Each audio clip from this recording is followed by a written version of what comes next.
Welcome, my lovely fans. It's time to off we go, I guess. And yeah, I'm looking forward to this.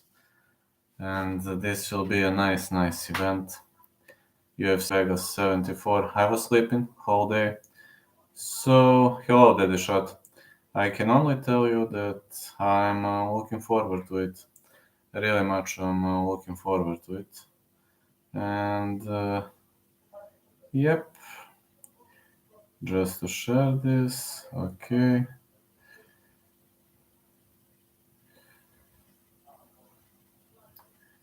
Off we go. And also, I'm trying to tell you that this is going to be a really nice event. Man, Amir Albazi is set to go down against Caceres, France. There will be some pretty much nice combats coming up. I can tell you that. Some really much nice combats, and this event might look a bit weak on the piece of paper. But never judge the book by its cover. You know how it goes. Never ever judge the book by its cover. Give every single event a shot, and you never know. You might actually enjoy. You never know. I mean, me too. I'm always saying that, like, there is a chance to enjoy. Need to share this on Twitter.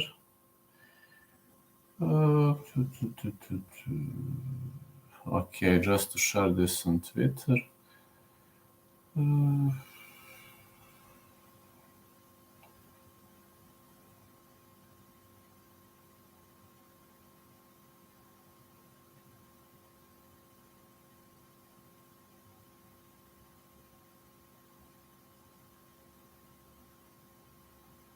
Okay, I'm sharing it, and to share it in this Twitter group.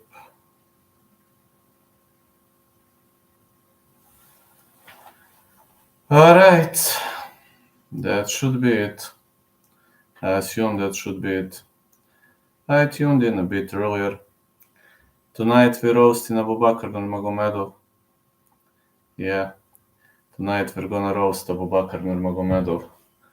The dumbest Nurmagomedov the world has ever seen, and yeah, it will be a pleasure to roast that guy, at least for me in the first place. It really will be a pleasure, as I'm sick of those guys. I'm really sick and tired. And those guys definitely deserve to be roasted. And yeah, I'm having a dilemma that all those guys are definitely have to be roasted. And all of them are gonna be roasted sooner or later, whenever I'm covering the event, whenever they fight, whenever they participate in a boring fight, I'm gonna roast them badly. Let me see anthropology. UFC Fight Night. I have a bet on Grishin.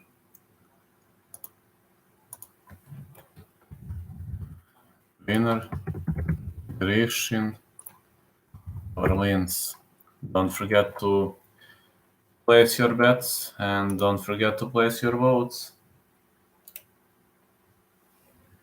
I'm like having a feeling that Maxim Grishin is gonna pull that out. I have a bet on Maxim Grishin though. Yeah, I have a bet on Grishin, and I'm hoping Grishin is gonna do. Hey, Daddy Shot, how you doing? Well, I'm trying. I will be trying as hard as I can, my fella. I will be trying as hard as I can for this event, and let's go. Off we go. Maxim Grishin versus Philipe looks like a pretty much of a decent fight, and I have a feeling this will be a very much of a nice event. But yeah, all over the place, we're gonna enjoy. Yeah, we're gonna enjoy. This is gonna be really nice. Good luck to you today, sir. Oh, thank you, Labyrinth UFC breakdown. I will need a lot of luck to kick out Cody Seftic in the first round. So yeah, I will need a lot of luck. Thank you, Labyrinth UFC breakdown. Everything is fine, man. Thank you. I took Linz. I actually bet on Maxim Grishin. I only bet on Maxim Grishin and on Alex Caceres versus Pineda, the fight not going the distance. And literally 1 hour ago, I placed a small bet on KKR France. So I have 3 bets. I'll take Maxim as long as he doesn't get taken down against the same. Yes, I'm saying the same. Yes. I think Maxim wins as long as the fight remains standing. But I already bet on Grishin, so there's nothing much I can do now. I can't undo the bet. I like bet on Grishin on Tuesday, so Linz looks super shredded though. Yeah, this is a new, different version of Monstro. I took France by KO. I placed a small bet on KKR France. Like 30 minutes ago, I did it. When I woke up, I was sleeping during the day today. Literally, last 2 days, I was sleeping like 15 hours. I was extremely, extremely exhausted. And when I woke up, I visited my bookie and placed a small bet on KKR France. Guys, wish me luck. I'll need a lot of luck to kick Cody Seftic out in the first round of the tournament. Because Cody Seftic is favorite number 1 to win that Capper Contention Championship. I will really need a lot of luck to kick that guy out in the first round, but people believe I can do it despite I'm a massive underdog, so let's go. Many people believe in me. I will do what I can not to disappoint them. Ark Uncivilized is making like 32 round Capper tournament, and I am paired in the first round against Cody Seftic, so it's like literally you get the worst opponent in round 1, but you know, if I kick him out in the first round, it will be easier for me than like. But squaring off against favorite number 1 in the first round, it's a hard choice. Vlad by murder. Well, many people are saying that Cody Seftic is beatable this year, that his picks are not the greatest, but like when I asked Ark Uncivilized, he said like, okay, man, I know Seftic is number 1 favorite to win the tournament, but that was like that was the draw. So I have a tough call, but if Seftic is really beatable, then Vlad is going to win by upset, by massive upset. I hope I'm not gonna disappoint the people who believe in me. Like Seftic is a legend, but you know, Gianni Karalis was a legend and he had a score of 216. You know, Gianni the Greek, he used to be a legend and he was having 216, that score. So, especially when he was speaking for the Dana White Contender Series. Thoughts on the MMA guru coming out as homosexual? Ha, it's funny. Anything that happens with the MMA guru is funny. You know his famous sentence. Everything I say ends up on the internet. Whatever I say ends up on the internet. It's funny. It's funny if he came out like that. It's funny the way he roasted Anthony Smith. That was also funny. Tonight, I have a special surprise for you. When the main card starts, you will see which is the special surprise I have. But let's wait. Let's wait a bit more. Yeah, I joined a bit before the beginning of the tournament, so I can hang around with the boys and fellas, and you will see. But it's funny about the MMA guru. It's funny, you know. It's very much funny because the MMA guru came out as like, he's always having a different choice. That is the character he's acting, I believe. I believe that is the character he's acting.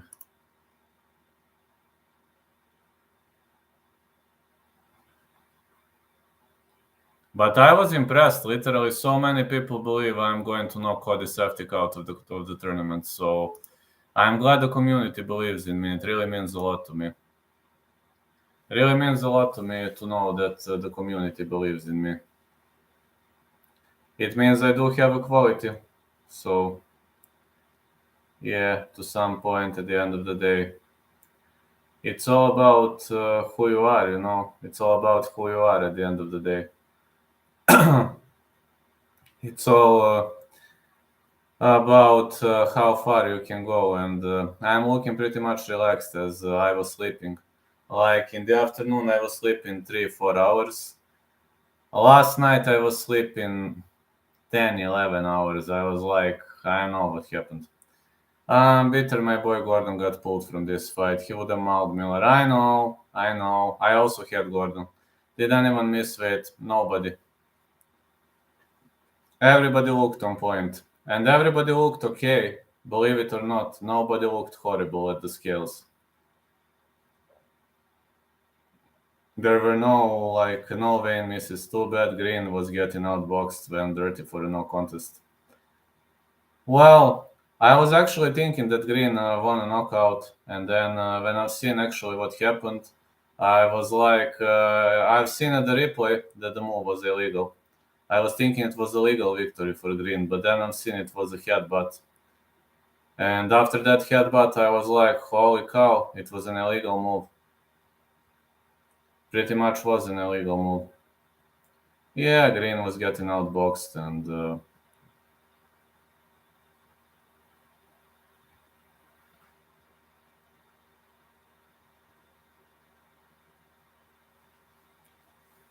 but I haven't seen it was a headbutt. I really I haven't seen it was a headbutt.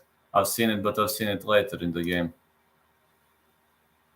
But okay, no, can't see everything. It's literally impossible to see everything, and sometimes that is just a part of the game, I assume.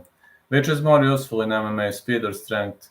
I always vote for speed, but if somebody is stronger than you, he can pin you to the canvas. So it depends on how you use your abilities, but I'm always going with speed. I believe that tonight will be an amazing night. Me too. I'm also Gordon versus winner of Tyron's next fight. Absolutely. That would be awesome, and I just hope Gordon has recovered. Who is more overrated as champ, Bisping or Pereira? Pereira, at least. Bisping used to be a trash talker guy, etc., but Pereira didn't have many title defenses, and Pereira won the championship as a pure striker, so they are now pushing him at 205, where there aren't many wrestlers left, and they are doing it for a reason, I assume. Really much doing it for a reason. They want to push him to the next level for a reason. Kai getting looked over because his opponent is a grappler and he has a deceiving record. Believe it or not, I placed a small bet on Kai 30 minutes ago. And Kai outworked Askarov, so he was able to stop every single takedown attempt of Askarov. So I'm going to go with KK France on this one. It's either over 2.5 or KK France to win. This is a 5-rounder though. Against Askarov was a 3-rounder. I don't know how is Amir Albazi in a 5-rounder. Amir Albazi has good stamina, like... šta se desilo? Nisam gledao. Spavao sam, sad sam se probudio tipa pre sat vremena. I wonder the excuses if Kai wins. Albazi wasn't ready. Albazi is never ready. You know that those guys are always going to come up with an excuse. Tonight I'm definitely going to roast Abubakar Nurmagomedov because I'm like sick of his fans, so you will see. I'm hyped for Tilulin's next fight. Yeah, I'm hyped too. Tilulin is doing a nice job, really, but unfortunately UFC doesn't like him too much. If he loses the fight, he's probably going to get cut. UFC doesn't like Tilulin too much, but he's giving us entertaining fights. Knockout? Dešava se. Nisam, spavao sam za KSV. Još moram UFC da izdržim, pa sam zato. Znači, Puđijanovski je izgubio. Lepo. So, yeah, I'm actually very much hyped for Tilulin's fight too. I'm also very hyped. Did you see Belal punked out Strickland? Yeah, I did. Joj, video sam. Prenosio sam sinoć, verovatno si video. Mariusz Pudzianowski got knocked out badly. Yeah, one of my fans told me that. Like, Pudzianowski is like 46 years old. Like, it's time to retire, like, chemistry. Muin. Boga mi Muin ima ozbiljnog protivnika, bit će teško. Biće jako teško. Castañeda je zajeban. Gafurov by decision plus 350. Makes sense. I'm having over 1.5 in that fight. But I didn't want to bet because Castañeda Gafurov is a 50-50. Volk receiving a well-done steak at an expensive restaurant. I'm ready to eat. Oh, I'm ready to eat. I'm ready to eat. Let's rumble. Yeah, short notice. I'm ready to eat. Organic. Volk's voice is a bit harder. I'm having a hard time with Aussie accent. Aussie accent is a bit different for me, but the easiest for me are Blaovic, Proashka, and those accents. But some guys I can do really well. Some impressions can do pretty much well. For example, I'm very much skillful in some impressions, but don't know many of them. For example, I don't know Henry Cejudo because he's always screaming. Cejudo is very hard to copycat, and some fighters I do, some fighters I don't. But I'm telling you, if Robert loses, does he get thrown to the wolves? Khamzat. I actually think UFC is pushing Khamzat versus Ikram, and Khamzat is wasting his prime. The guy is not fighting. I don't know what is next for Khamzat. No, really, I'm wondering what is next for Khamzat. What's up, my friend? Great interview with Slava Kloss the other day. Thank you so much, Gilbert Garcia. I was lucky to have Slava Kloss as my guest. Very much was lucky to have Slava Kloss as my guest. I'd like to see Bo versus Roman. That would be a fight to make. Yeah. And when you're asking me about Khamzat, I honestly got no idea what is his next fight. I got no idea because I have a theory that UFC is pushing Khamzat versus Ikram too. Khamzat not fighting at all. I don't know why. He's in the best shape of his life, in the best age of his life, and he's not fighting. I really wonder what is the story behind it. I would really love to know more about that, but I got no idea why Khamzat not fighting. Some saying visa issues, some saying maybe he was on juice and they are trying to hide the affair. I believe Whittaker stops Khamzat's takedowns and outstrikes him on the feet. Thoughts?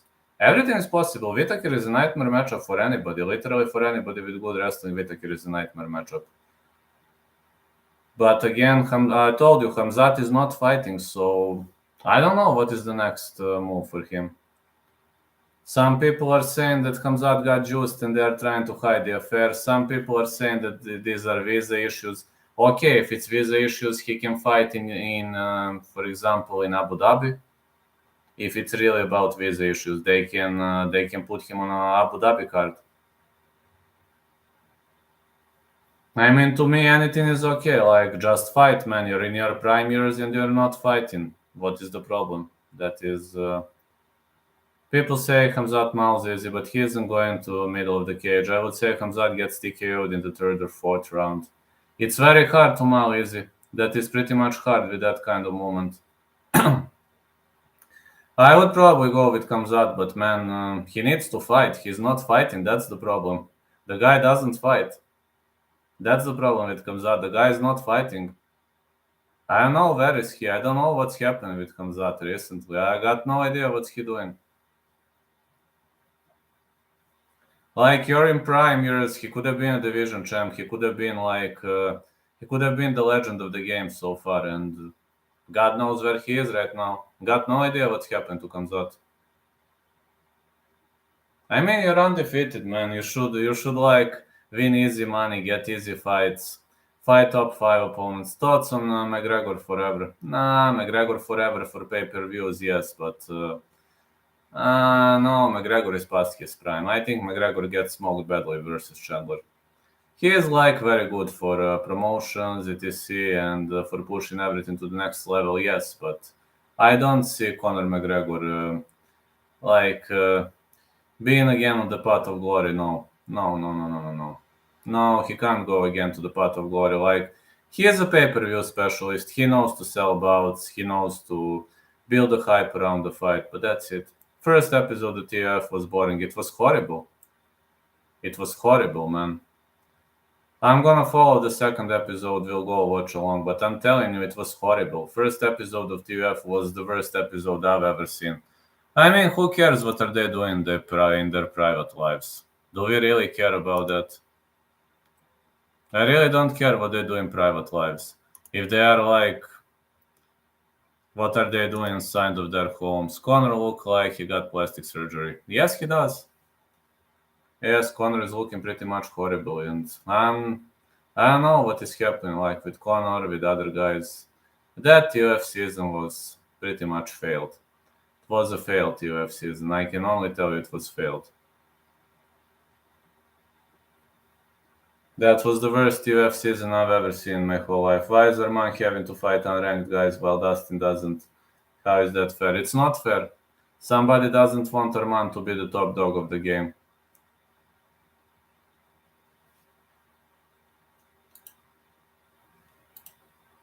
Somebody doesn't want Arman to keep winning. That's the problem. Of course it's not fair, man. Of course it's not fair. Like, Joaquin Silva, not a ranked guy. Like Chandler, he seems like a humble and great man, but he is not really the top 5 in the world. No, he isn't. Have you watched McGregor forever? Yeah. Yeah, I did. I'm gonna tell you everything with McGregor. Everything with McGregor is everything with McGregor is always going to bring a lot of pay-per-views. Is always going to bring a lot of money with it. Many people are going to pay for it because he is famous. But to be honest, McGregor Forever is it's an okay production. It's an okay production, but they wanted to base the life of a star on, that's pretty much those kind of stuff are like. I'm more the fan of classics of classic, if you know. I prefer classic videos, classic movies, etc. This is how you say, too modern for me. This is really too modern for me. But anything where McGregor stars, it's going to bring a lot of pay-per-views. That's definitely. And it's definitely going to bring a lot of money. People are going to pay just to watch McGregor because he is famous.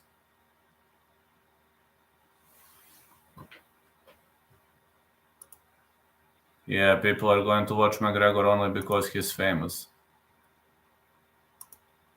You know that really well, if you're Conor, you can do whatever you want. You're going to get all the attention of this fool just because you're Conor, right?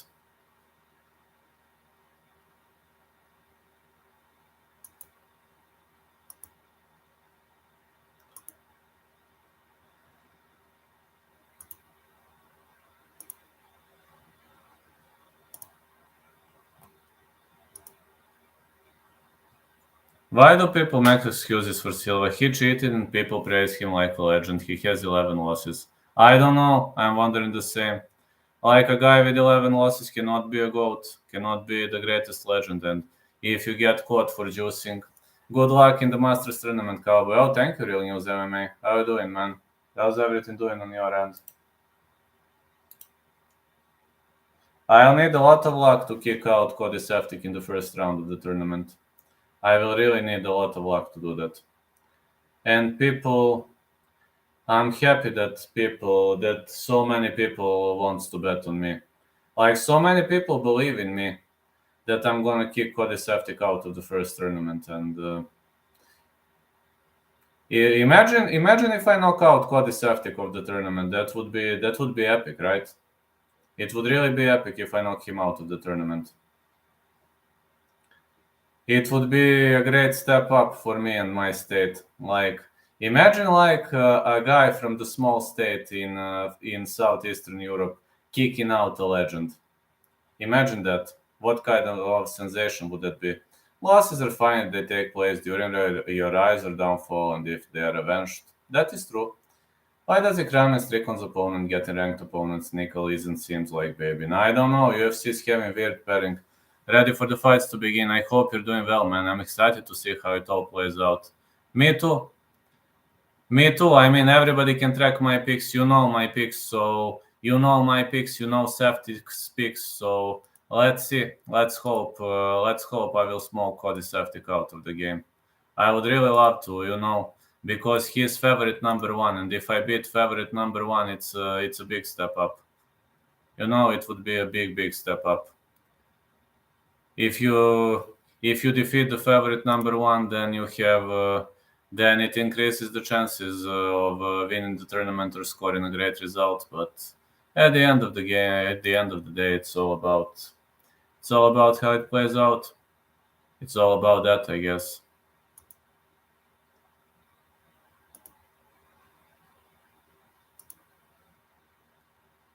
Well, Silva never avenged Widman, Bisping, Easy, Hall, Paul. Yeah, he never avenged his losses. You're right about that. The guy has never avenged his losses, and yeah, losses can be fine. Losses can sometimes help you grow. You're right. Losses can sometimes help you grow. Hey, Marcus Mustard, how are you doing? I'm telling you, some losses will really help you grow, and some losses are going to push you to backpedal you. So a mosquito entered through the window behind you. I know. There are mosquitoes here. There are many mosquitoes as the river is nearby. But I have something. I have anti-mosquito thing here, so you see.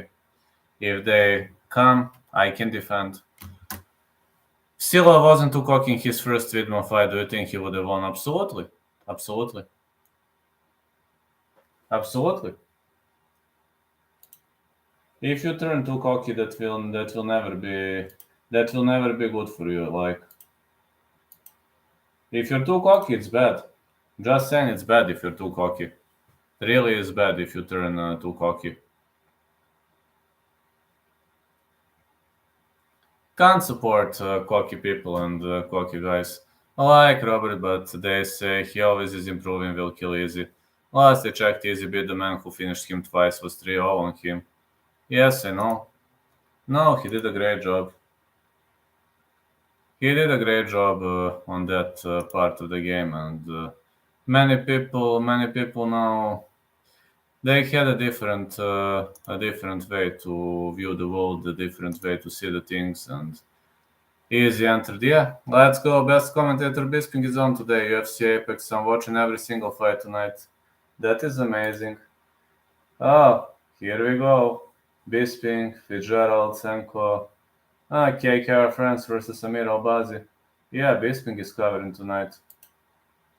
I have a lot of respect for Bisping since he talked nice stuff about my state of Bulgaria. I didn't expect something like that from Bisping. But he pretty much shocked me when he said positive things about Bulgaria. KKR France, Amir Albazi, Alex Caceres, Daniel Pineda, Jim Miller, Jesse Butler, Team Elliott, Victor Altamirano, Karine, Silva, Ketlen, Souza, Abu Bakr Nurmagomedov versus Elizeu, Zaleski, dos Santos.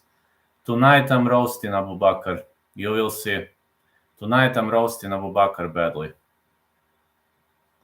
Because I'm sick of his fans and their boring death threats. Like, they stopped recently, but they started this war, and I'm going to troll Dagestani fighters from now on every single time. I've been humble long enough. Some people don't want to respect my humble personality. If you want a war, you are going to get a war. But you'll see, every single time, for everything he does, he's gonna get roasted. Abu Bakr is tonight getting roasted.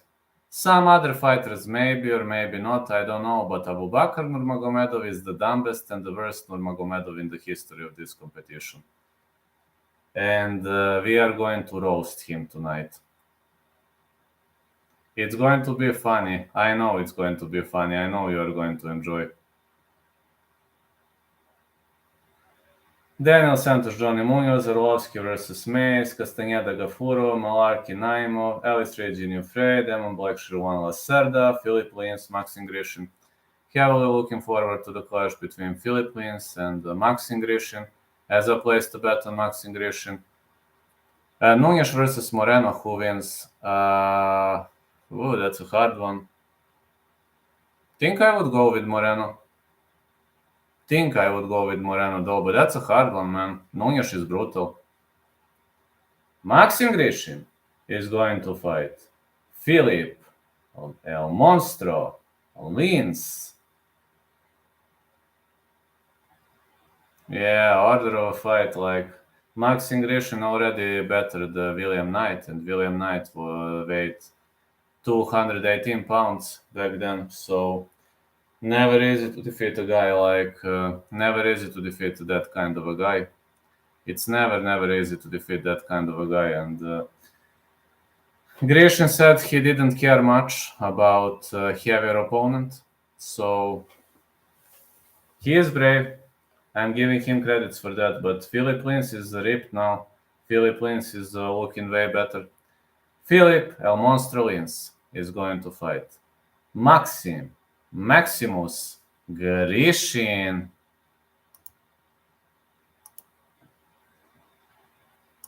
Off we go. It's time for Maxim Grishin.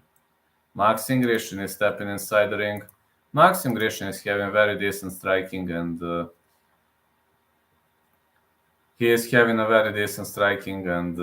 I hope, well, Grishin wins as long as he keeps the fight standing. We all know that, and I hope he will be able to keep this fight standing, and I hope he will be able to work on the outside, because he will need that. He will need that against this kind of the opponent. I'm using some integrated camera. I have a camera on my PC. Like, I'm not sure which one. Have a laptop though. 9-2 in the last 13 fights. Maxim Grishin, 16 wins by knockout, 16 first round finishes. Like, I don't have, I'm moving much. I'm traveling a lot, so like carrying an equipment would be hard for me. So I just have a laptop. I have a mic, I have everything integrated into my laptop. But I'm thinking of purchasing new mic though. I'm actually thinking of that. If I have money, of course, but I'm always running low, literally every single month struggle. Every single month I'm like literally on the edge every single month. But when I have a bit more money, I'm thinking of purchasing a new mic. Here comes Philipe El Monstro Linz, 103 active Brazilian UFC light heavyweights. Philipe Linz is ready to step inside the octagon, and I'll be honest, I'm afraid a bit for this fight. Linz by TKO. I bet on Grishin, but Linz is looking ripped, man. He is a former PFL champ, and he's been through some hard periods of his life. I'm having a feeling that Linz might give Grishin a hard time. He is ripped now. Look at how ripped he is. He wasn't that ripped. Maybe he is going to the gym. Maybe he is going to the gym much more. Tough matchup here. Let's go, Philipe. Back-to-back wins for Philipe Linz. Third fastest UFC finish in 2023. Only 49 seconds versus a Vincent Pru. Brazilian Jiu-Jitsu black belt. This martial artist is tough. This martial artist is very, very much tough to beat. And I'm afraid for this fight, I'll be honest. But let's see. Philipe Linz is ready to step inside the ring. Okay, this is the first fight to open the prelims. What am I going to say, guys? Wish me luck, because I'll need a lot of luck for this. I'll need luck, and I'll need a lot of luck for this fight. 37 years of age, Linz, 39 Grishin, 6'2" Linz, 6'3" Grishin, 78 inches of reach for both fighters. Oh, man. Oh, let's go. How tall is too tall for a street fight? I think 6'6" is very tall. Good luck. I'm also on Grishin's side. Who did Cody Saftik pick? Does anybody know that? Did Saftik pick Linz? I just hope Saftik picked Linz, so we are on the opposite sides. Maxim Grishin, 32-9-2, fighting out of Grozny, Russia, -130. It's Maxim Grishin. Maxim Grishin is a heck of a striker. Both guys look confident. I know. I know. I just hope somebody knows Saftik's picks because I've got no idea who did Saftik pick in this fight. Philipe El Monstro wins. Off we go. 16-5. Fighting out of Coconut Creek, Florida. Plus 110.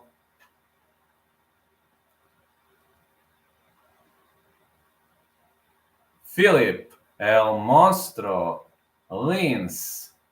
A great Brazilian striker. And a great grappler too. He's a BJJ black belt. Come on, Monstro. The referee is Dan Murgliota. Philipe wins. Maxim Grishin.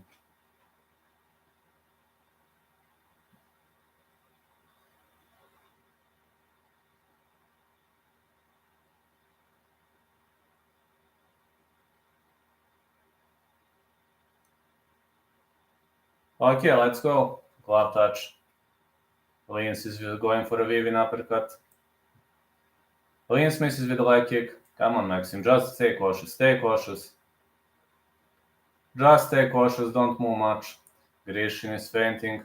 A leg kick. Uh-oh. Lins was trying to counter and he countered pretty much with style with a big weaving overhand right.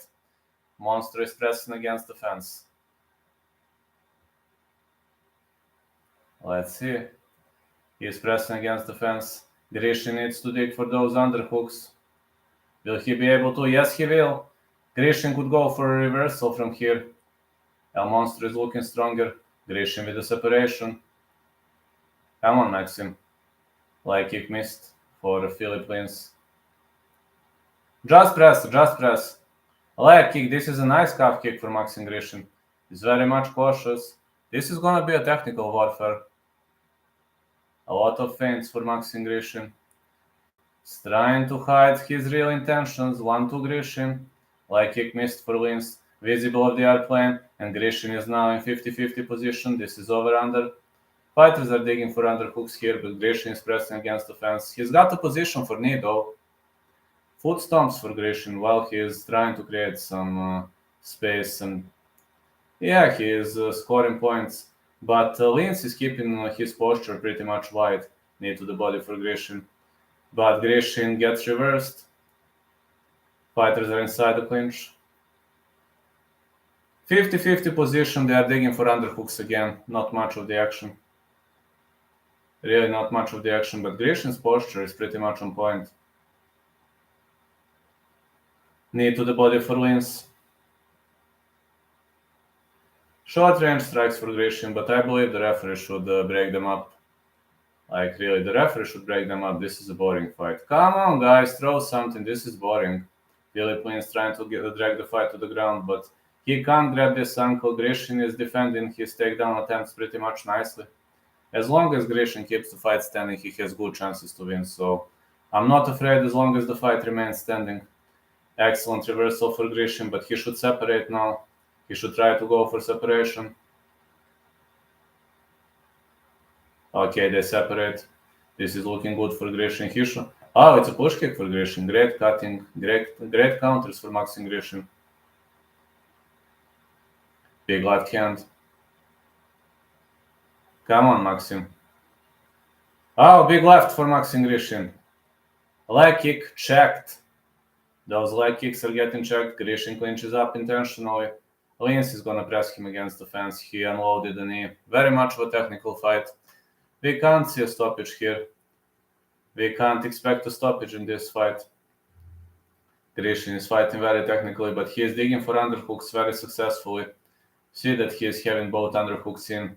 And Lins is gonna get reversed sooner or later, I'm telling you that.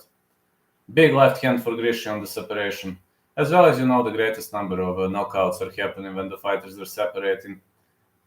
Grishin is covering up. Uppercuts. Oh, Grishin is hitting shot after shot, but Lins is pressing against the fence. I think his picks are Kara, France, Mullarkey, Miller, Santos, Lacerda, Caceres, Elliott, Silva, Castañeda, Reed, Arlovski, Nurmagomedov, Grishin. Oh yeah. Let's go. I'm picking against Nurmagomedov because I'm gonna roast that guy. I'm gonna roast that guy badly. Let's see. Knees to the body for Lins.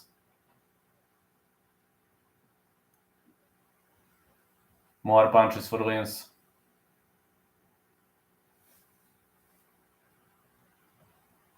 More knees. Yeah, big more knees. More big knees been thrown. But this is looking like a pretty much boring fight. Yeah. Very much of a boring fight. Lince unloaded more significant strikes. Grishin should wake up. He's down on the scorecards. Push kick for Grishin. High kick attempt for Grishin. I have money on you, man. Come on, do something. Like kick Grishin. Like kick missed for his opponent, but man, Lince is looking better. Lince is definitely looking better.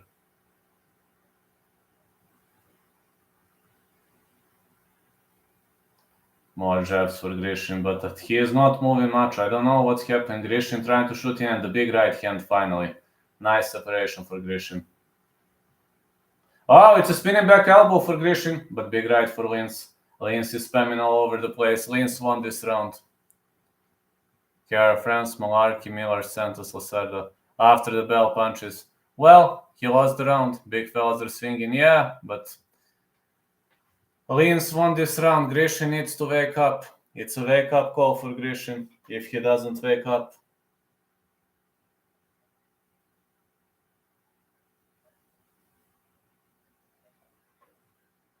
he needs to wake up sooner or later, fellas.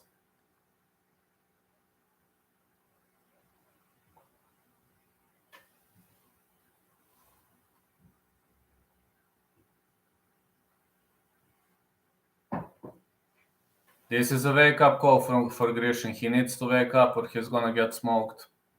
Really needs to wake up.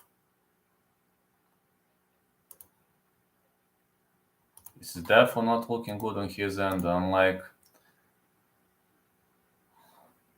afraid, man. I'm afraid that Grishin is not gonna look good. Grishin needs to wake up. This is his wake-up call. Let's go now. We're heading into round 2. Grishin with the leg kick. Big right hand for Monstro. Excellent left hook for Grishin. Big left, big right for Grishin.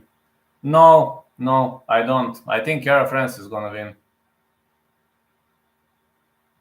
Good left hand again for uppercut. And another uppercut, big right hand, Grishin with the knee. Monster is pressing against the fence.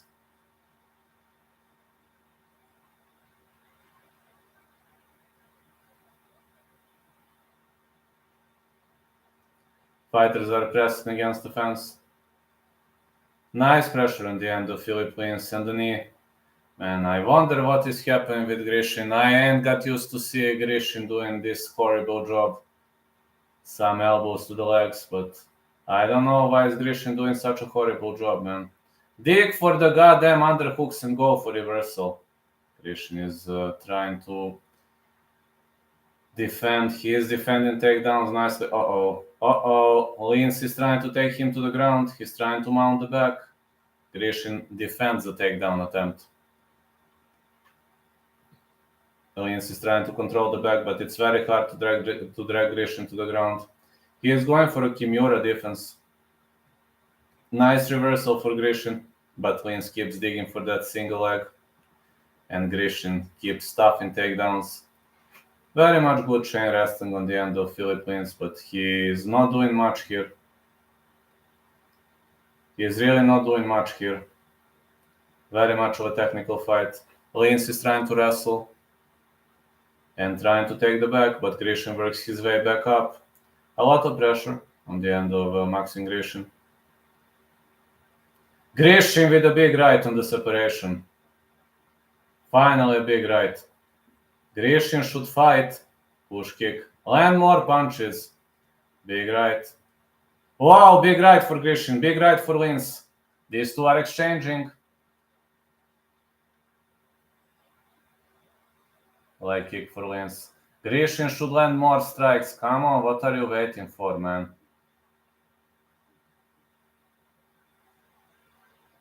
What are you waiting for? Land a big strike. What are you waiting for? Middle kick for Grishin, thanks God. Grishin ducks under and he's trying to shoot in. No, more punches for Grishin, but he made a horrible call with this.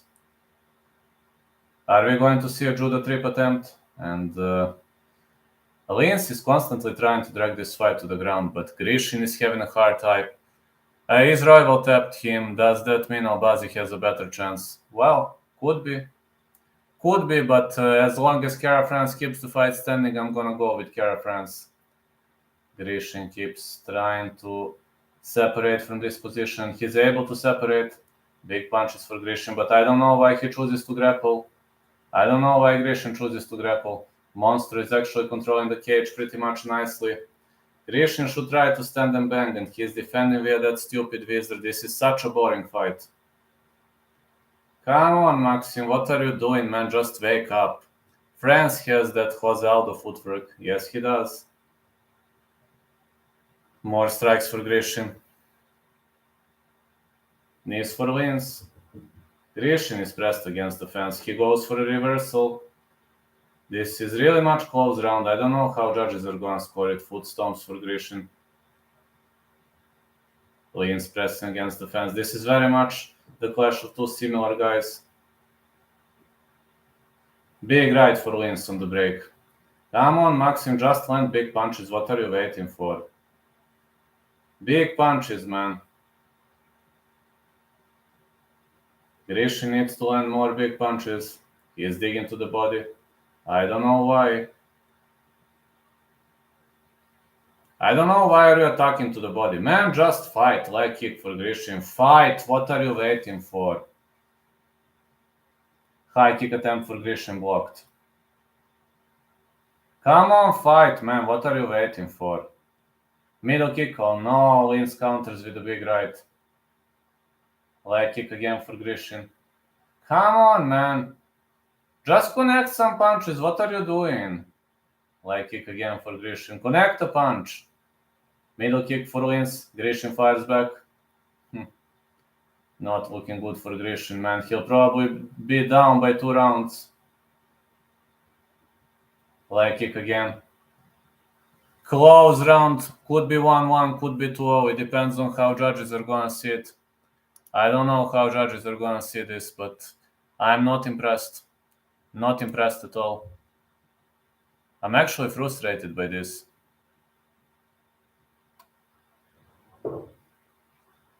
Not looking like a good fight.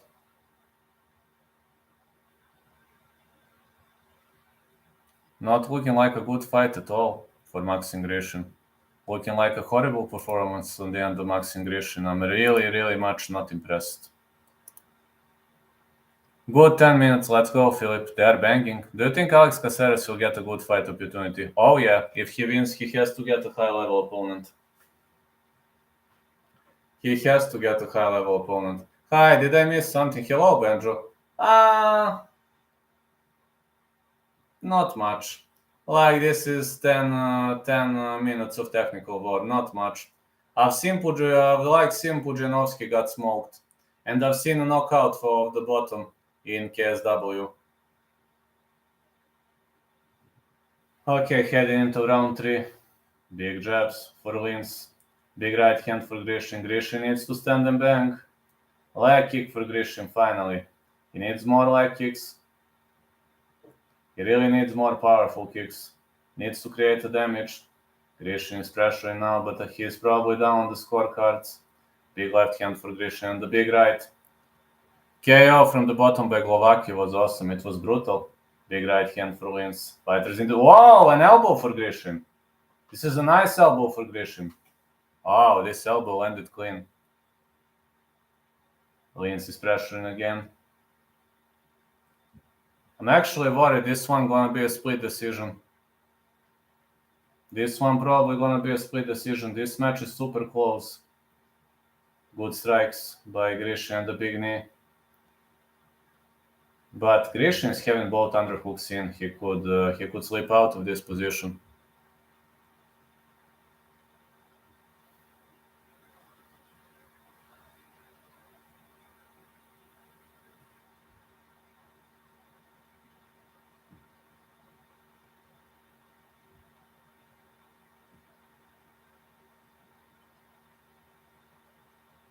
Big knees again. And again big knees. Fighters separate. Grishin needs to rain more punches. He's ducking under and he's constantly clinching up. I don't know why is he doing this. Monster is controlling the ring. Grishin trying to fire back while Monster is trying to shoot in. Grishin loaded short range strikes, but his posture is wide, Monster will have a hard time dragging him to the ground. Excellent underhook defense on the end of Maxim Grishin. Really good underhook defense. And I don't see Monster being able to drag this fight to the ground, but the problem is he's controlling the octagon, and that kind of annoys me. Come on, Monster, just let this guy go. Just stand and bang. What are you doing? Why are you pressing him against the fence? Can't wait, Charles Benil. Gonna go with Benil. Good right hand for wins. Grishin with short range strikes. Monster keeps trying to unload some big strikes, but he's trying to drag the fight to the ground, but he's unable to. It's obviously that Monster doesn't know to grapple well. I mean, he knows to grapple on the ground, but when it comes to takedown offense, it seems that aspect of the game is not good. Or Grishin just defends too well. Big elbow for Grishin. Some more punches for Linz. He's trying to create some damage. Grishin ducking under. Big punch for Grishin. Excellent counter.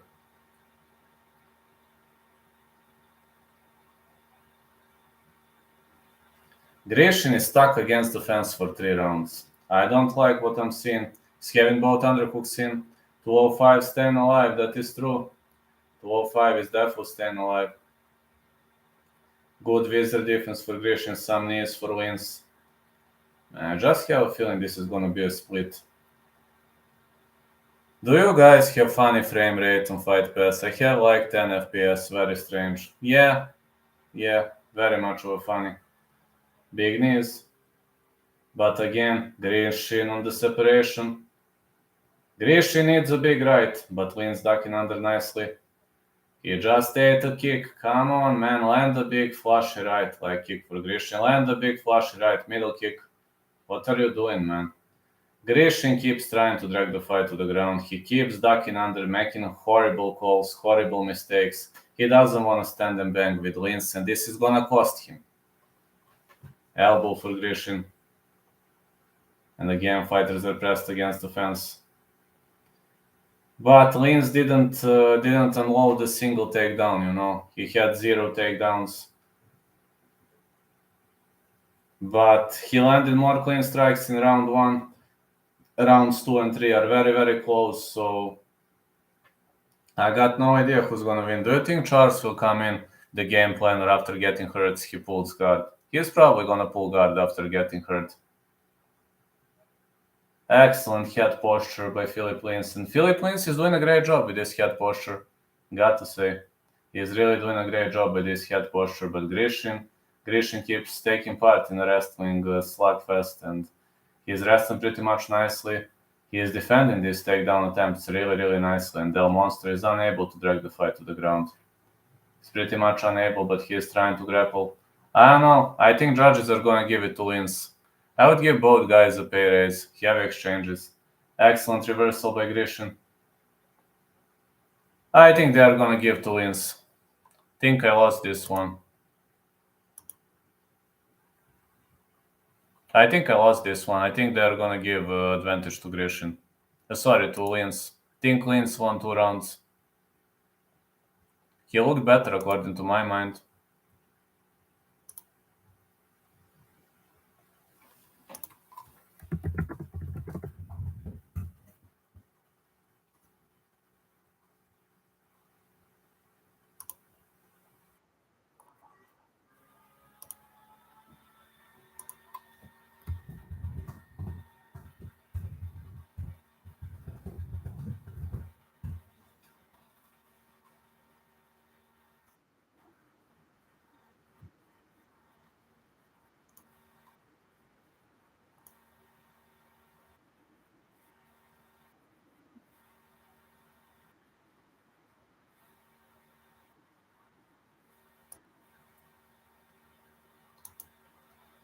Thanks for the answers. No problem. No problem, man. Thank you so much.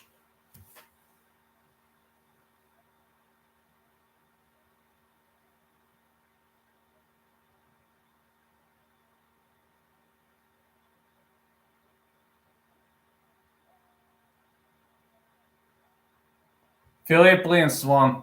All one. I lost this bet. I told you Philipe Lins won. I told you fair and square. He won 2 rounds. So good scoring. Good scoring by judges. Philipe Lins won. Good scoring by judges. And I got to praise those judges. Those judges really much gave good judging. Good judging. Got to say good judging.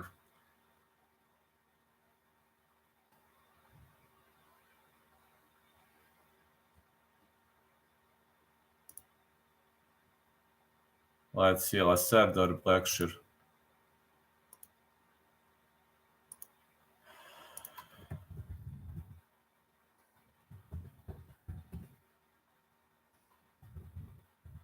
If I must go on a side, I'm gonna go Blackshear, but I'm going with over 1.5 on this one.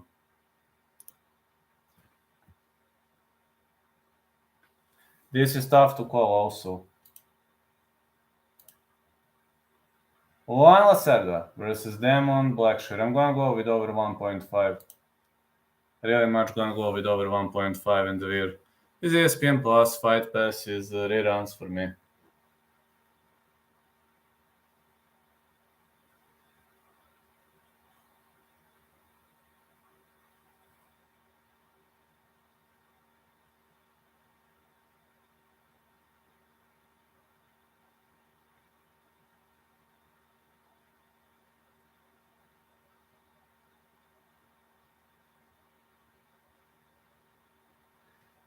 Okay, let's see.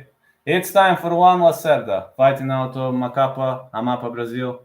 Luan Lacerda, UFC, very much a great opponent, very much a great fighter, and Luan Lacerda will try to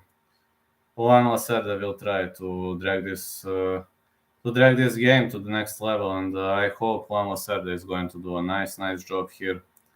But again, he's having Damon Blackshear, and that is nice. No, that is nice, knowing that Luan Lacerda will take part in a nice fight, and Damon Blackshear will also try to participate in a high-level combat. Lacerda won 10 of last 11 fights. He's on a great winning streak, and he's doing a great job so far. But can he extend his winning streak? That's $1 million question. Can he extend his winning streak? Can he continue winning? That's $1 million question. Can he continue winning? I hope he can, though. Yes, I pretty much hope he can. And I'm hoping that he will be able to push this game to the next level. Luan Lacerda is inside the ring, and now it's time for Damon Blackshear. Damon Blackshear is really much powerful fighter. The only downside to his game is his cardio. I mean, aside of what I've seen, the only downside to his game is his cardio, and I'm hoping that he will be able to play smart. We really need him to play smart, because that's the only way for him to win. He needs to play smart. He needs to play smart. I wonder if we are going to see this guy playing smart, as Lacerda is a hard-hitting hillbilly, but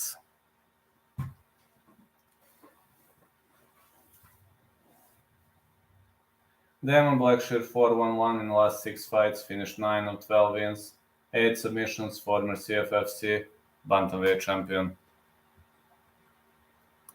Yeah, he's a former CFFC bantamweight champion, and yeah, I have a feeling this guy is gonna do a great job, and man, this is gonna be a nice fight. Really much gonna be a nice fight. I just hope it ain't gonna end up quickly. Brazil versus America. I'm having a feeling. Pobedio je Mamet, kao što si očekivalo. Dobro je.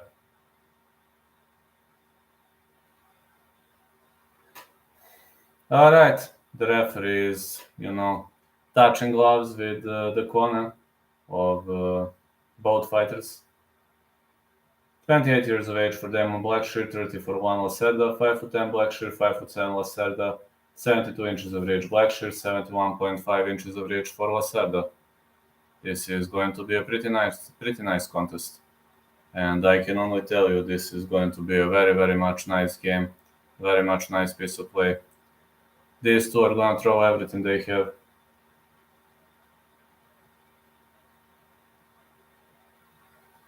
Fighting out of the blue corner, we got a freestyle fighter. Luan Lacerda fighting out of Rio de Janeiro, Brazil. Opened as plus 115 dog. And Luan Lacerda is a heavy favorite right now. Can't bet against black fighters, says Major McCheese. Now we got Damon Blackshear. Damon Blackshear is the underdog right now, fighting out of Albuquerque, New Mexico. Well, Albuquerque, New Mexico, huh? Then he's probably coached by some of the greatest legends of the game. He had Blackshear decision on this one. I go over 1.5 or Blackshear to win. What's up, man? Been a few years. Well, everything is great. How are you doing, man? Been a while since we hooped in the chat for the last time. Tonyon is the referee. Let's go. Damon Blackshear. Luan Lacerda. I just hope Blackshear is not going to guess. That's the only thing I'm afraid. Blackshear is a good fighter, but his cardio is critical. Let's hope he is not going to start swinging aggressively right off the bat. Okay, let's see. Big news for Blackshear. Blackshear is fighting like a Muay Thai guy. Look at this Muay Thai stance. Lacerda circles. Come on, Damon, be smart. Push kick for Blackshear. Big right. Just don't swing right off the bat. Just McDowell my thing, bro. You know how it is. Yeah, big fellas for 135. Yeah, they're very big. Leg kick for Lacerda blocked. Big left right. Off we go. Who won the last fight? Philipe won. Good right hand. Blackshear is fighting like a typical Muay Thai fighter, and he shoots in. He's going for a single leg. Now he's going for a body lock. Excellent. Shoulder strike on the end of Damon Blackshear. And another shoulder strike. Come on. Come on, let's go. Let's go, man. Knee to the body for Damon Blackshear. But Lacerda is digging for those underhooks. I changed my profile picture. Can you see it? No, I didn't.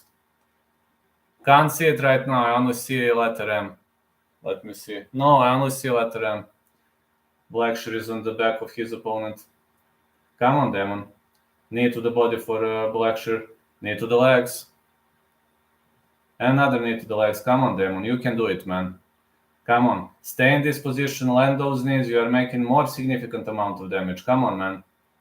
Come on. You're an underdog, but you can pull it out.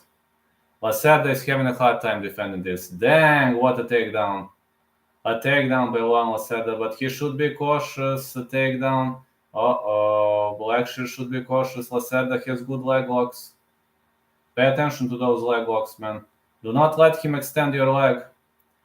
More punches for Damon Blackshear. Come on, just pay attention. Do not let him overextend that leg. Come on. No. He's going for a scissor sweep. Pay attention. Pay attention. Okay, Blackshear is listening to what am I saying. Thanks God. Blackshear is listening to what am I saying. Okay, we got excellent guard defense on the end of Luan Lacerda, but so far Blackshear is defending this leg nicely. He just mustn't let his opponent overextend his legs, but his legs are now trapped. Blackshear should just stay in this position. He is not losing in this position. Okay, good wrestling. Just stay in this position. Was a big fan of yours back in the day, bro, but times have been mac hard with my ex-wife. So how is your life doing with with your wife and everything? How's everything happening right now? Uh-oh, Lacerda going for the ankle lock. No, he goes for the inside heel hook. Let's just go. Come on. Come on, Damon. Remove that leg. You must move it out. That's it. Damon Blackshear saves the leg and the big left hand. Big punches for Blackshear. Come on, Blackshear. Let's go. Let's go, man. Big jab again, the punch to the body. Big left hand. Sorry to hear you're having so many problems, Major McCheese. Good right hand again. Damon Blackshear with a punch to the body. And a big punch to the head for Damon Blackshear. Blackshear is playing a very much intelligent game so far. 1-2 Blackshear. And a great jab. Controlling the central line with style. Lacerda is fighting very much non-intelligently. Blackshear with a takedown. Blackshear falls into the guard. He is in the top position, but Lacerda will try to scramble. Big right hand again. Oh, it's another takedown attempt by Damon Blackshear. Big punches for Blackshear and the big left hand. Knees to the body. Excellent Muay Thai for Blackshear. Brutal Muay Thai exchanges. Man, I love his Muay Thai. Uppercut again. And again, uppercut, big left hand for Blackshear. Blackshear is teeing him up on the feet. Big left hand again. Another uppercut. Good right. Big left again for Blackshear. Blackshear is doing a wonderful job here. Big left right again. Another knee attempt. Lacerda will try to drag this fight to the ground, but so far we're seeing excellent defense in the end of Blackshear. Lacerda is very persistent, but what a scramble by Damon Blackshear. Excellent scramble. Lacerda will end up on the top, but Damon Blackshear locked that full guard, reversal, full guard. This is a clean round for Damon Blackshear. Come on, Damon. This is a clean round for Damon Blackshear.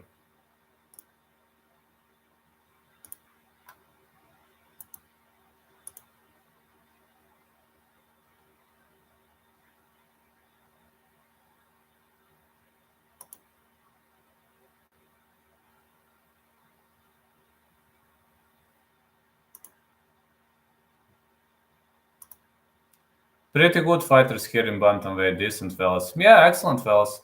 I got to say, this is pretty much looking great. And Luan Lacerda fighting not intelligently. And I have to say, Damon Blackshear surprised me with how intelligently he fights. I was expecting a toe-to-toe brawl from Damon Blackshear, but it seems his coach came out with good game plan. His coaches came out with good game plan.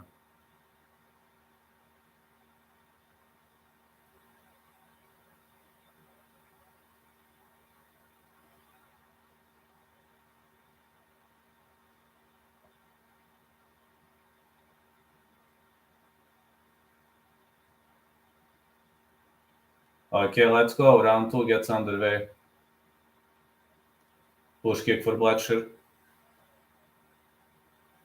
Another big left right. The big right hand for Blackshear. Lacerda is trying to stand and bang. Middle kick for Lacerda. Blackshear with a great middle kick. Big right hand. He's switching stances. Man, such a technical fighting by Damon Blackshear. Got to give him credits for that. Leg locks are always entertaining to watch, but it seems this time these leg locks didn't go well. Damon Blackshear defending like a natural. Big left hand. Another big left. Luan Lacerda with 1-2. Big left again for Blackshear. Again, nice left hand and a punch to the body for Blackshear. Another punch to the body. Good strikes and good left-right for Blackshear. Middle kick. Like kick being thrown again. And another big left-right. Blackshear is spamming all over the place. Excellent uppercut. Well, these two fellas are standing and banging. Push kick.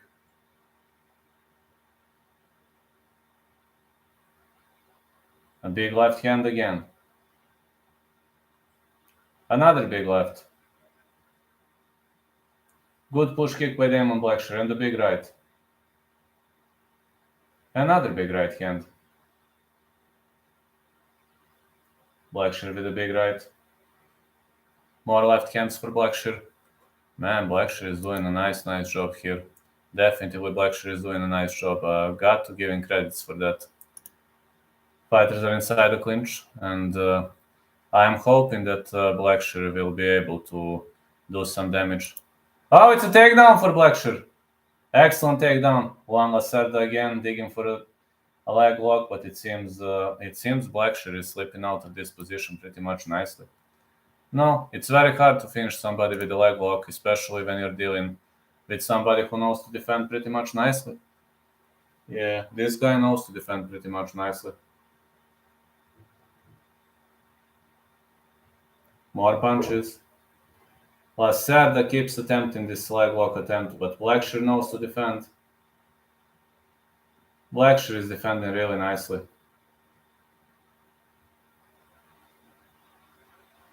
He's trying to go for a toe hold, but it seems Blackshear is unloading these heavy punches. And to go for a toe hold, you need to extend your opponent's leg. And so far, Blackshear is doing a great job defending. He could unload some punches. Yeah, look at this damage on the end of Damon Blackshear. He is really doing a great job with this damage. Come on, Damon.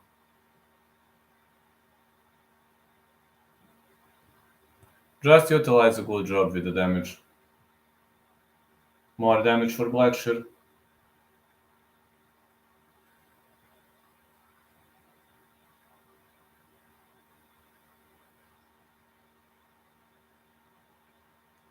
And more damage is seen. It's a nice scramble. Oh man, not good. I lost a lot of money gambling with different channels. I hope you win me a lot of Mac money tonight. I hope so too, man. Big punches for Damon Blackshear. And another big punch for Blackshear. He is raining punches off the top. These are big punches. These are big strikes. I hope the referee gonna stop it. Come on. Come on. Hit harder. Hit Blackshear. Hit, man. Lacerda is scrambling out of the position. Blackshear won. Woohoo! 1 out of 2. Blackshear won. Blackshear won.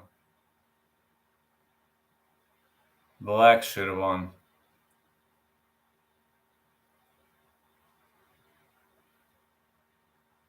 Well, I'm winning Saftik so far. So far, I'm winning Saftik. He said Lacerda was going to win. So, Cody, there you go, my man.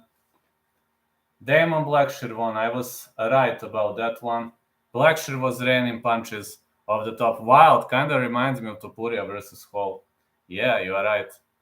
You are right. So far, I'm leading against Saftik. That was some big shots. Bam, bam on Lacerda's face. I can guarantee you that. Frey versus Reed. I'm saying over 2.5 or Frey to win.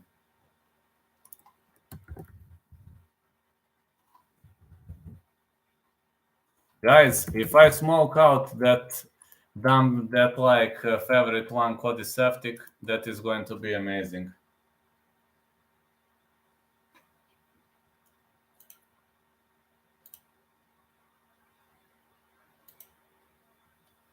I'm going to be very happy if I smoke him out. Not gonna lie.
What a victory.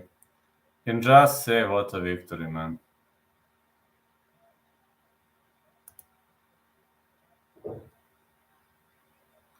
What a victory for Damon Blackshear, man.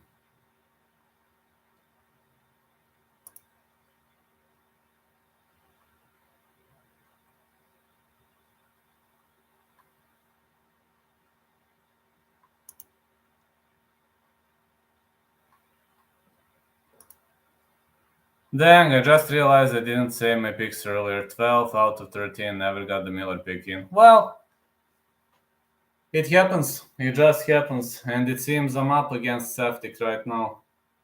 It seems I'm up. I also had Grishin though.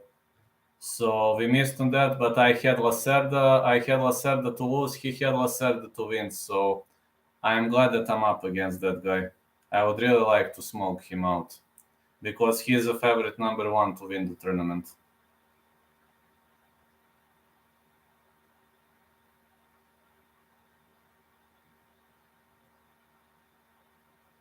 Many people believe Saftik is beatable, despite I'm a heavy underdog in that one.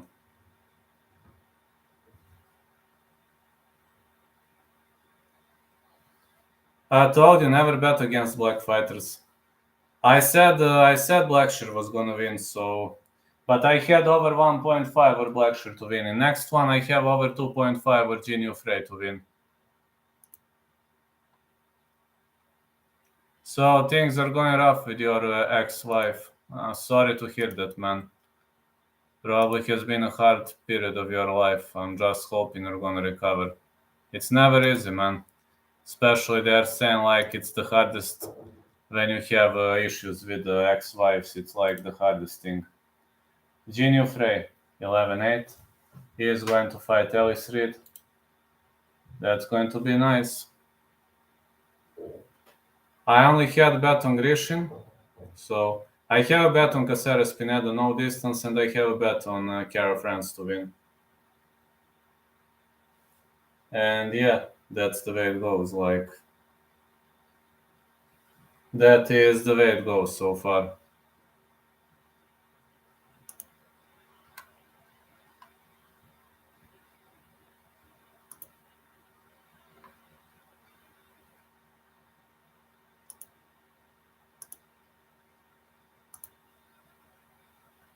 So glad everybody are here. Seems the winner of you and CJ will face the winner of Burt and Wayne Gaethje. Burt MMA is a good capper. He is good. Yes, I know. But if I kick out Saftik in the first round, that would be, then many people are going to believe that I have good chances to win the tournament because Saftik is favorite number 2 or 3, something like that. MMA Guru is also on my side of the bracket, and he is favorite number 1. But Guru and I can meet in semifinals, so if I kick Saftik out of the tournament, many people will believe that I have good chances to win the tournament.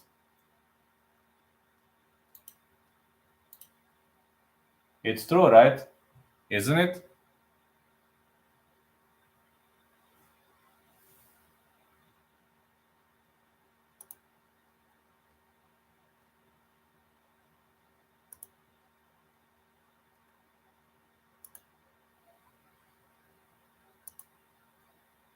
What do you think? Many people are going to believe that I can make big results if I kick Saftik out of the tournament in round 1.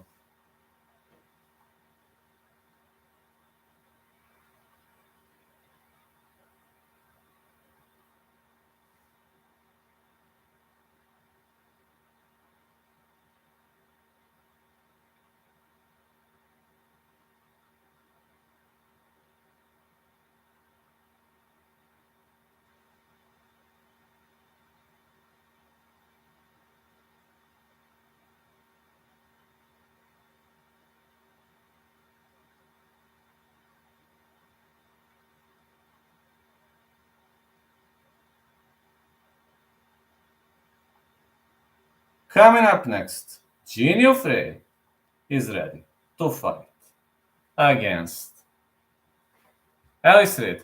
Yeah, I like it to win the East. I'm looking at it right now. Blood Money in the North. Not sure on the other two divisions who I think. Blood Money versus Prodigy is a pick, and Prodigy is a good capper. Here comes amazing Jinh Frey. Jinh Frey is walking towards the ring. Out of CrossFit Arizona, one of CrossFit Arkansas, 1 of 3 active Arkansas-born UFC fighters. Jinh Frey is tough. She is very tough. I can guarantee you that. So you want me to win the Capper tournament in the East? Do you think if I kick Saftik out, do you think I have good chances against Bird MMA, against MMA experts? They are all good channels. Liam Picks Fights is also good channel. Do you think I would have chances against them? Jinh Frey, former Invicta FC atomweight champion, 105 pounds, highest takedown defense in UFC strawweight history, 88.9%. BJJ brown belt. No, really, just being curious, asking a question. Do you think I would stand the chances against them?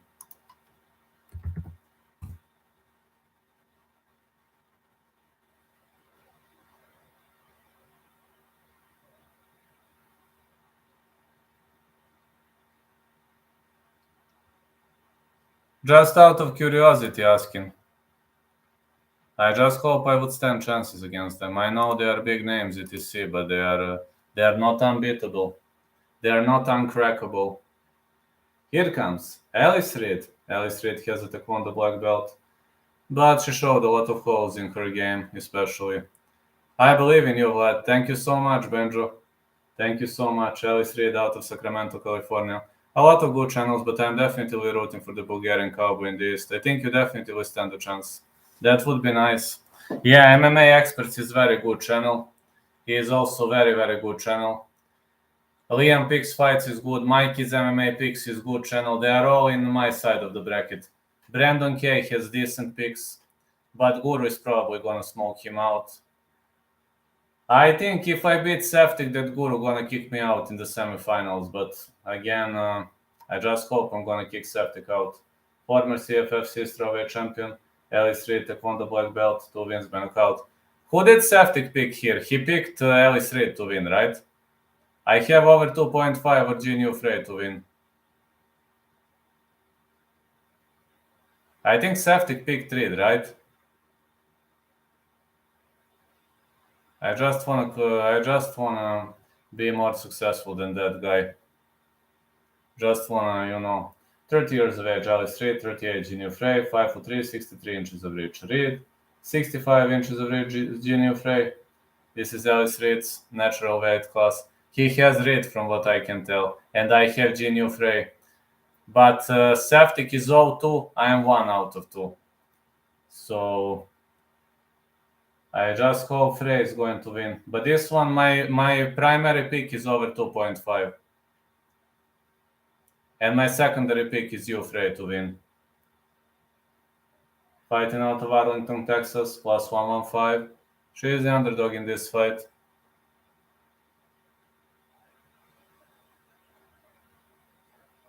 Now introducing her opponent, we got Alice Reed, 6'3", fighting out of Princeton, NI, minus 135.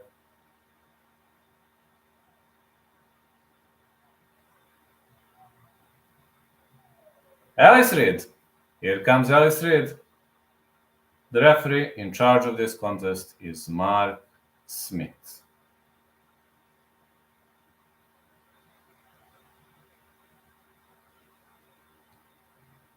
Alice Reed, Jinh Frey.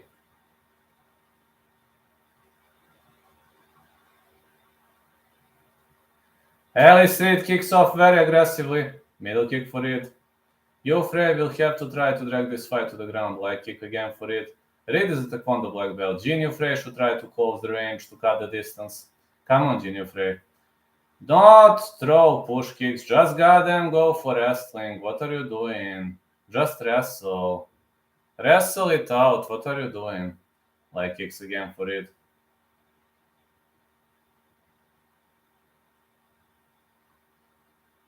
Push kick again. Big left hand. Jinh Frey is trying to wrestle. She's trying to drag the fight to the ground. Well, she's got... Reed is defending via this visor, but her posture is horrible. Yeah, she's having good chances. Come on, Jinh Frey. You have good chances to drag the fight to the ground. What a takedown by Jinh Frey. She ends up on the top. Come on, Jinh. Come on, Jinh Frey. That's excellent. She's in the half guard. She's on the top of her opponent. Alice Reed unloading some elbows, but this control time definitely works in the favor of Jinh Frey. reversal attempt, but that is not gonna be easy. Half guard is the best position to control your opponent. Come on, Elise Reed. Frame defense for Jinh Frey. Jinh Frey is staying on the top. Reed is pretty much scrappy, but I doubt she will be able to slip herself out of this position. She is in the full guard. Yeah, she's in the full guard right now. Elbows for Frey. Frey is posturing up. Yeah, he has Reed. Frey is posturing up. Come on, Frey. Big punches. Reed with elbows. Come on, Frey. Go with big punches. On the tips of your toes and unload punches. Come on, baby. Come on, baby. Do it. Do it. What are you waiting for? More big punches for Jinh Frey. But Elise Reed is defending pretty much nicely at the bottom. Elise Reed is trying to go for the armbar. No, not gonna work this time. No. This armbar didn't land clean. Leg kick. And a high kick for Jinh Frey. She should go for another takedown. Reed was able to scramble up, but Jinh Frey has to grapple. She definitely has to grapple. Come on, Frey, grapple. Oh, left-right for Frey. Right-left. Nice southpaw striking for Jinh Frey. Excellent. Let's go.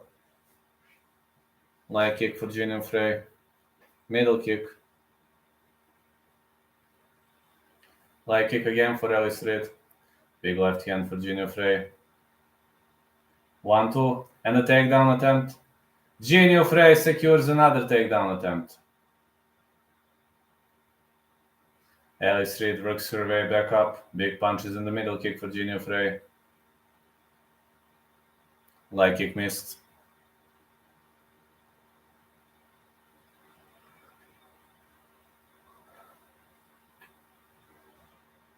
Oh, it's a side kick to the head.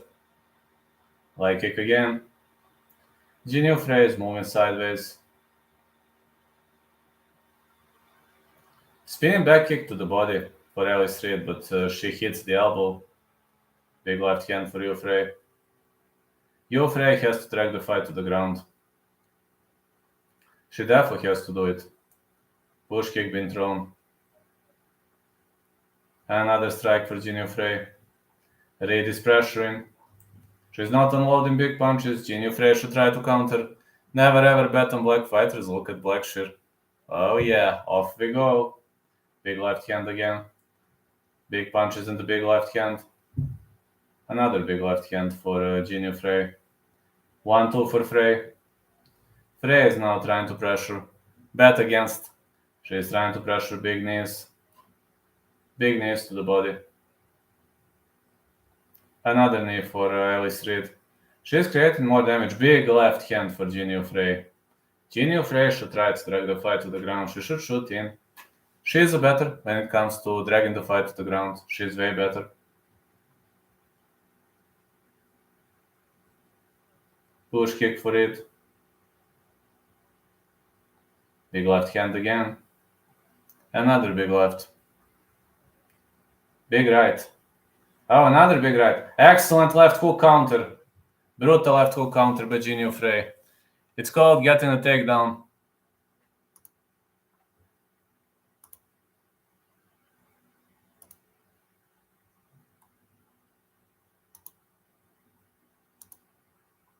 Well, she's trying. Like, she's trying to, I don't know who won this round, honestly. Hope you help me win tonight. I put my whole paycheck on your picks. Good luck, my fella.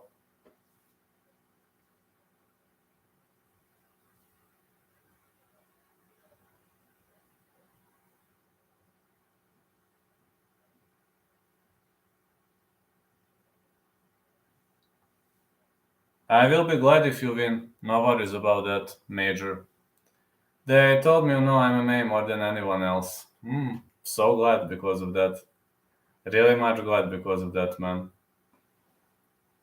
Many people believe in me in Arc Uncivilized chat. Many people believe I will defeat Codiseptic, and I'm like, Codiseptic is favorite number one, but people are like, Vlad, you know, so let's see.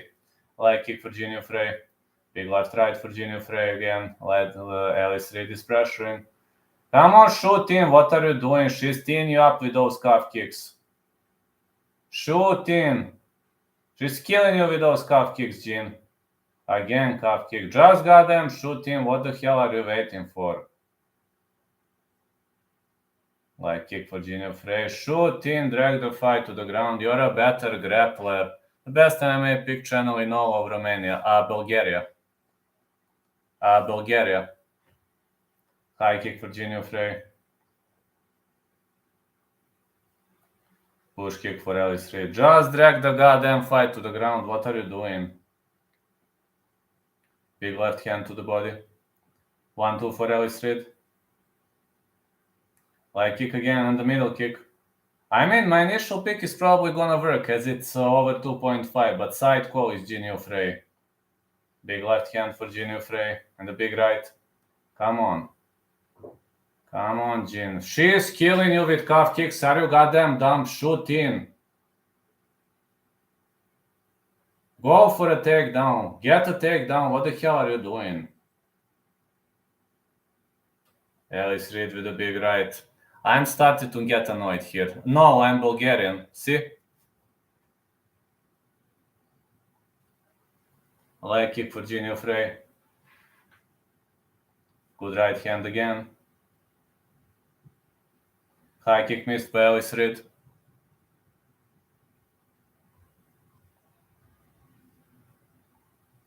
Another high kick attempt for Virginia Frey. A leg kick for Alice Reed. 1-2 for Virginia Frey.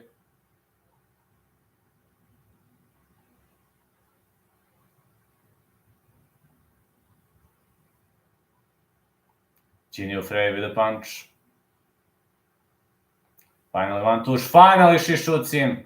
Come on. Go for a takedown. Go for a takedown. No. Not to that side. To the other side. That's it, Jinh. That's it. She went to the other side. She's listening to what am I saying. You live in Bulgaria. I actually live in Serbia, but I was born in Bulgaria. I was born in Kustendil, Bulgaria, but I live in Belgrade, Serbia. Big punches. Come on, Virginia Frey. Control her on the ground. Hold her down. Excellent knee shield for Alice Reed, but Virginia Frey is on the top of her. Come on, stay on the top. Control her, baby. Control her. Teach her a lesson with this control. Come on, Jinh. Let's go. Control her. That's it. That's it. Have guard. That's it. Improve your position. Don't let her scramble on her feet back. Alice Reed is... Oh, big left hand for Virginia Frey. Yeah, big two hooks. Big two hooks. These hooks are making damage. My country as well. No, it's not a part of Russia. No.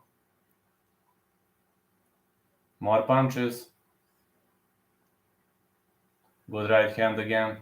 No, it's actually on Balkan Peninsula. No, not a part of Russia. No. Type this on Google map. That's where I live.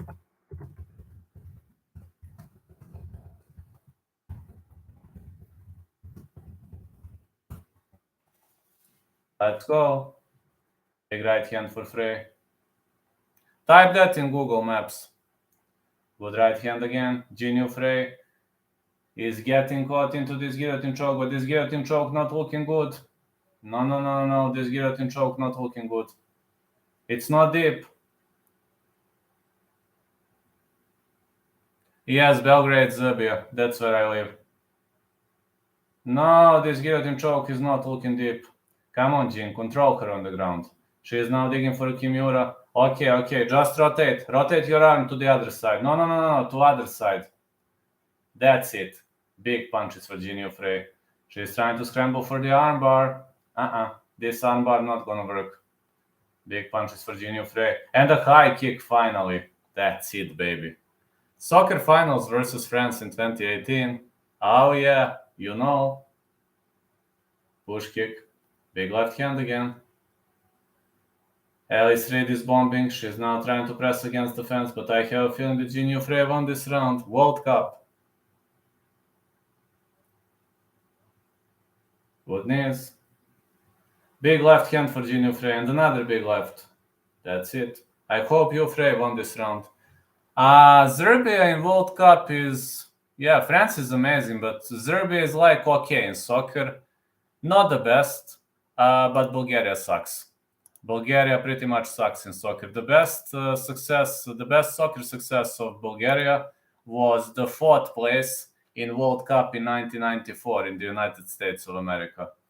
That was the greatest success of Bulgaria. We had a great generation, like Bulgarian live in Serbia. Why you move, bro? Well, my parents moved when I was a kid. When I was a little baby, my parents moved. I don't know, my parents moved when I was a baby.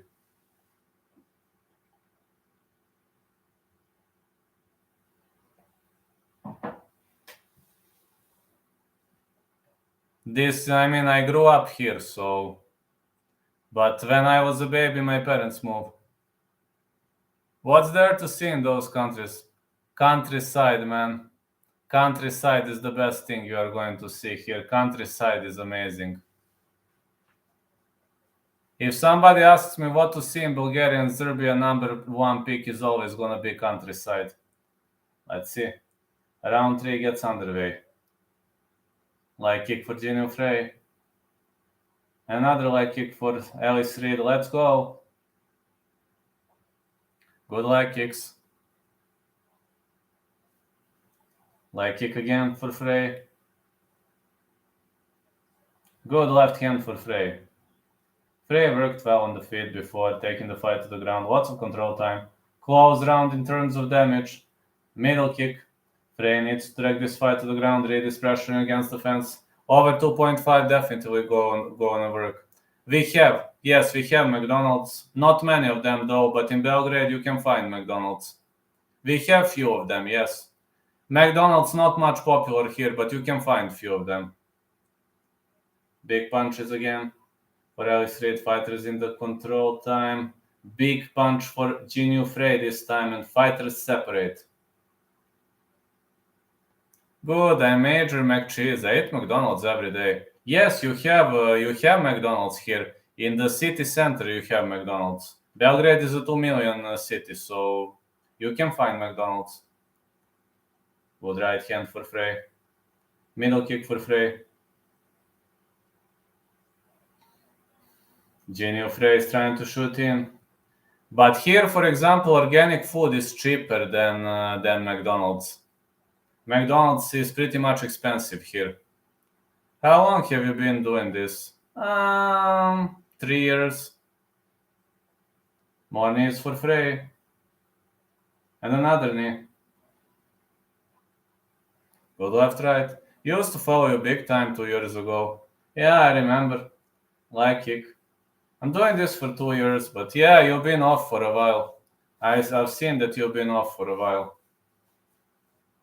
Very close fight in terms of damage. It is creating more damage. Big left hand. Well over 2.5 is gonna work. 2 out of 3. You punch pillows, right? Pillows? From time to time, yes, I did it. Big punches again. Leg kicks. I used to train MMA until I hurt my Achilles tendon, but right now I'm on the break, but I will get back. In August, I hope. Big punches, 1-2.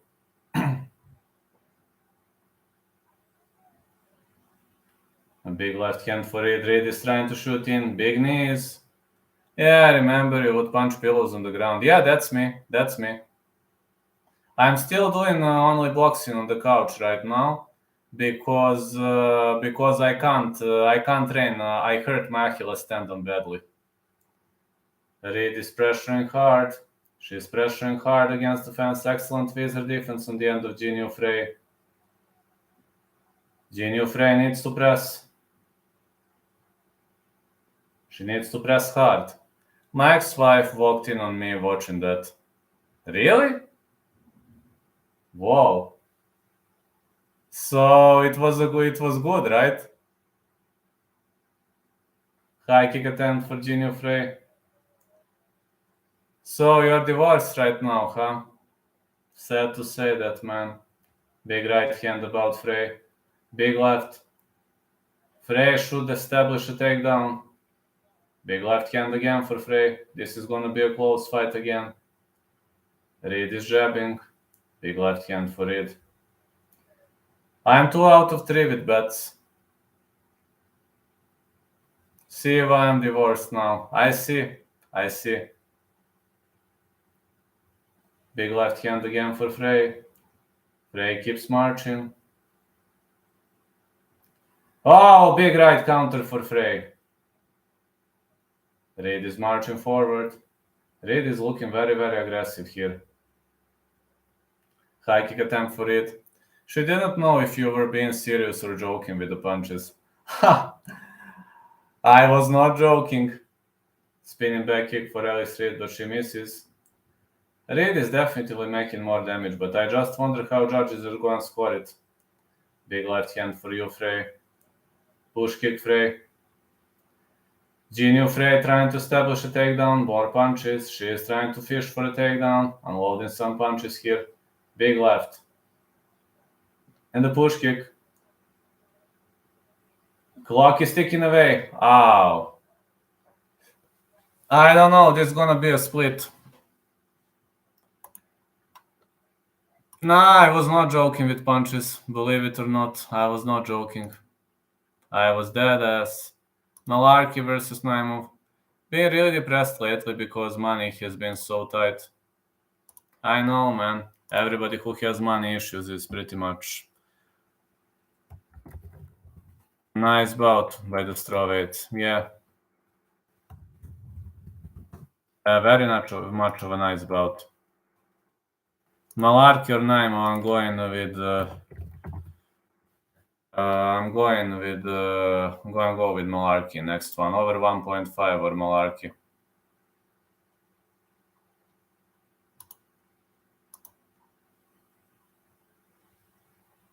Nah, I don't know if Marlon fought yet.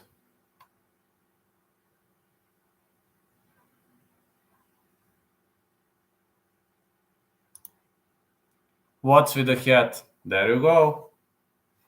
It's nice still. Bulgaria. That is my hat.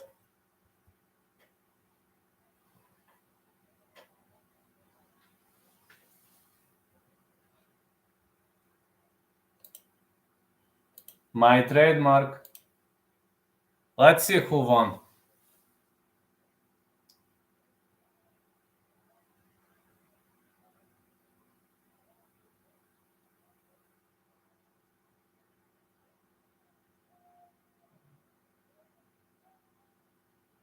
Elise Reed won. Saftik and I are tied now. We are tied now.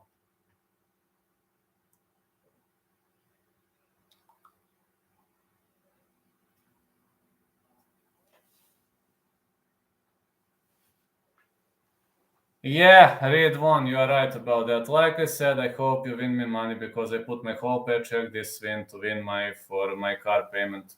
Good luck with that. Don't know about Hicks. Right now I'm watching UFC, so...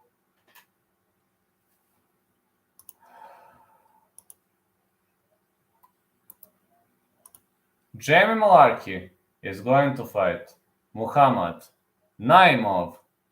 Off we go, fellas. This is gonna be a very much of a nice performance so far. Putting my faith in you, please don't let me down with your picks. We'll try not to let you down, my friend. Mullarkey versus Naimov, over 1.5 or Mullarkey to win.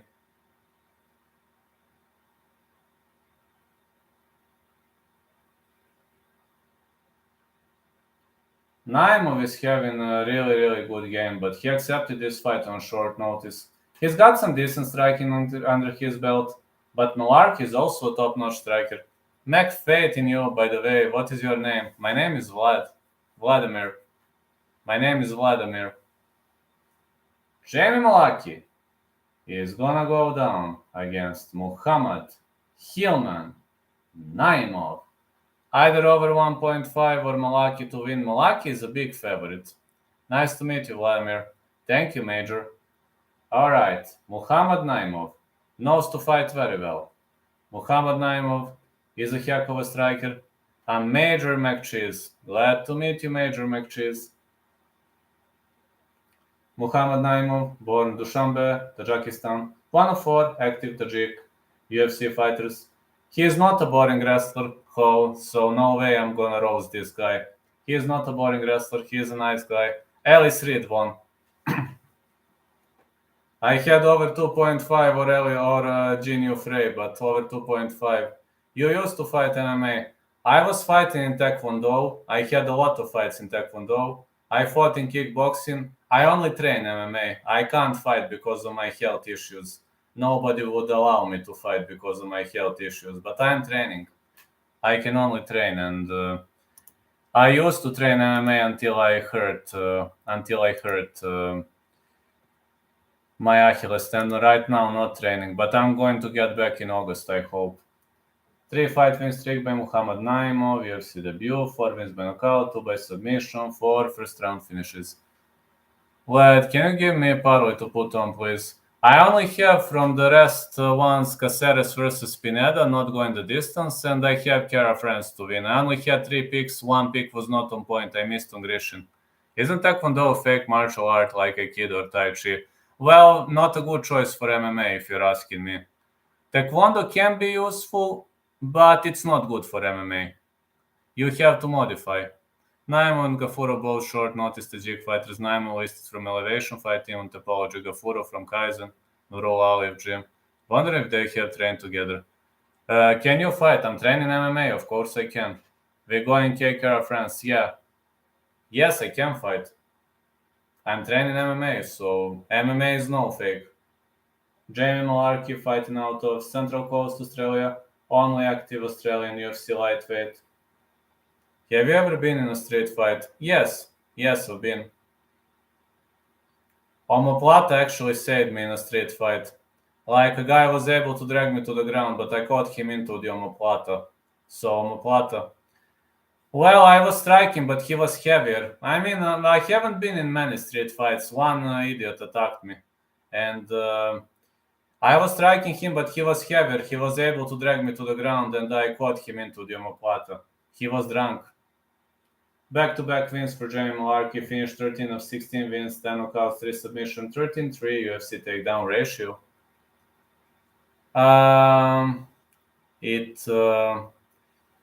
He started pushing me, yelling about that I'm talking to his girl or whatever. But the truth is, he was drunk and he was pushing me. He was trying to hit me. I was teeing him up on the feet, but he was heavier. And he was able to drag me on the ground. And he was constantly yelling, "Come on, pussy, hit me," and I caught him into the omoplata, and that's how it ended. Nurmagomedov not a lock. I'm gonna roast that guy. 6' tall Jamie Mullarkey, 5'9" Muhammad Naimov, 74 inches of reach. Jamie Mullarkey, 70 inches of reach for Muhammad Naimov, 28 years of age.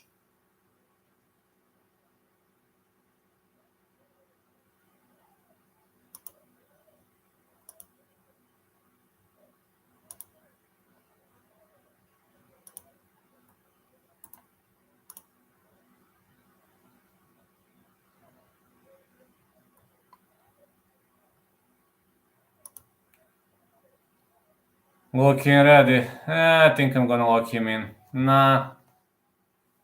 I have to roast Abu Bakr, so can't wait to roast him. I promise to my fans that I'm going to roast that guy. Jamie Mullarkey, 16-5, fighting out of Central Coast, Australia, -435. Vladimir, what is your lock of the night? My lock of the night is going to be KK France. I'm gonna roast Abu Bakr Nurmagomedov. You will see when he fights. How am I gonna talk? Jamie Mullarkey, Muhammad Naimov, Victor Altamirano loses. I think Victor Altamirano gonna win. Only some of them. Not all of them, only some. Let's go. The fight is on. Mullarkey is very cautious. Naimov will try to keep this fight standing. He's a heck of a striker. Which ones? Mostly Dagestani fighters, Checheni fighters, and the fighters with extremely disrespectful fans. Good luck kicks for Naimov. I mostly roast Dagestani fighters. Not all of them though, only boring wrestlers. Like kick for Naimov.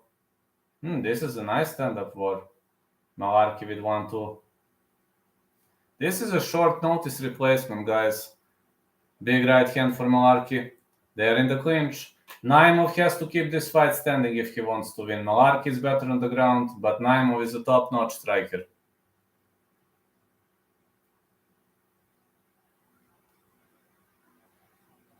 Good right hand for Mullarkey. I was roasting Khabib actually in the past. Good punches to the body. I was roasting Makhachev. What did they do to you? Their fans were sending me death threats. Big punch to Naimov. Not them, but their fans were sending me death threats, so that's why I roast them. If their fans start trolling me, then I roast them. No, I'm not joking, I'm dead ass. Mullarkey drags Naimov to the ground. Well, this is a problem for Naimov. Naimov is not the greatest wrestler in the world. Yes, no joke. Mullarkey caught the back. Yeah, he took the back. Naimov is gonna have a hard time slipping out of this position. Mullarkey's only chance is to do this. Yes, exactly. They separate. Good separation by Naimov. They're like, don't talk against my guy and my religion. Big leg kick for Jamie Mullarkey. And I have never said anything about their religion. I'm just roasting their fighters. Big right hand again. But as soon as they lose the argument, they start religious slurs. Man, if you cost me my paycheck, I'll be pretty pissed too, but no death threats. That's fine. Good right hand for Mullarkey. Being pissed is okay. Are you gonna watch boxing? No, I'm watching UFC. Big leg kicks for Mullarkey. I don't have two screens though. Good right hand again for Mullarkey. Mullarkey gonna drag this fight to the ground. More punches again. Andrei fighting at 44. How are you, X? Is it better to be pissed off or pissed on? Pissed off, I guess. Good right hand again for Mullarkey.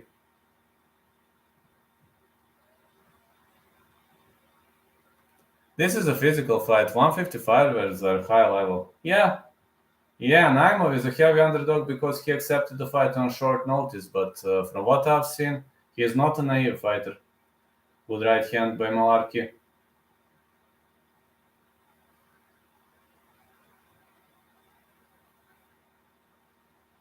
Big right by Mullarkey again. Big right again for Mullarkey. Naimov misses. Naimov, man, you can't bet against Russians either, bro. He's Tajik, I think. I think Naimov is not Russian, he's Tajik.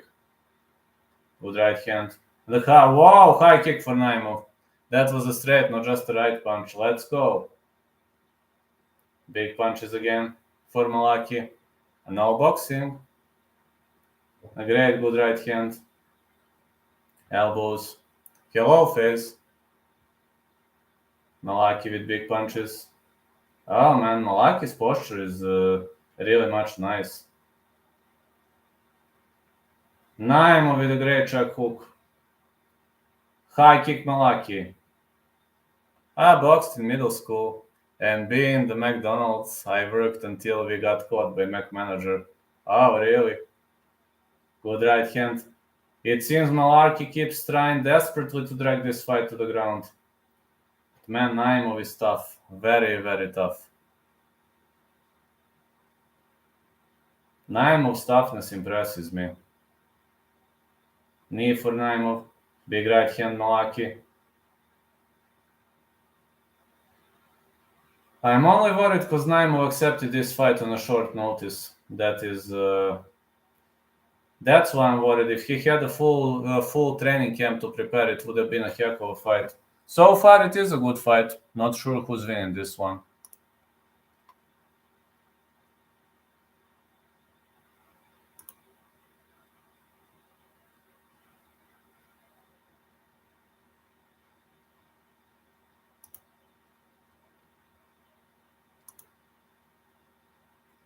Let's go. Very close round, guys. Very, very close round. Many people, everybody in the chat believe Mullarkey is gonna win. Fine.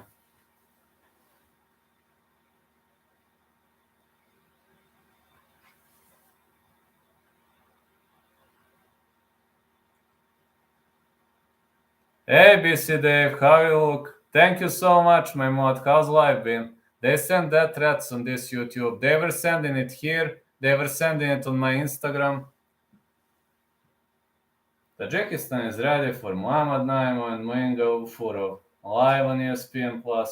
Oh yeah, 2 Tajikistani fighters. How are you doing, BC Dave? Been a long time since you hopped into the chat. Big punches for Mullarkey, like kick. Oh, not shot. What they say here? We know where you live. We are going to torture you, etc. Something like that. Or they like, don't you dare to speak against that guy. Don't you dare to say this. Don't you dare to say that. I'm going to say what I want. According to the United States of America, the freedom of speech is guaranteed. They don't respect the United States of America. I got 4 tickets to UFC 289 next week. So excited. That's amazing. That is amazing. So glad because of it. Good punches for Naimov. 1-2 Mullarkey. Big left. Wow, big left for Naimov. Big right hand. I'm telling you, those cowards disrespect America. Like kick for Mullarkey. And America is the best. Big right hand for Mullarkey. First event ever. That is amazing. Big right hand for Mullarkey.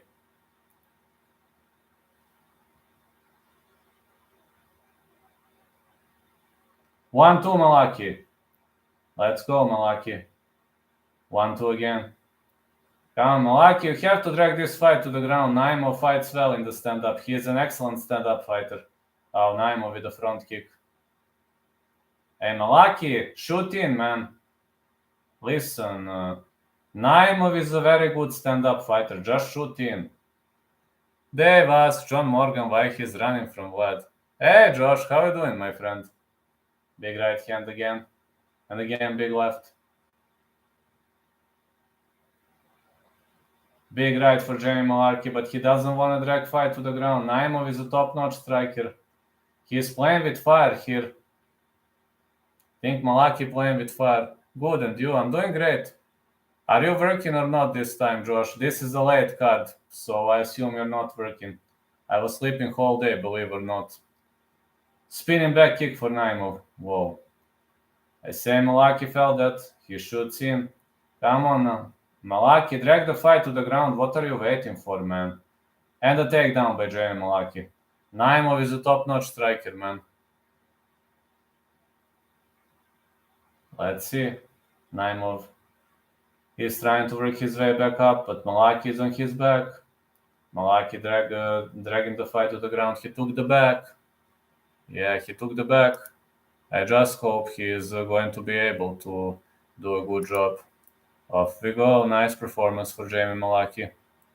Really much nice performance. He is pressing Naimov against the fence. He has to fight intelligently. Muhammad Naimov has brutal kicks and brutal punches. We mustn't underestimate his power. So, big right hand for Naimov. And again, big punch for Mullarkey. Oh man, these two guys are standing and banging. Again, big right by Naimov. Mullarkey is pressing against the fence. Nice performance by Mullarkey. If you want, I'll live stream Octagon site for you. And see him John on Friday. That would be awesome. Whoa!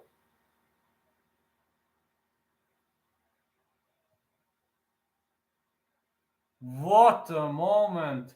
Naimov smokes him out with a knockout. Well, now it doesn't matter. I forgot to enter that pick. Glad I didn't bet on this one. I had over 1.5, so... Oh, he floored him with the big right. I had over 1.5, so... I don't know whether I was on point or not, but... Naimov switched to big right. He switched to southpaw and countered him. Big. What a counter. Nice. Very nice. What a counter. I told you Mullarkey's only chance was to drag this fight to the ground. He didn't do it. Yeah, please stream Octagon side. That would be awesome. What a performance.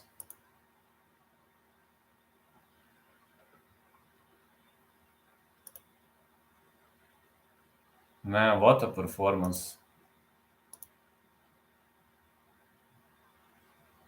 It really was an awesome performance, fellas. I got to say, it was an awesome performance. I'm gonna send you a pic of John Morgan and me wearing Bulgarian cowboy shirt. That would be awesome. Naimov wanted all that smoke, striking and wrestling. Well, Naimov is a better striker. I told you that right off the bat. So Australian down. How are you doing, Giga Chad of NPCs? How are you doing, my friend?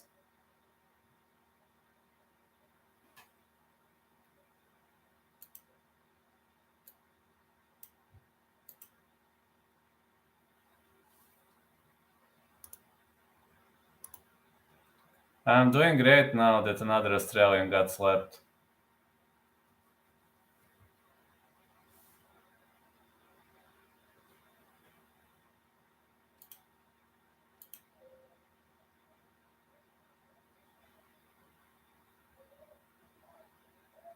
Oh, it was over 1.5. Thanks God it was over 1.5. I was right about this one. Thanks God. Another Ginosanya training partner is down. I had over 1.5. Actually, it was over 1.5. So thanks God, I'm okay with this pick. Didn't fail. What a victory for Muhammad John Naimov. Winner by TKO. Round 2. It was over 1.5. Mullarkey have no future in UFC. You are right about that. John Castañeda, Muin, Gafurov. I'm going to go with over 1.5 or picking Castañeda to win, I guess. This Tajikistani fighter is amazing. Let me see who's fighting next, so I give you to vote. John Castañeda, Muin, Gafurov. Yeah, Castañeda, Gafurov coming up next.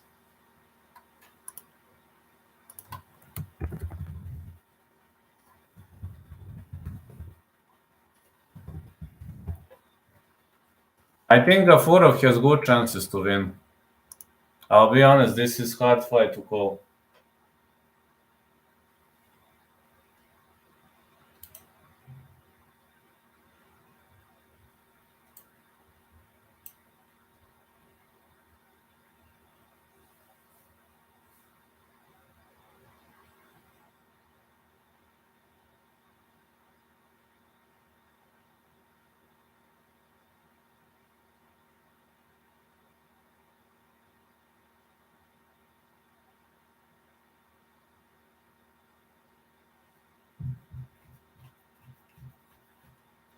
Do nothing, Vlad, to the doggies. Well, Josh, they are the one who threaten. So you think I won't roast Abu Bakr, huh? Okay, let's see. We will see.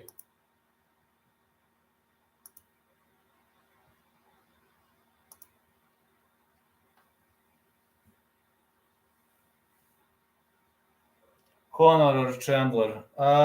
Chandler. Soy boy Volk will lose to Makachev again after he beats Yair.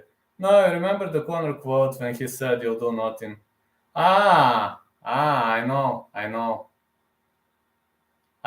remember. You do nothing. You do nothing. You do nothing. You do nothing. Yes, I remember. Soyboy Volk will lose to Makachev again after he beats Yair. Volk literally destroyed Islam. I don't think they will let Volk fight Islam again. I don't think UFC will let that fight happen again. That's the problem. But I would love to see that fight, honestly. I don't think UFC wants it, though.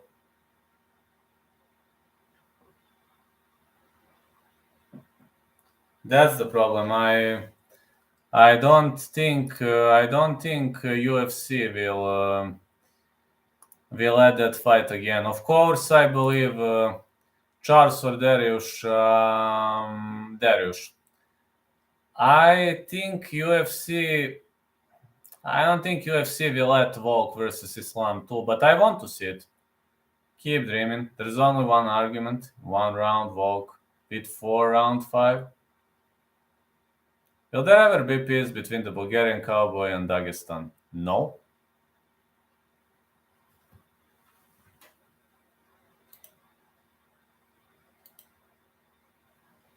He was losing. If they stop sending me death threats and trolling me in the chat, then okay, I can accept the peace if they stop.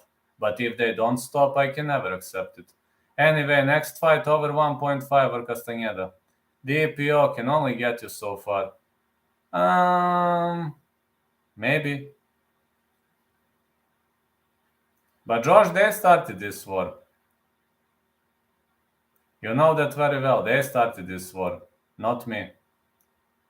When did I start a war? I don't like starting any kind of war.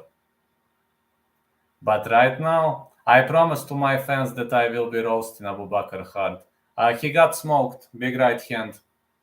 Naimov was against the fence. Mullarkey was trying to march forward.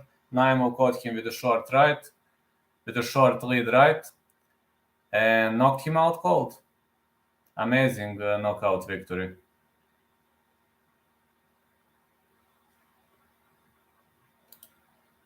Muin Gafurov, 18-4, Master of Sports in Combat Sambo. Muin Gafurov is a different type of fighter. Don't do it, Vlad. You might summon the Duggies. Oh, I will do. And Whittaker gonna beat Gino in the rematch.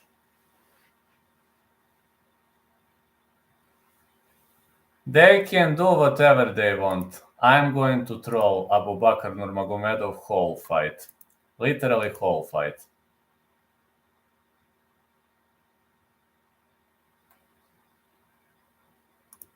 They can always come if they want to. But they will not come, Josh. They're pussies. Islam is Volk's son. Keep crying. I have a knife.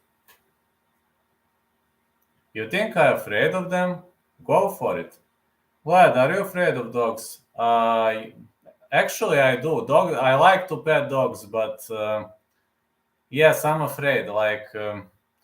I was bitten by a dog when I was small, so because Abu Bakr is. Oh, you are right. That one is funny. For real.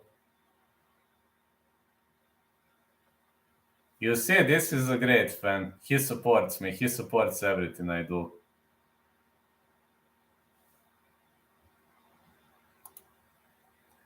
But Josh Aracon is the most powerful chat member. Robert Sela is the dumbest chat member.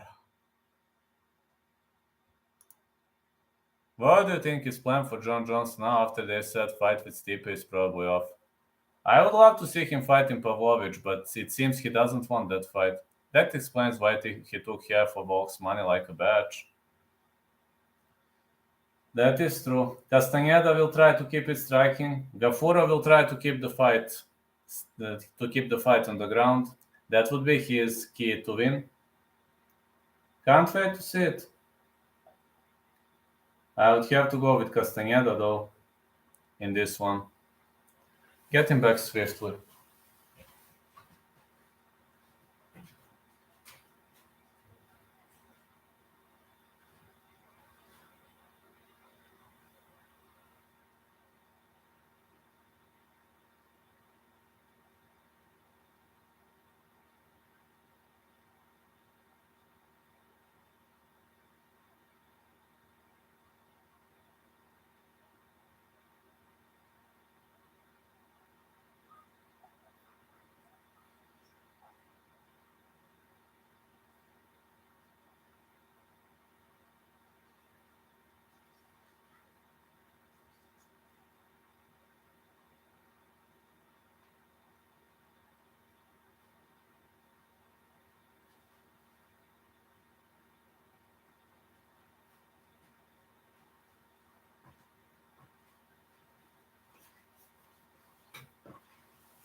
think Castañeda cardio looked shot in his last fight, so I bet on Gafurov.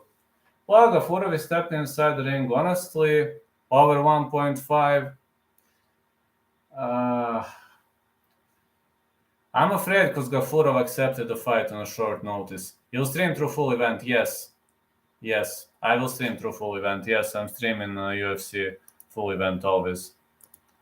Always streaming UFC's full event, so...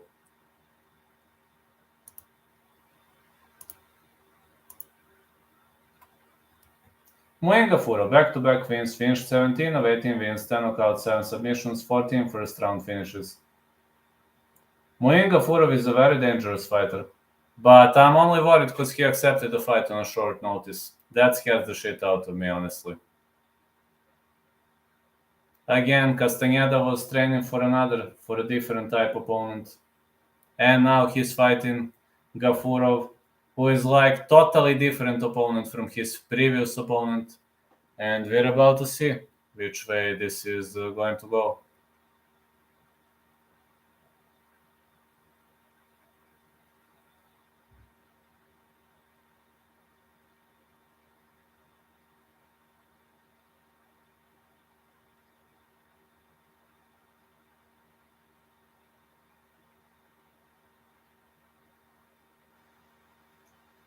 They are inside the ring.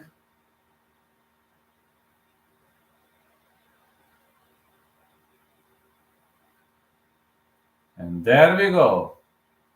John Castañeda fighting out of Dallas, Texas. Here's John Castañeda. John Castañeda is inside the ring. It will be nice, very much nice. It will be a very, very much nice fight and a nice piece of play on both ends. I'm hoping these two are going to give us a great fight to enjoy. And I'm really looking forward to it. Really, really looking forward to it. Think these two guys are very much nice. John Castañeda, former Combat America's bantamweight champion, 8 wins by knockout, 6 by submission, 3-1 UFC knockdown ratio. Am I looking forward to this one? Oh yeah. Yes, I do. Yes, I do. I'm really much looking forward to this one.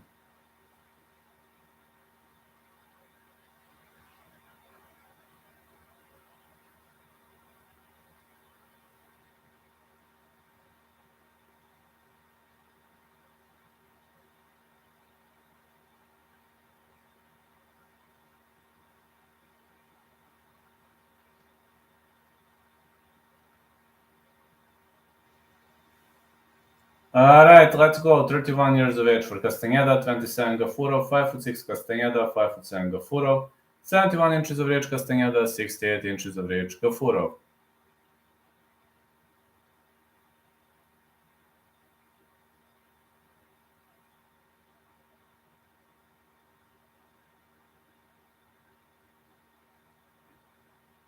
Introducing first, fighting out of the bull corner, Muin Gafurov, fighting out of Dushanbe, Tajikistan. He is a slight underdog, though I think it's a pick and fight. Yeah, though I think it's a pick and fight. I have a feeling. Yeah, he is an underdog, but this is a pick 'em to me. A very close fight. I'm only worried because Gafurov accepted the fight on a short notice. And John Castañeda, 1906, fighting out of Minneapolis, Minnesota, -130.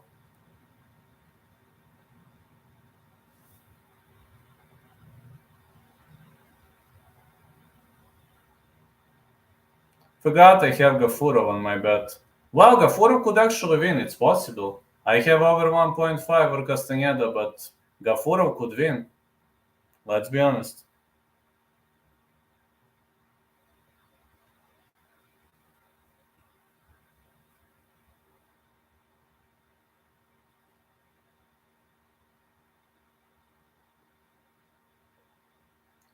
Okay, glove touch. Castañeda is southpaw, Gafurov is right-handed. Okay, Gafurov is marching forward.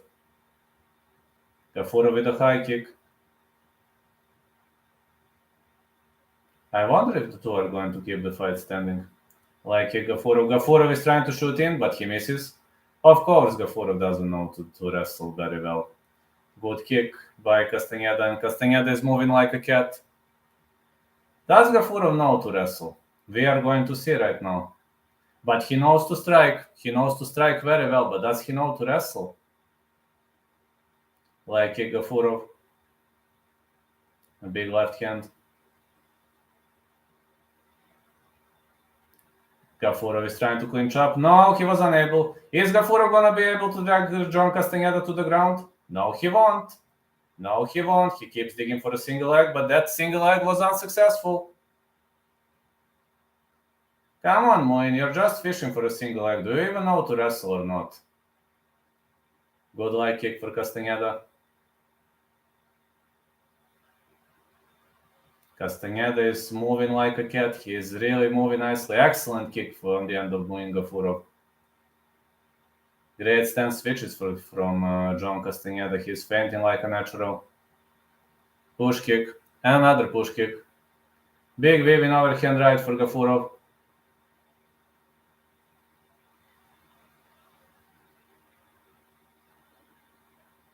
Oh, it's an X kick for Gafurov and a spinning heel kick. Whoa! This is amazing. Big left hand for Castañeda. A push kick. Another kick by John Castañeda. Castañeda is doing an excellent thing here. He's moving sideways, moving laterally.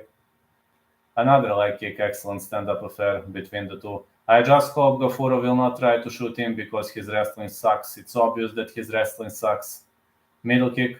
Gafurov caught a kick. Will Gafurov be able to drag this fight to the ground? And he caught the leg, but will he be able to drag the fight to the ground? No, he won't. Of course he won't. He has zero wrestling. Muin Gafurov has zero wrestling, but he's a heck of a striker. He's bombing all over the place. Big left hand. Middle kick for Gafurov. And a spinning back kick. Great kicks by Gafurov. Big left hand for John Castañeda, but Castañeda is tougher than he looks. Big right hand again. Leg kick Gafurov. Will Castañeda be able to outpace Muin Gafurov? We're going to see leg kicks by Gafurov. Really much nice performance. High kick attempt for Castañeda. Didn't land clean, but he fires back with the leg kick. Big left. Oh, big left hand. Oh, man. Gafurov is attacking all the time, but he's having such a dumb strategy, man. Does Gafurov even know to shoot in? No, he doesn't. He's got zero wrestling.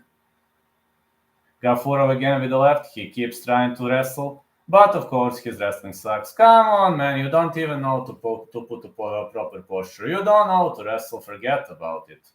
Big right hand for Castañeda. Oh, high kick. High kick and Gafurov is rocked. Is Gafurov going to be finished? Come on, Castañeda. Finish this guy. Come on. Hit that chin, man. Hit that beard, man. He doesn't belong to the UFC. Hit that beard. Castañeda is on the top of him. Come on, man. You see he doesn't know to wrestle, and he's trying to wrestle. He's got zero wrestling, bro. Piece him up on the feet, man. And piece him up on the ground. Come on, Castañeda. Land some big punches and teach this guy a lesson. It's obvious that Gafurov, as a master of Sambo, has zero wrestling. Is Gafurov going to be able to scramble out of this position? No, he won't. Oh, yes, he will, actually. Gafurov establishes a takedown, but Castañeda ends up on the top of him. It seems his knowledge of scrambling is pretty much horrible. Who will win in the Silva fight? Hope Silva is going to win.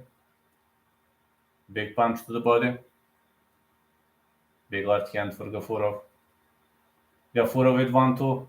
Keeps spamming punches, but Castañeda is hard. And Gafurov tries to wrestle. Of course, he has zero wrestling. Is Gafurov going to be able to take the fight to the ground? No, he won't. He knows nothing about wrestling. His single legs pretty much suck.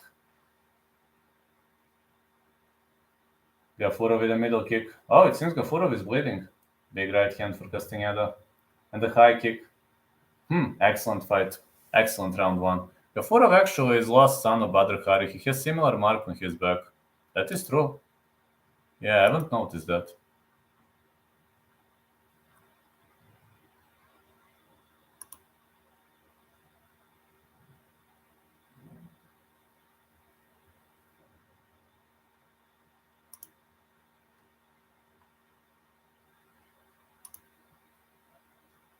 Is your real name? No, my name is Vladimir. Sexy Maxi wins round 1. I said the same. My name is Vladimir. Vlad is fine.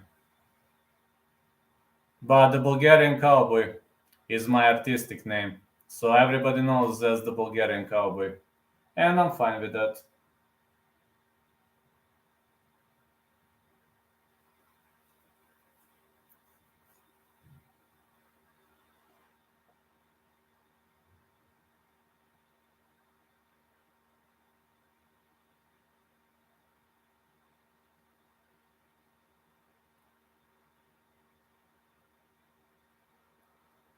Okay, let's go.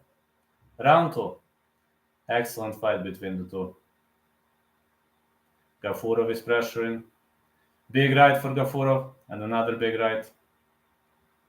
Oh, he complains about an eye gouge. Never, haven't seen an eye gouge though. Middle kick for Gafurov. Another leg kick. Gafurov keeps spamming with those punches. He's swarming all over the place, but Castañeda covers up. High kick blocked. 10-9 Castañeda in the first. Big left hand. Punches to the body, and another big left hand. Gafurov is missing, man. He's swinging all over the place, but he's missing. Good right hand. Another big left. And Gafurov is swinging, but he's missing. Sexy Maxi with a big left. Nice big left by Sexy Maxi.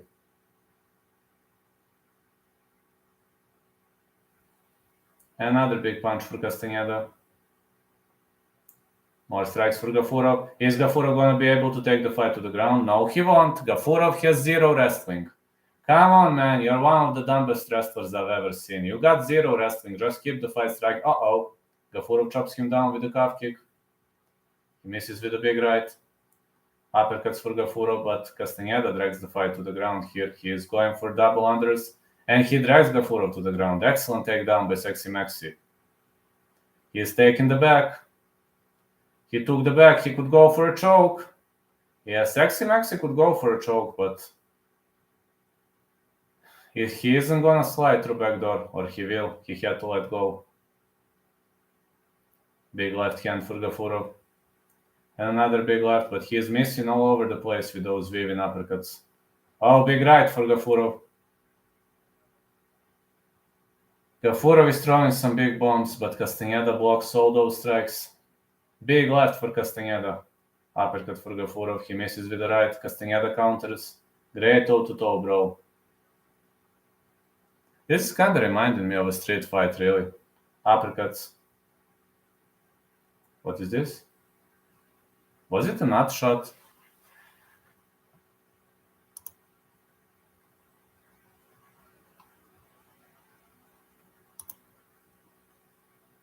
It was a head clash. Unintentional though, but... Yeah, it was an unintentional head clash though. But yeah, it really was a head clash, so...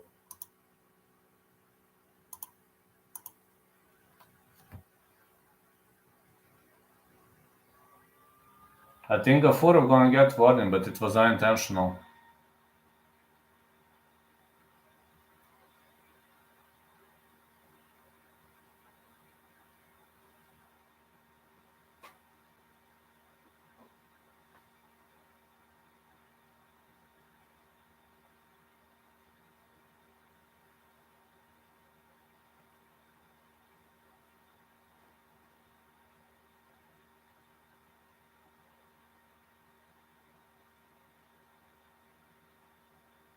It's not headbutt, it is Mexican-style boxing, Norman Park. Yes, I do remember that.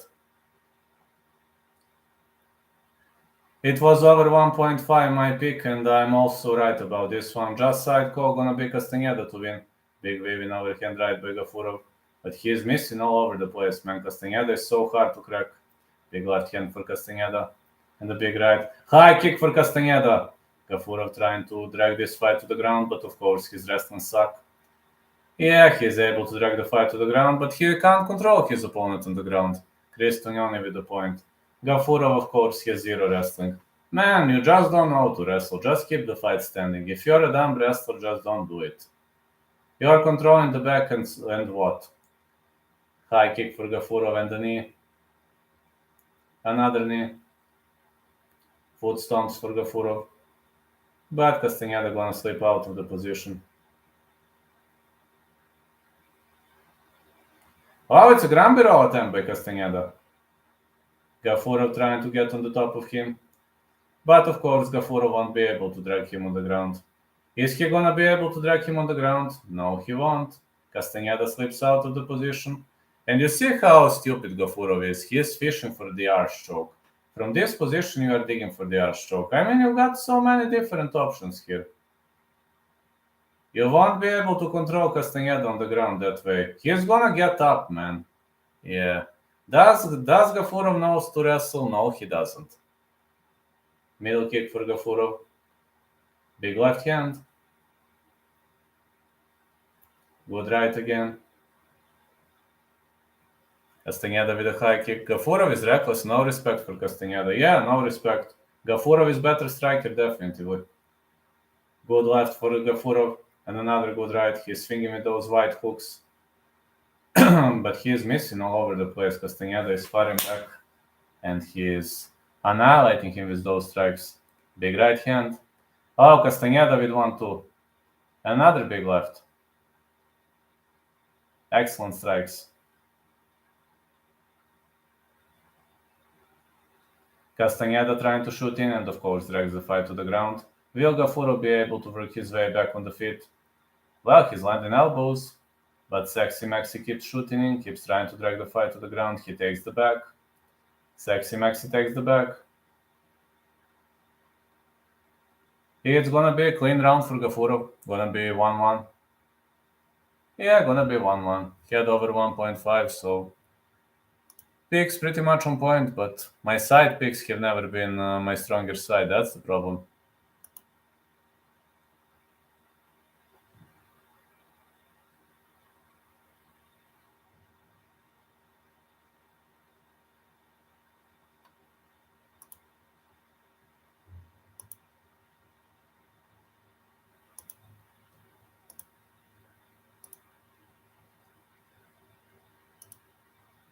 Wow, that's a good round. 50k is fight of the night. Yeah, I can guarantee you that. It's 50k. For this fight, we're definitely gonna get 50k.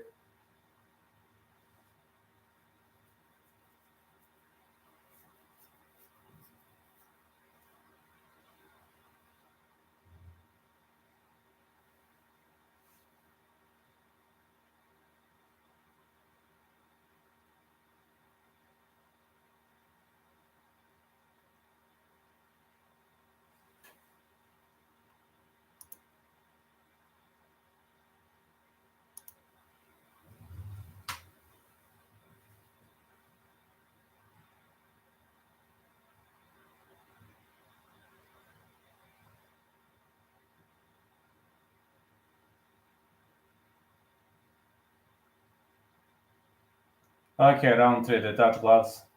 Off we go. High kick for Gafurov. Another big left hand. Leg kick Gafurov. Gafurov keeps missing. I wonder how Castañeda's card is going to go. High kick for Castañeda. It's another leg kick.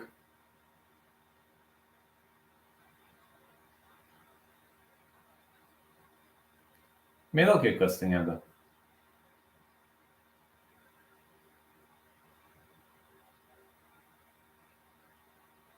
Gafurov is trying to drag the fight to the ground.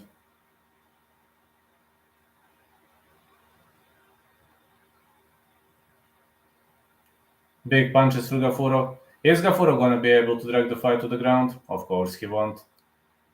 It's a horrible takedown attempt by Gafurov, and Castañeda works his way out of this position. And you see how unintelligent he was. Big left hand for Castañeda.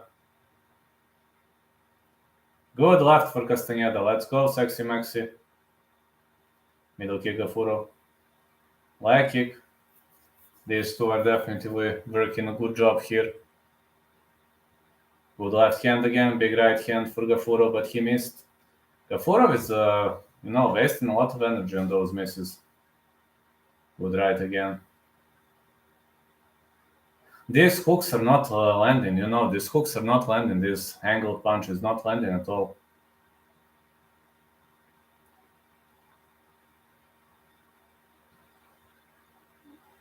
Sexy Maxi pressing against the fence. Spin back elbow for Sexy Maxi, big right. Another big right for Castañeda.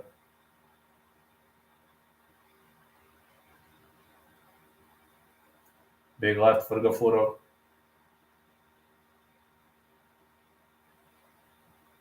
Another big left. Nice punches, a nice big right for Gafurov. But Sexy Maxi is definitely ducking under those strikes. Gafurov tries to shoot in, but of course his wrestling sucks. He is unable to drag Castañeda to the ground, and Castañeda works his way up. Will Gafurov be able to slip out of this position? No, he won't. Come on, man, you don't know how to wrestle. Just keep the fight standing. Why are you even trying to wrestle? Big strikes for Castañeda.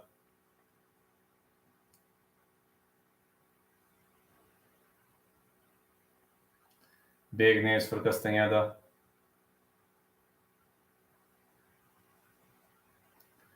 Oh, Sexy Maxi with a slam. I told you Gafurov knows nothing about wrestling. Gafurov should definitely get back to wrestling school. His wrestling pretty much sucks. He doesn't even know to defend the double leg attempt. This just speaks about his level of wrestling. Castañeda is now on the top of him. He should rain some big punches if he wants to win this fight. And he should keep Gafurov on the ground.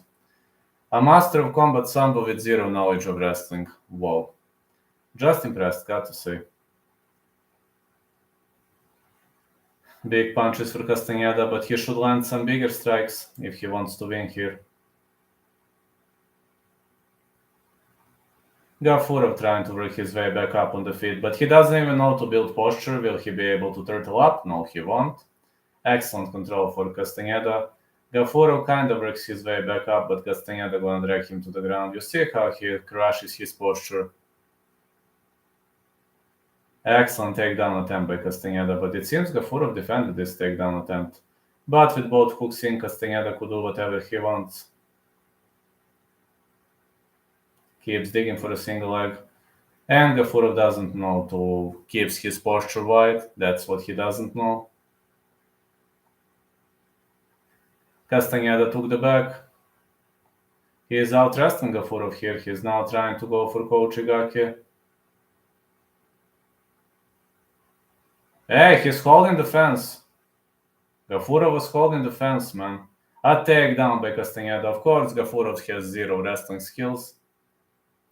And he ends up on his back. Of course, a guy with zero wrestling skills is going to end up on his back. Big punches for Gafurov. But Castañeda is definitely dominating in this round. Yeah, he is raining some punches off the top, and he is finishing this round on the top. He should rain some punches. He is now fishing for a rear naked choke attempt, but no way Gafurov gonna tap. I think Castañeda won 2 rounds, but it's gonna be close. I had over 1.5 or Gafurov to win, or Gafurov to lose, though.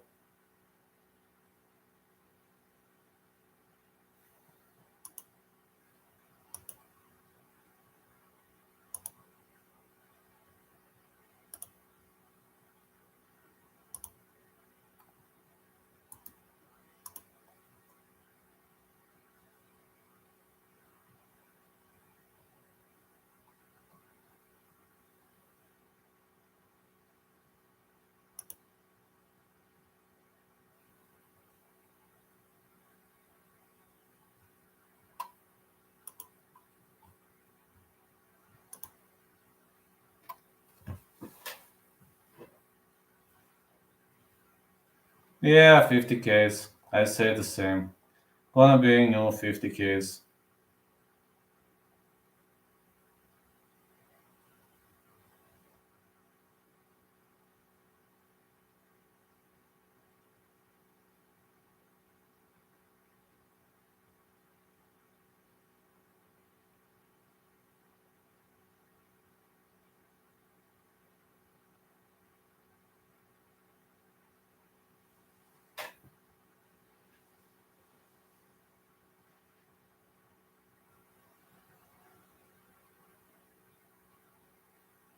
Castañeda won. Amazing. Tajikistan representing draw here on this one with a point deduction. Castañeda won via unanimous decision. What a great victory for John Castañeda. It really was a great victory for John Castañeda, and I'm like Andrei Arlovski versus Don'Tale Mace. I have no distance for Don'Tale Mace to win. Yeah.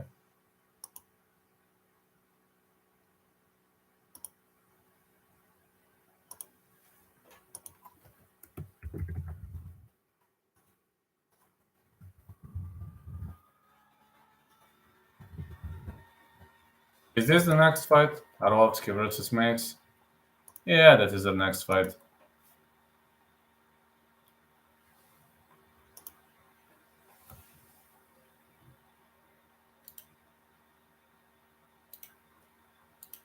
Don'Tale Mace walking towards the octagon. I actually think Don'Tale Mace might actually give him a hard time, you know. Only active Kentucky-born UFC fighter, Lord Kong Mace. Not hard to find him on social media as well as you know. Really much not gonna be hard to find this guy on social media.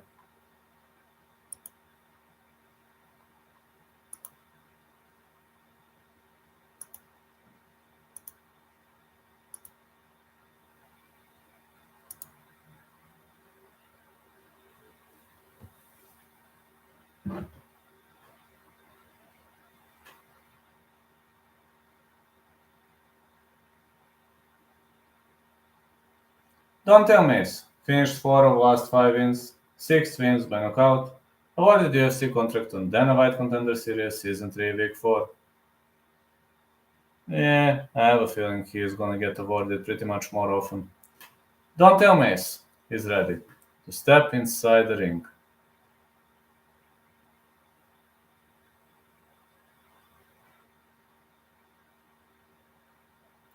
And now the legend of the octagon. It's time for the former champion, way past his prime, but he is still fighting. What an impressive legend this guy is. Andrei Arlovski, fighting out of Minsk. He was born in Minsk, Belarus.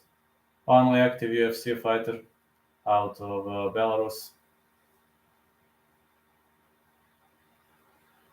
He's right now fighting under the flag of America, though, but he is one and only Belarus-born UFC fighter. He lives in the United States of America, though.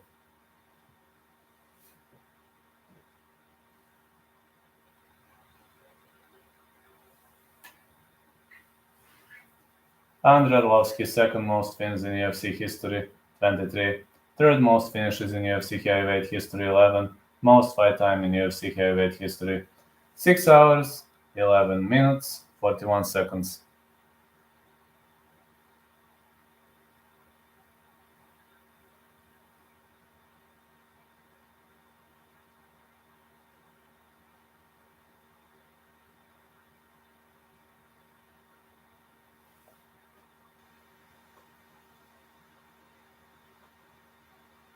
Yes, no distance for the next one, yeah. If I must pick a side, gonna go Don'Tale Mace.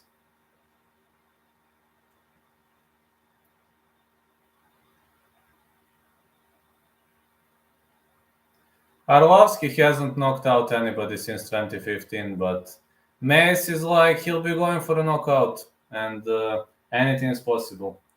44 years of age, Arlovski is 6'3", 77 inches of reach. Mace is 31, 6'6", 81 inches of reach. Mace is so bad. I know Mace could get knocked out, or he could knock out Arlovski because he is wide open when he attacks. You are right, Mace is very bad. You are right. Trevor Peak just waited 3 more weeks for his second UFC fight. That is amazing.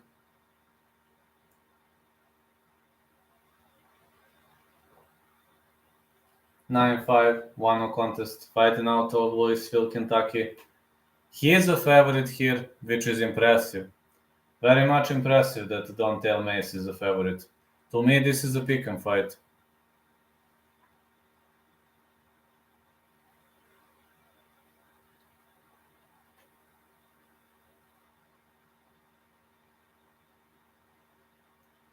Fighting out of the red corner, 34-21, 2-no contest, second most fights among active UFC fighters, 57 for Andrei Arlovski, fighting out of Coconut Creek, Florida.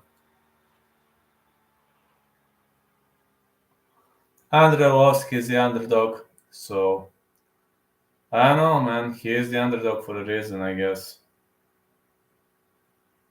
I don't know, I'm surprised because Arlovski is the underdog. The referee in charge of this contest is Mark Smith. Andrei Arlovski.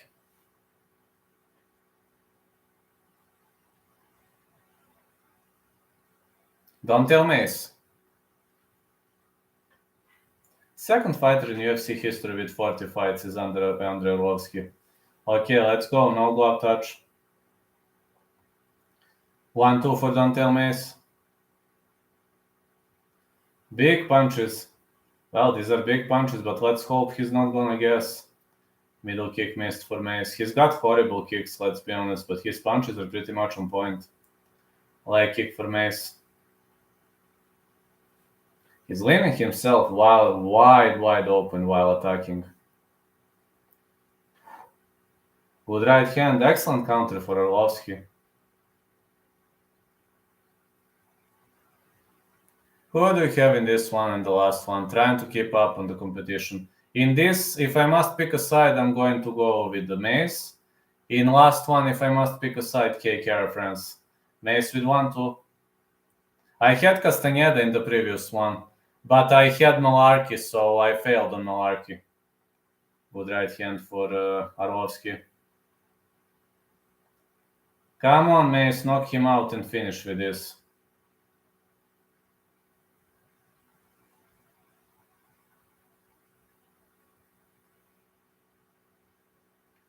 Mace is leaving himself so much open. Am I up against Seftic or down? Good right hand for Mace again. He's fainting a lot, man. Mace misses with a big left. Arlovski staying away.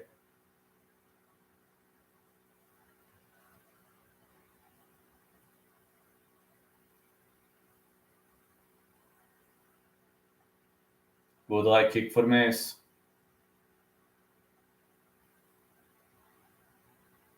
Good right hand. Yeah, but I'm telling that Abubakar Nurmagomedov is a real acting victim pussy. Good punches to the body. Big left hand for Mace.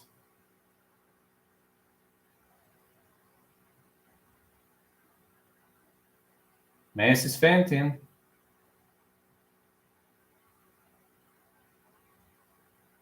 Leg kick missed. Arlovski now trying to go with the big right.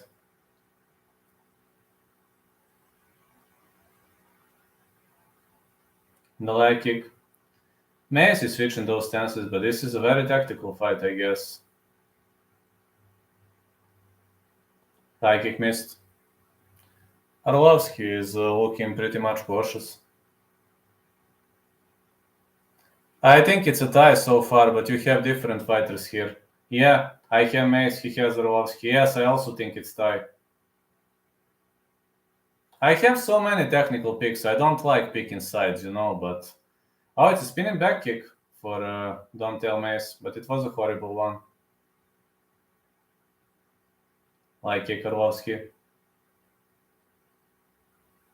Push kick. Mace misses.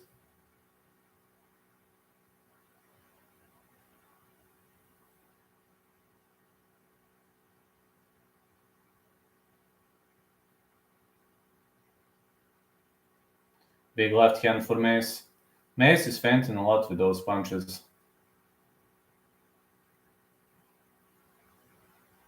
So it's a tie so far, huh?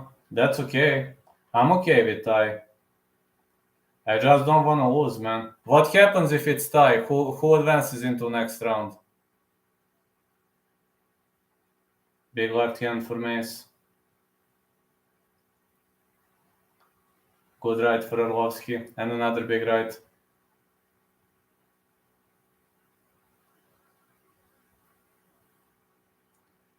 Mace attacking with a big right and a big kick to the body.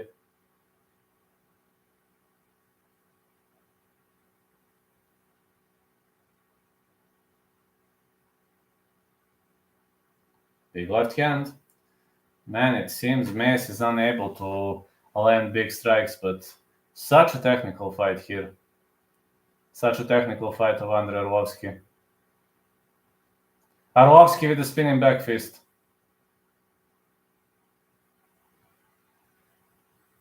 Flying knee attempt for Mace. Mace is now trying to drag Arlovski to the ground, and he's able to. He's able to drag the fight to the ground, and the knee. Oh man, you are right. Mace is pretty much horrible, but at least he unloaded an elbow of the clinch. Oh, it's a Superman punch for Mace. Big weaving overhand right. Was a close fight though. If it goes by dog points too, I forgot that. We'll have to wait for Ark to go live to be sure about anything. Yeah, you are right. Who has more underdogs gonna win? It would be better if it's not a tie. If I'm up by 1, it would be awesome, but I hope I'm gonna be up by 1. A win over Legend would definitely boost my reputation. What do you think about that, Real News MMA? Would a win over a Legend boost my reputation?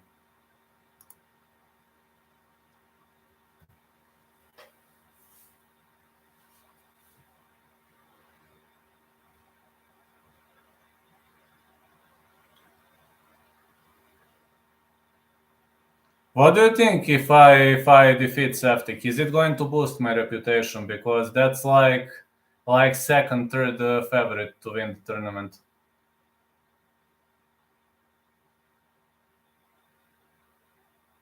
That Superman punch landed clean.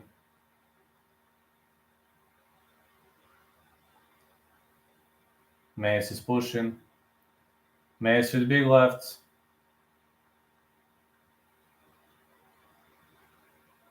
Leg kick for Mace. Leg kick again for Dontail Mace. I think so. I think this is a great thing. Yeah, I think so too. Yeah, right. I think so too. Just to connect here. 1 second. Just need to connect this cable.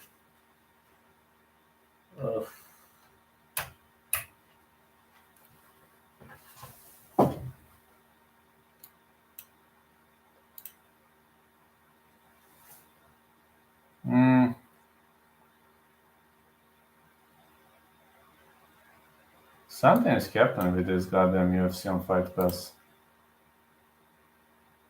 Hold on. Oh! Was it an illegal shot? Just have to reload it. Something is happening with this goddamn UFC on Fight Pass, and I don't know what this is. Okay, the fight is on again. Good job for Arlovski. The big leg kick. Leg kick again for Mace.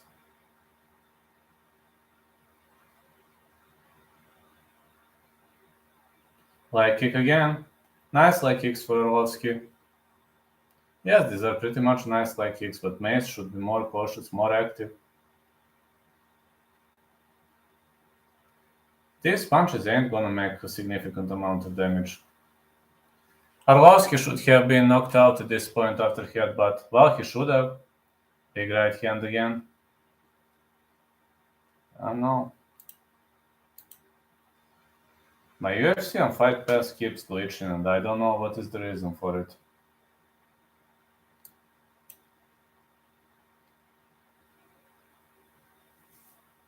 Big punches again for Arlovski. Again, big left hand.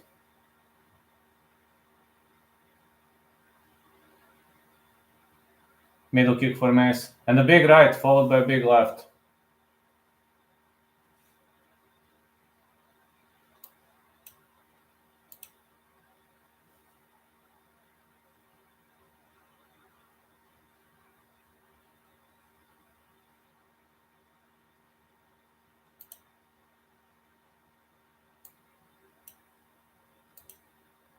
Let's see.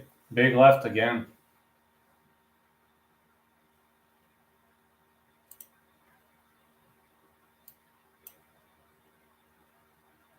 Really much of a nice performance by Arlovski. Yeah, really. Santos versus Munoz next fight. Yeah, round 1 for Arlovski, got to say. Pretty much could be round 1 for Arlovski.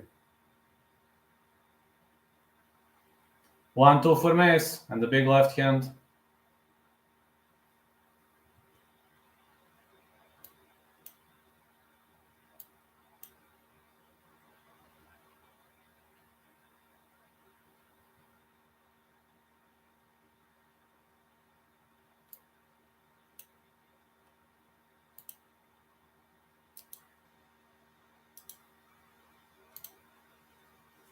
Oh boy.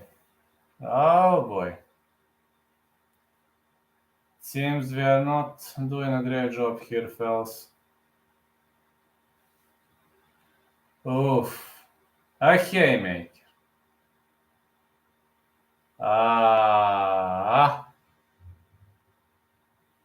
Lordcon. Stand up. Ooh, man. Down he went like a wrecking ball. And Arlovski is out cold. Cody! Oh, Cody!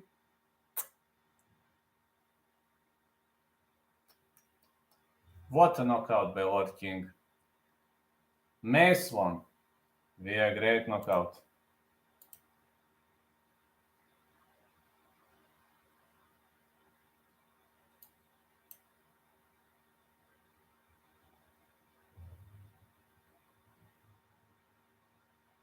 Oh, Cody!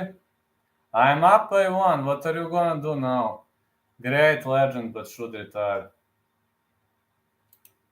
True, he should. He should, man.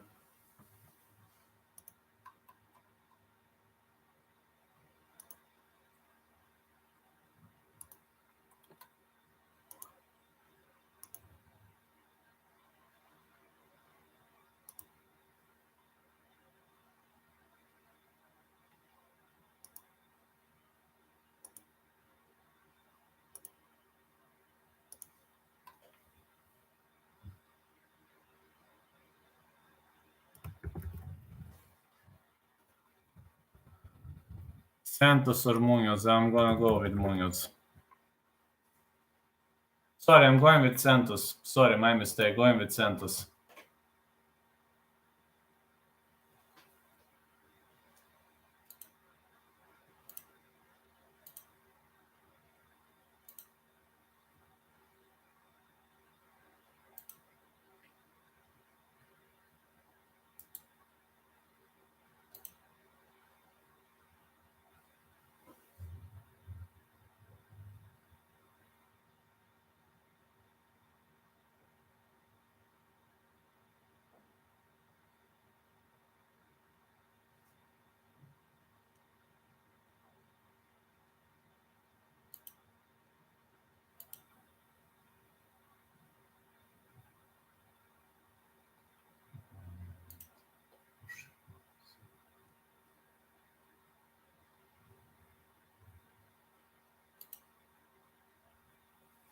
Santos KO. I guess so.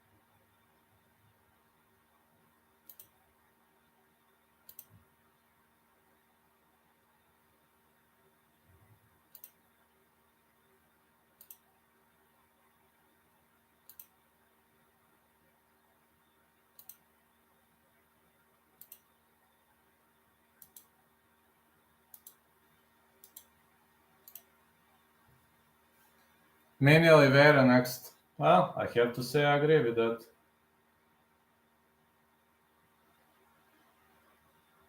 Short break in progress.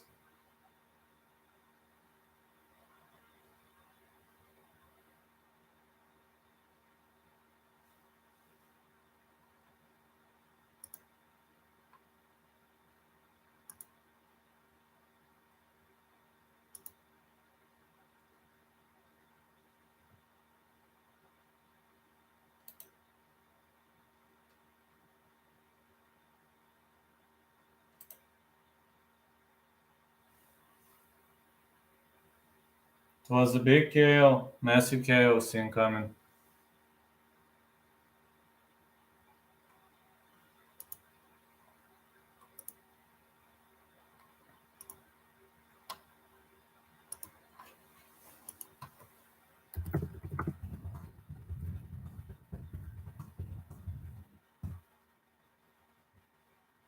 I'm up against Saftik by 1.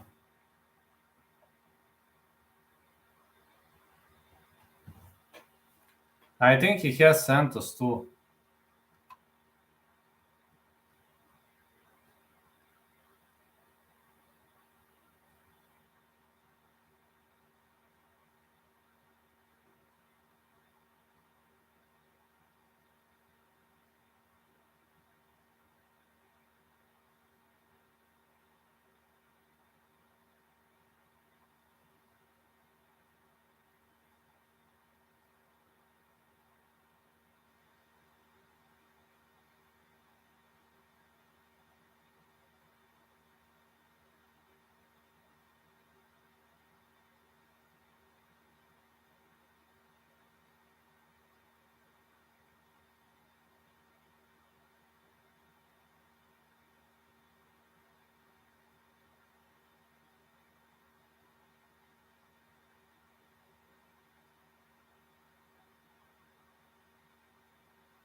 Arlovski is literally spent. Oh, the chin's gone.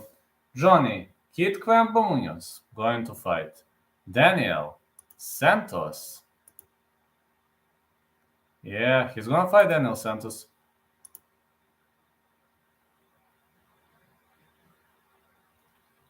That chin is literally wasted. You're right about that. Chin is literally wasted.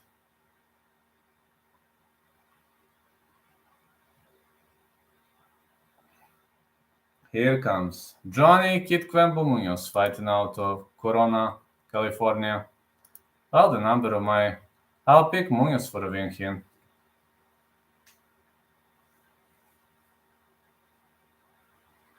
I'm going with Santos, I think. Picked Santos, but I'm up against Saftik by 1. So I hope... I also picked against Abubakar Nurmagomedov and he picked Abubakar. Just hope Elizeu Zaleski dos Santos gonna smoke that guy out.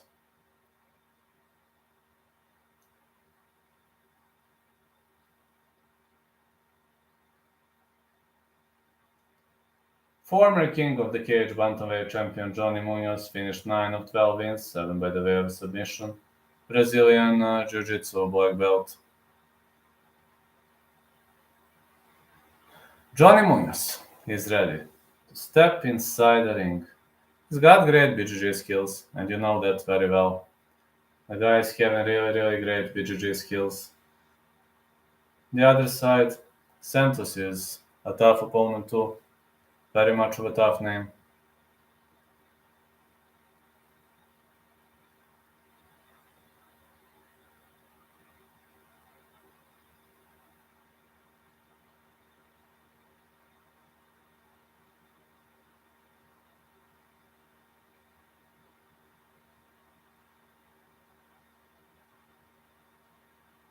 Off we go. He's ready to step inside the ring.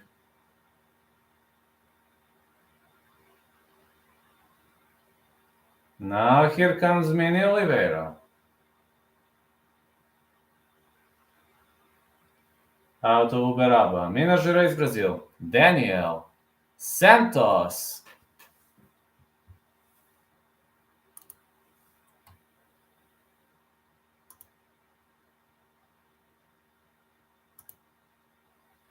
Yeah, it's Daniel Santos, fellas.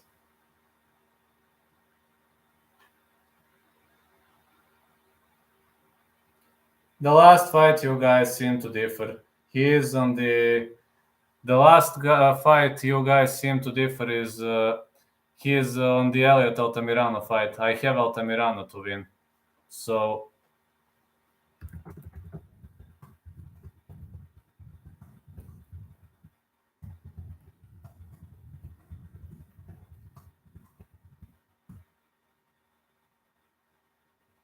right? Am I right? Because I'm up by 1.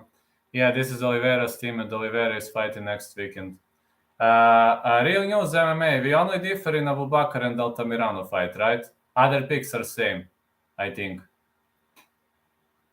I have Santos to win here.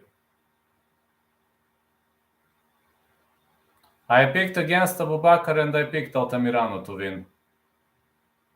I picked Zaleski, Dos Santos, and Altamirano, and he picked Elliott and Abubakar, right? 67 inches of reach for Santos, 71 for Munoz. Just tell me, please, whether these picks are like... if all other picks are on point. Yeah, he picked Caceres, I think. Also picked Miller, Silva, same pick. Only 2 different picks. Yes, correct. You both have Silva, Kai, and Caceres. So technically, I'm very close to smoking him out. If Elizeu Zaleski Dos Santos wins, I'm smoking Cody Seftic out of the competition, right? Oh, man. Oh, Cody. I need to smoke you out, man. Daniel Santos, 11-2, fighting out of Uberlândia, Brazil, -230. Favorite odds. This is going to be a huge moment if I win, because Cody Seftic is a legend, and everybody are saying that Cody Seftic is very good capper. So let's see. The referee in charge of this contest is Herb D. Santos versus Munoz.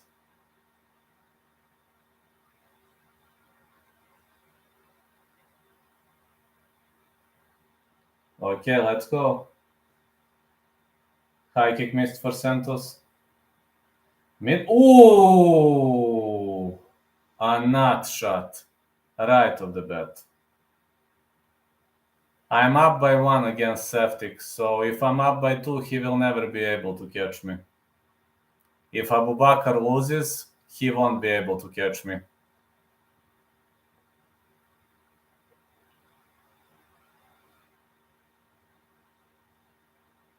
What a way to start the fight. With a nut shot.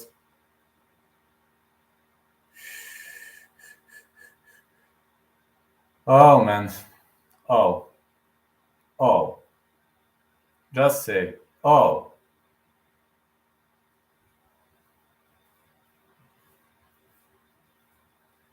You know, if I lose to a smaller name, it's not a problem to me. You know, it happens. But I want to smoke out big names. You know, if I lose to some small YouTuber, that's not a problem to me. But if I smoke out a big YouTuber, it means a lot. Really much means a lot to me.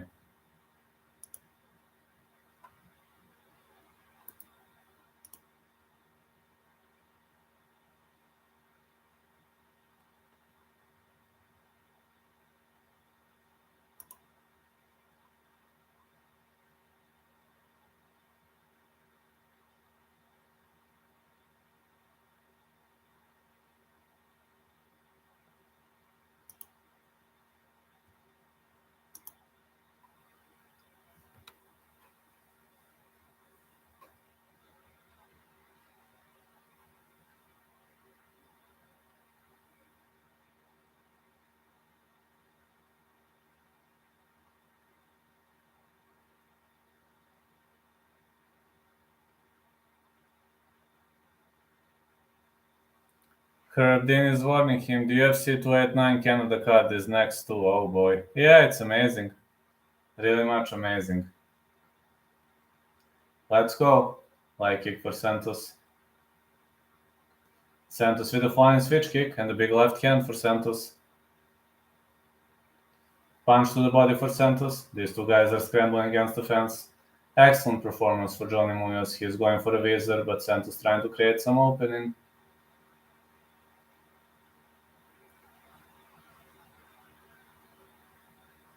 Seems Munoz is pushing like a maniac here. Oh, come on, man, give him a break. And a takedown for Santos. Munoz is trying to hoop on his back. Munoz pulls guard intentionally. Santos on the top of him. Yeah, Santos is on the top of him.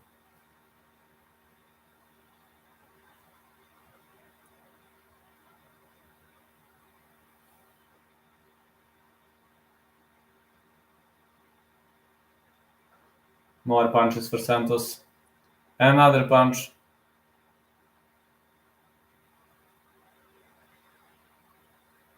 Santos is digging to the body. These punches are pretty much powerful, and Munoz is digging for the armbar. Santos is able to scramble up out of this position. Munoz got him into a triangle choke. But this triangle choke, is it looking deep? Well, looking okay, but not looking deep. Santos slips out. Leg kicks for Santos. Seemed like he was thinking Isaac will choke us first, maybe. Yeah, could have been.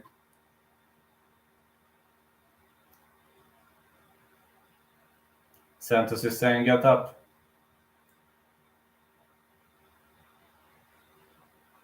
High kick for Munoz. And middle kick for Santos. Looking like a very much of a decent performance so far. Punches to the body. Big left hands and the punch to the body for Santos.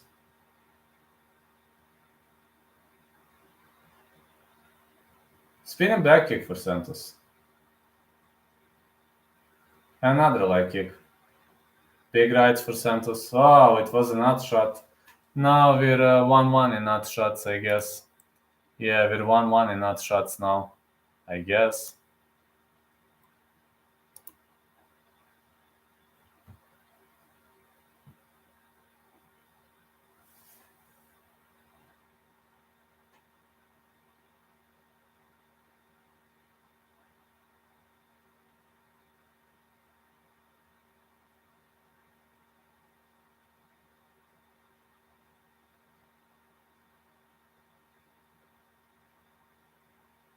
Okay, glove touch again.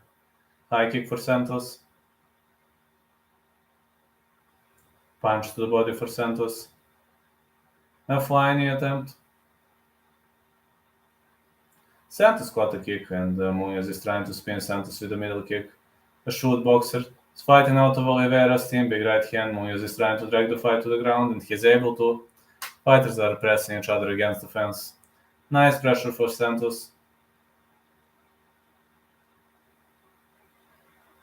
They're scrambling against the fence, and the big left hand for Santos.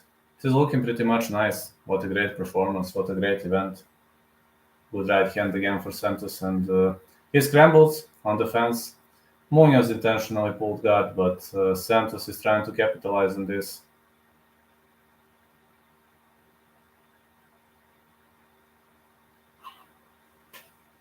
More punches for Santos. Yeah, he's unloading some big heavy hands. Another big right.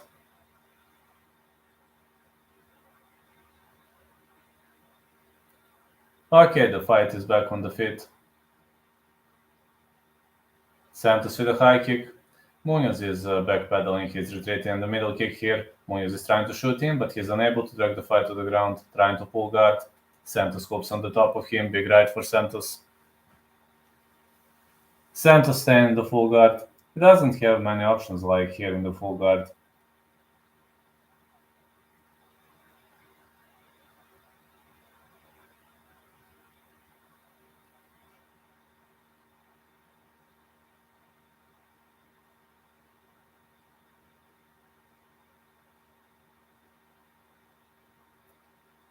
It seems Santos is trying to scramble out of this position.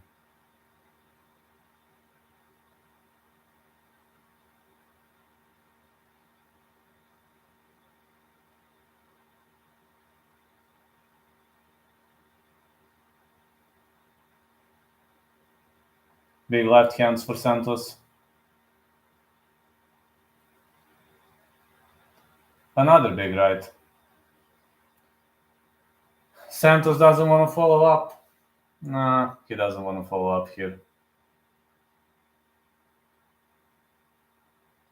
The referee says, get up, and the round ends. Yeah, the round ends.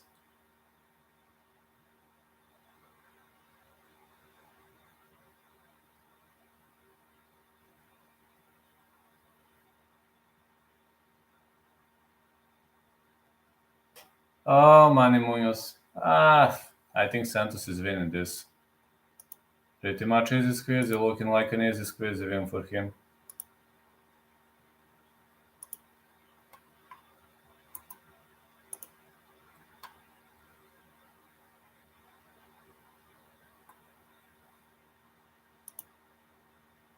Not looking great. Well, Santos is up.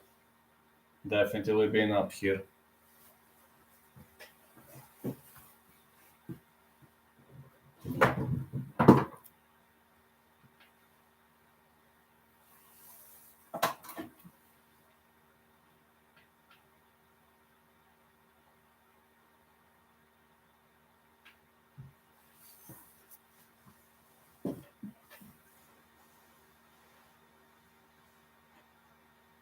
Okay, let's go. Big left right for Munoz and the middle kick. Santos is marching forward, leg kick for Santos. Good leg kick again. Santos with 1-2. Munoz trying to drag the fight to the ground. He's pressing against the fence. Keeps trying to press the fence against the fence, and Santos takes round 1 with a score of 10-9. Big knees for him. And another big knees. Heavy hands for Santos. What a takedown by Santos, man. Amazing takedown, but Munoz closes guard right off the bat. Munoz closes guard right off the bat. Excellent big punches, excellent big lefts. Good rights for Santos. He is really creating some damage. Good rights again. I mean, we can't criticize him that he's not making damage because he is making a significant amount of damage so far. He's really much making a significant amount of damage so far, and I think he's doing a really, really good job though. Good right hand for Santos. Another good right for Santos.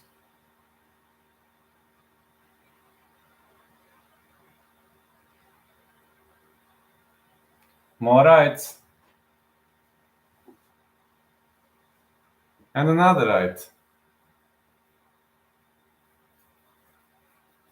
Leg kicks for Santos. Another leg kick. More leg kicks. Santos is trying to get the job done. He's trying to seal the deal. Leg kicks again. And again. Leg kicks again for Santos.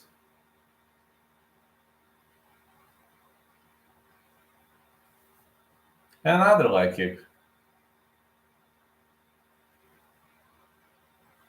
More punches here for Santos again. Well, he is doing a great job of the top position. I really have to say that he is doing an amazing job from top position.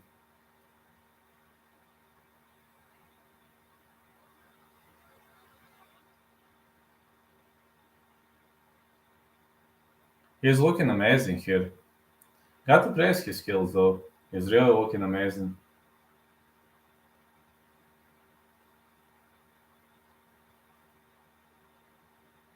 More punches for Santos. And another big punch. Left, right, left for Santos. Looking really great so far.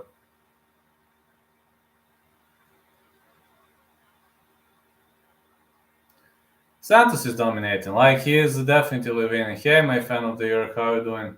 Santos is definitely teeing his opponent up on the feet. Edwards. Let's go. Big right hand. Oh, man, Santos is destroying his opponent. Nice distraction. What a demolition magician by Santos. He is mauling his opponent for 2 rounds. This is awesome, just awesome. Round 2 could even be 10-8 if you ask me. Big right again.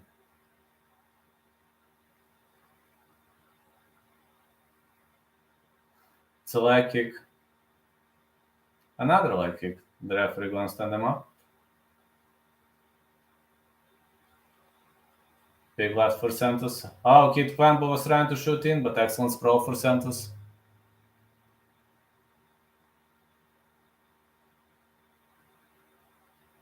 Santos is holding him on the ground.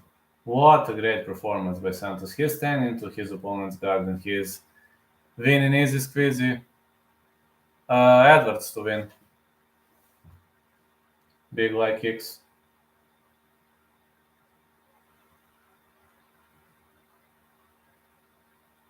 Middle kick again for Santos. And a big punch. Oh, the kick was caught.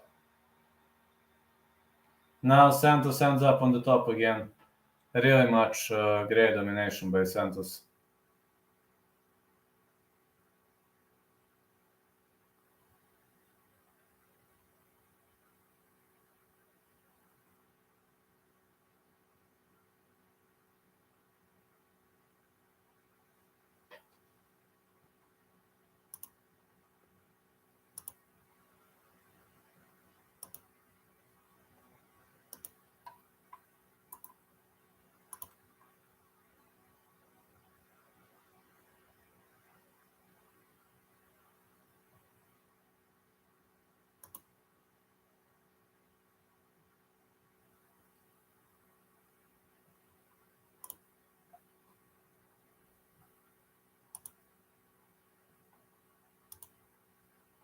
Willy Cat looks like winning cat. Meow. Yeah, he's looking like meow. Looking like a winning cat so far. You can tell that.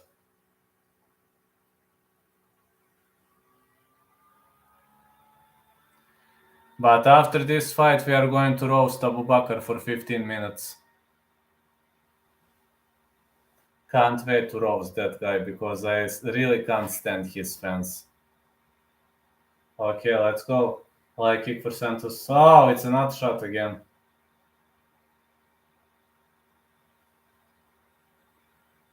It was not a leg kick, it was a nut shot though.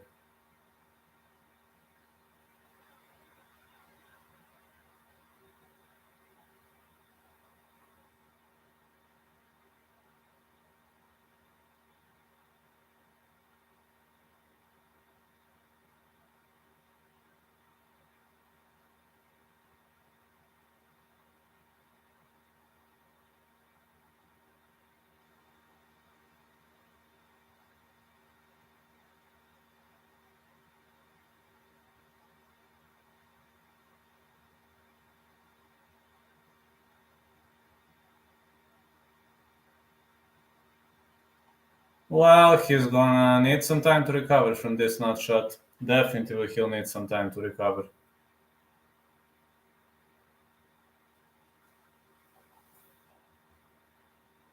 He'll definitely need some time to recover after this nut shot.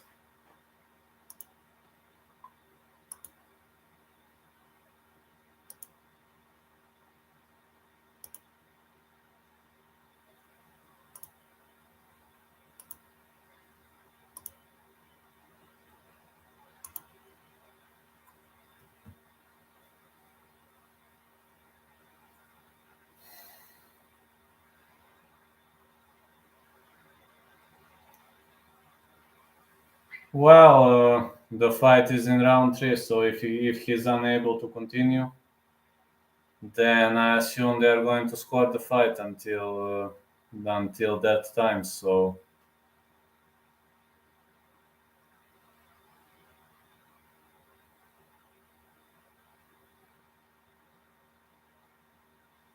I assume he's gonna win, right?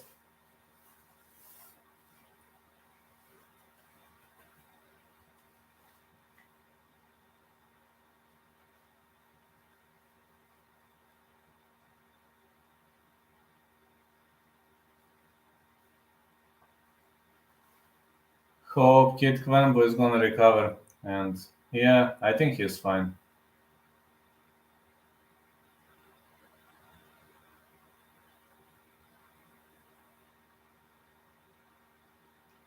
Point abduction. Point abduction for Santos. It was a second foul, point abduction. But despite the point abduction, this is like Santos with a high kick. Big right hand. Santos with a takedown. I just have to say that Santos is up by 2 rounds, so this point abduction ain't gonna mean much.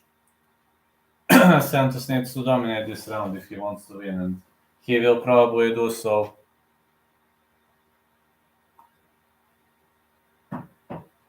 Good right hand for Santos. And another good right hand. This really is a pretty much of a decent right hand on the end of Santos. He's really doing a great job here. Good punches for Santos. Another good punch.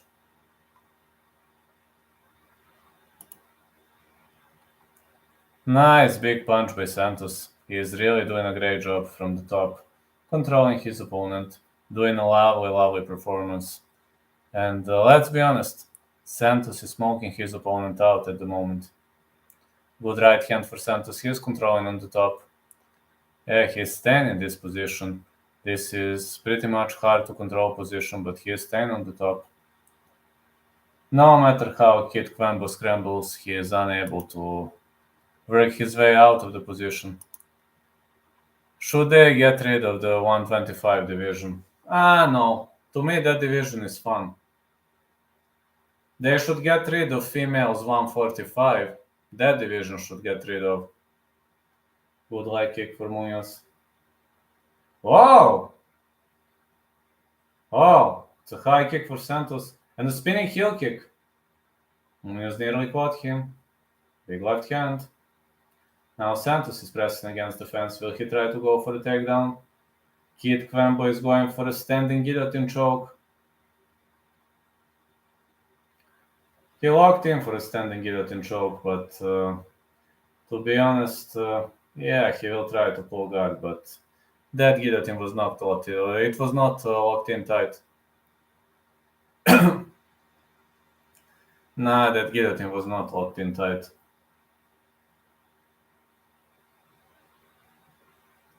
Big lefts by Santos.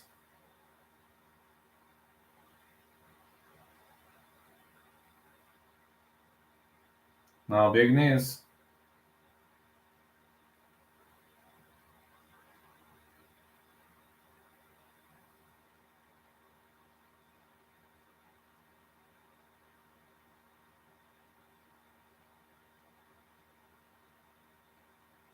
Big elbows again for Santos.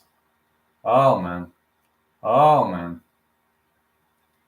Santos is trying to scramble out of this position.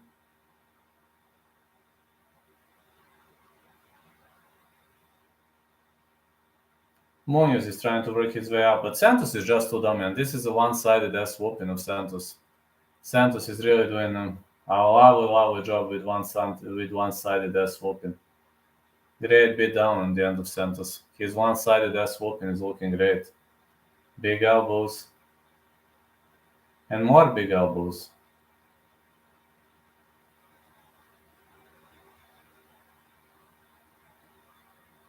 Leg kicks again. The referee stands them up. Oh, now Kid Kwembo ends up on the top for the first time. He caught a kick. His opponent was trying to scramble out of the position, but was unable to. Big punches. Kid Kwembo needs way more than just a decent control to win this fight. Even though Santos got a point abduction, I still have Santos winning. Scrambles out of the position. And an up kick for Santos. He scrambles out and ends up on the top. Excellent scramble for Santos. With 40 seconds left on the clock, everything's clear here. We all know who won.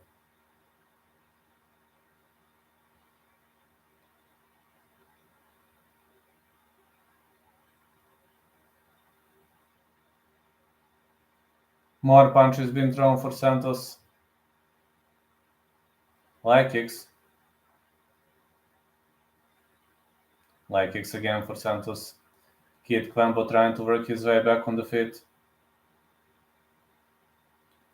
Ketlen was trying to shoot him, but Santos no. Santos didn't let him, and the spinning heel kick to capitalize the fight. Santos won this. Fair and square, easy squeezy win for Santos, got to say. Was an easy squeezy win for Santos.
Santos won pretty much confident.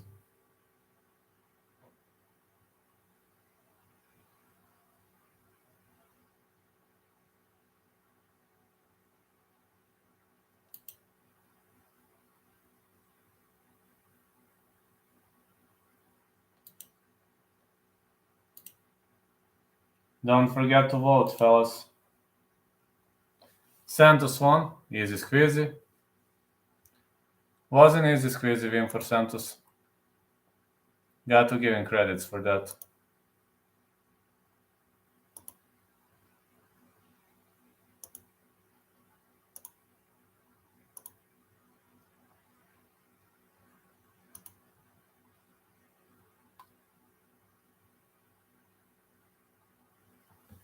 Alright, guys. Need to take a short rest, then I'm getting back.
Here I am.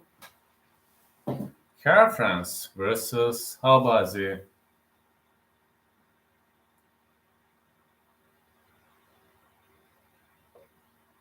Now it's time to roast Abubakar Nurmagomedov. It's gonna be fine.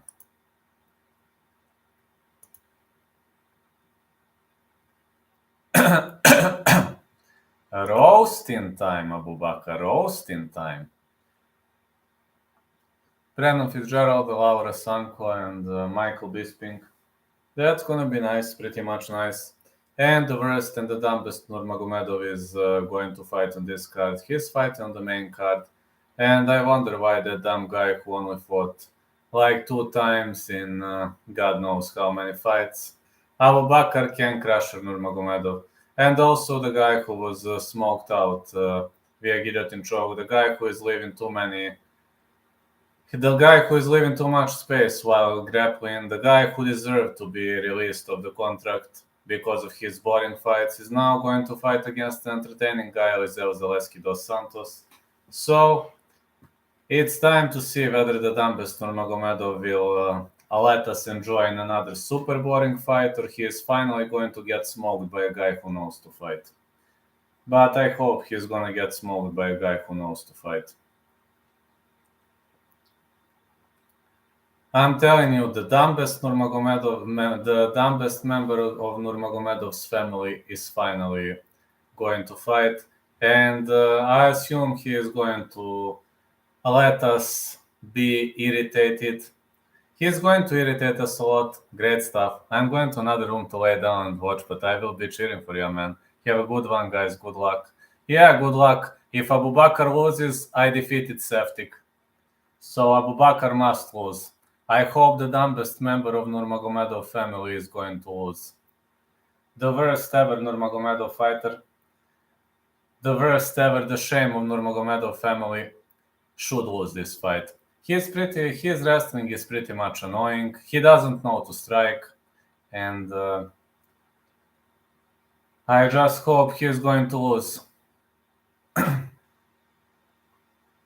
But again, if he drags the fight against Zaleski dos Santos to the ground, we will have to be satisfied with his snooze fest, with extremely boring fight.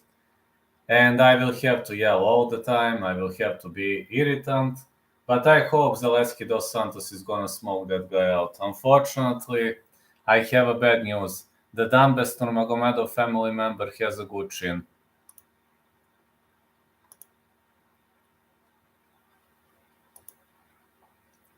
Now I'm just going to copycat Josh Rahon.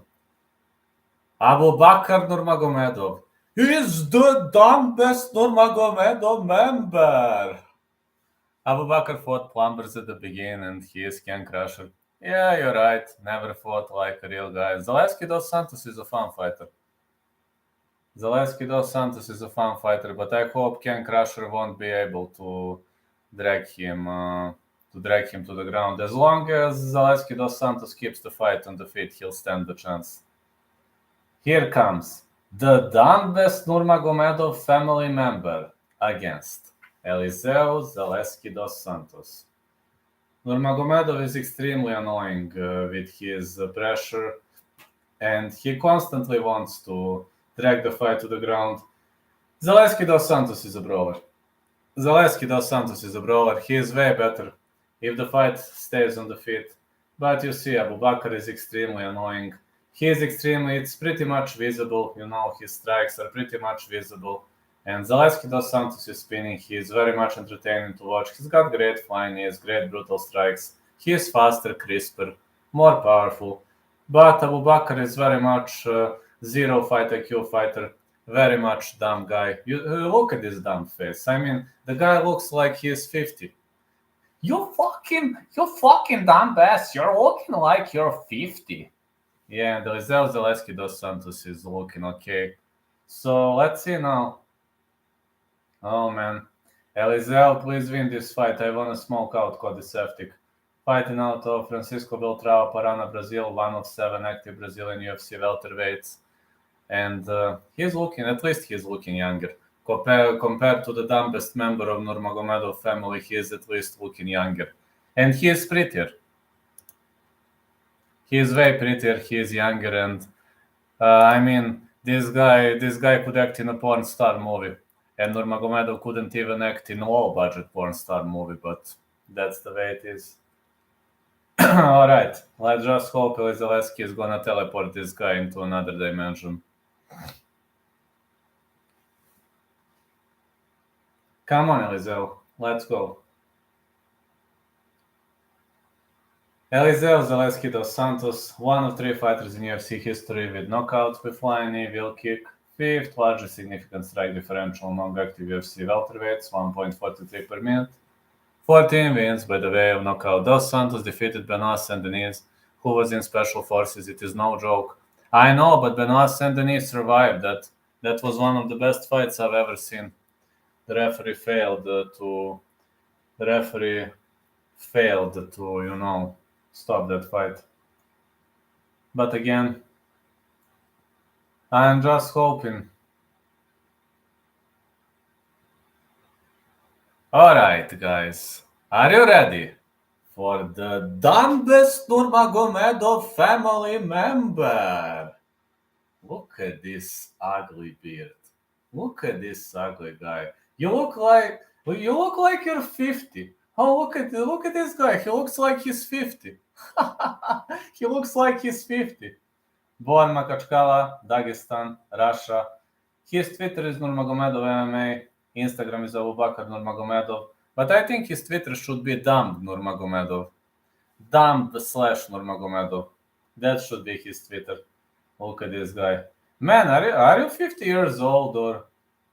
Look at this guy. Are you 50 years old or what? Of course, judges have to cut your bandages. Of course, judges have to cut your bandages because your coaches are as dumb as you. Of course.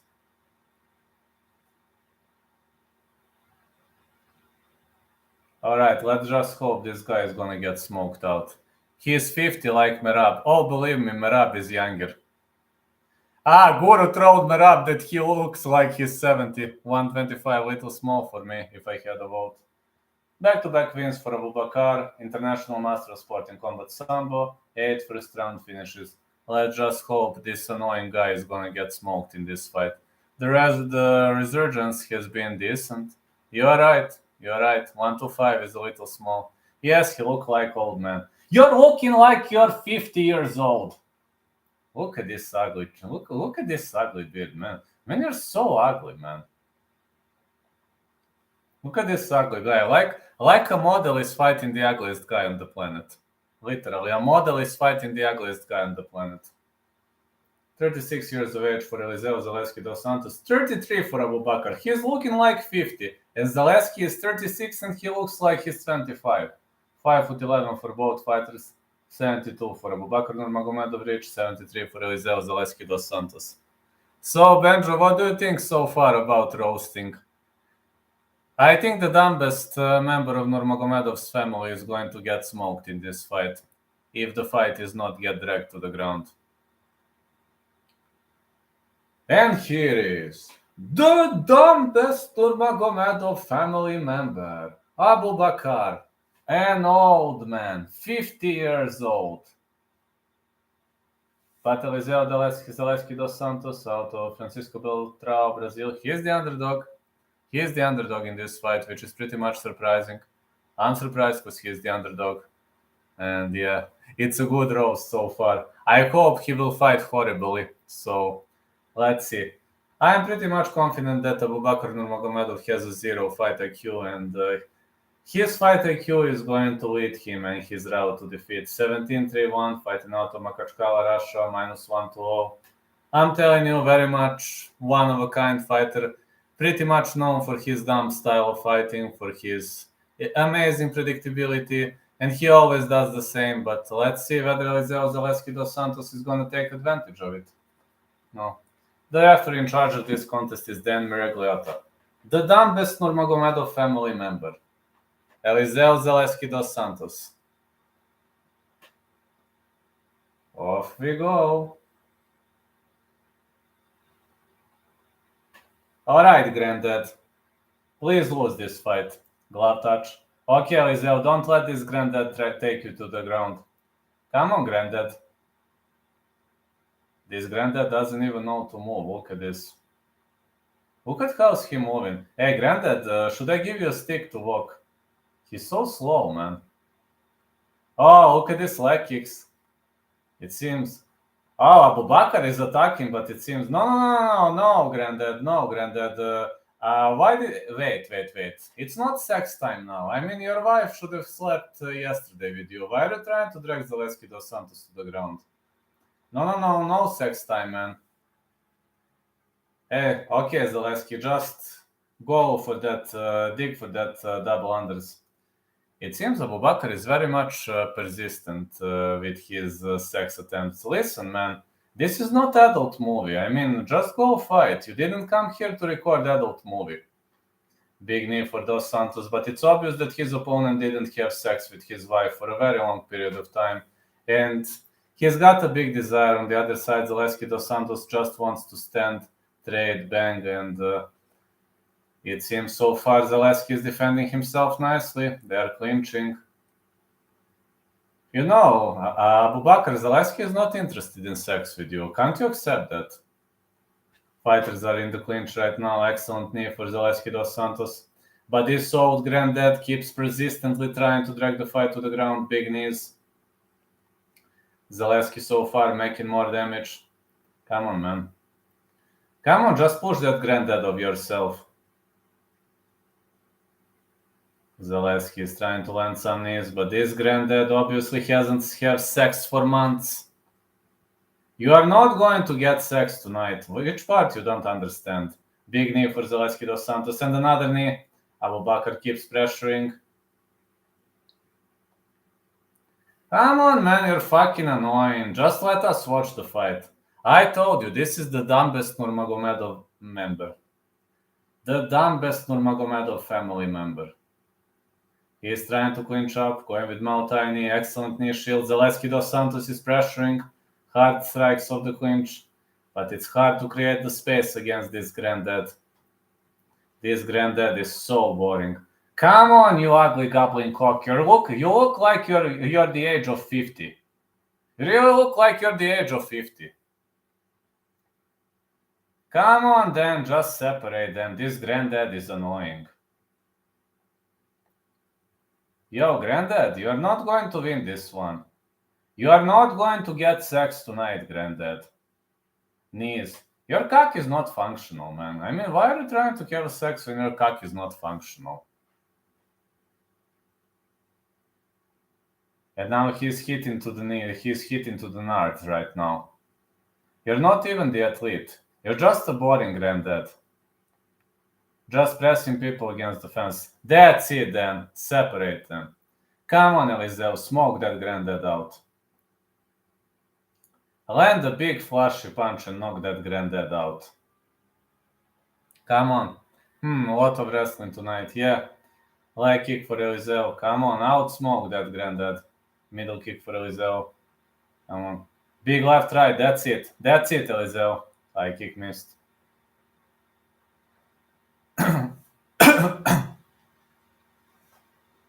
Come on, he's a dumb fighter. Teleport him into another dimension. His fight IQ pretty much sucks. He's one of the lowest fight IQ guys I've ever seen.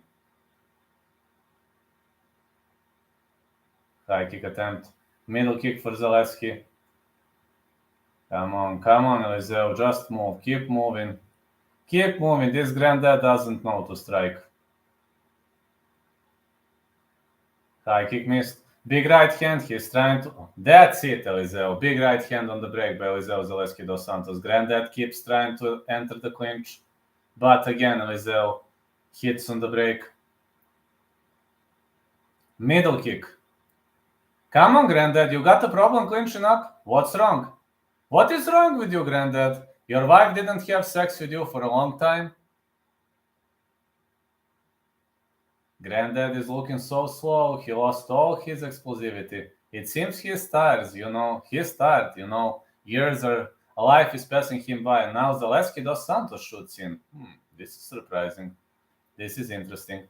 Okay, now hit him. Hit him. He missed with the knee. Watching Joseph Hicks fight? No, not watching it. Oh, was it an eye watch? I hope Zaleski is up on the scorecards. What's happening in Hicks fight? I think this granddad is gonna get smoked. What do you say, fellas? I think Zaleski is up on the scorecards. Come on, Zaleski, please. Smoke this guy out.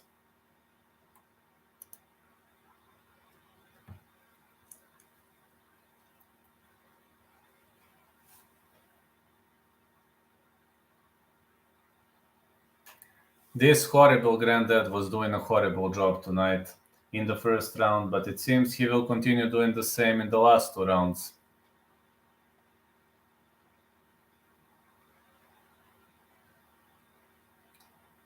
It's time for this granddad to lose.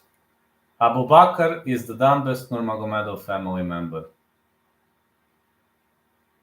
Boo Abu Bakr, I say the same. He is extremely boring guy. How are you doing, Elizeu? Come on, granddad. Granddad is very slow. He's looking very sloppy, very much not explosive. On the other side, Zaleski dos Santos with a brutal leg kick. Destroy this granddad, Elizeu. Big right hand for Elizeu.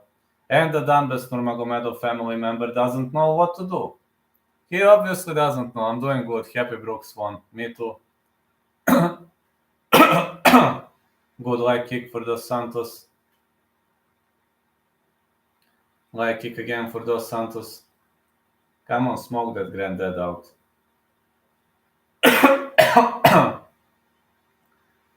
Dos Santos keeps the fight standing, and this is looking amazing. Amir Albazi, Alex Oliveira. Yeah, that would be nice. Big left hand by Nurmagomedov.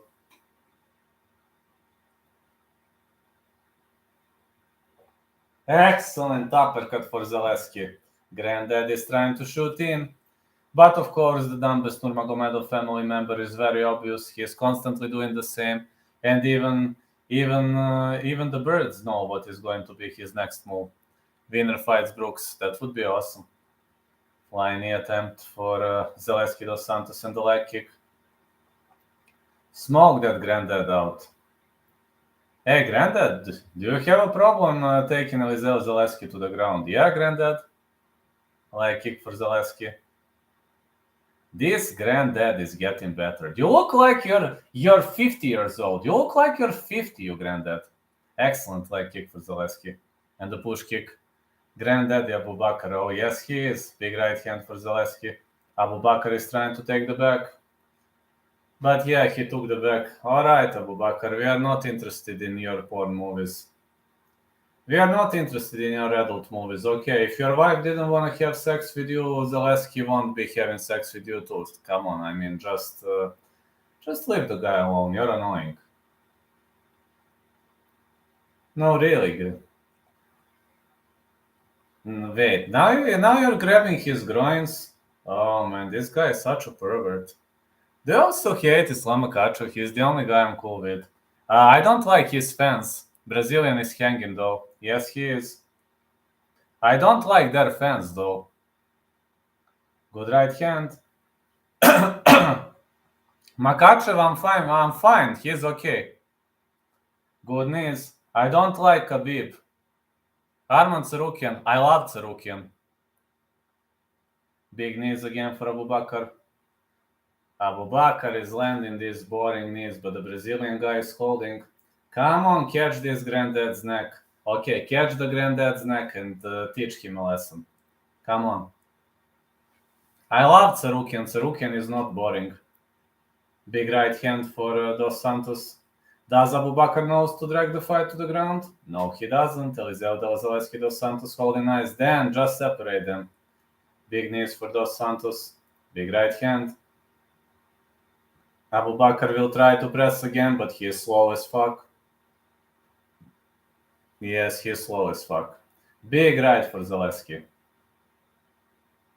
Leg kick again. Zaleski keeps chopping him down. Abu Bakr tries to clinch up. Does he know to clinch up? No, he doesn't. Does he know to drag the fight to the ground? No, he doesn't. He's slow as fuck.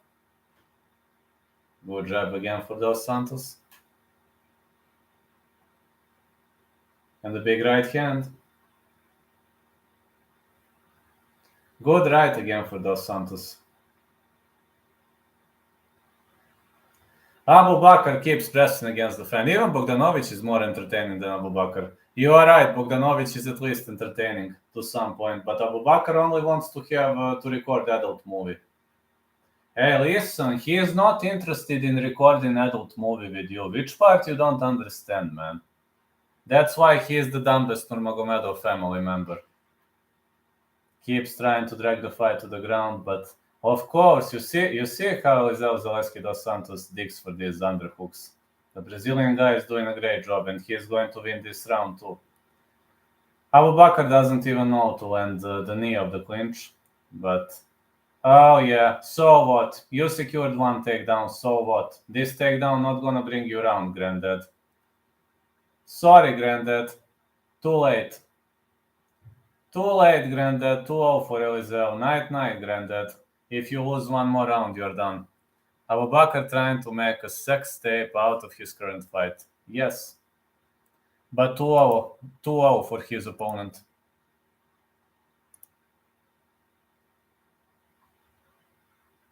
2-0 for his opponent so far. It was a way better round for Zaleski dos Santos, but I'm worried, judges might actually rob Zaleski dos Santos. If Zaleski wins again, sorry for that weird, absurd language. That's okay, my friend. Everything is fine. I told you, I can be on the butt of my joke for my entire life, be okay with it. That's not a problem to me. We can always have fun, man. You know that. Just speaking the truth. Well, he is the dumbest Nurmagomedov family member. You see how his strikes are predictable. Extremely predictable.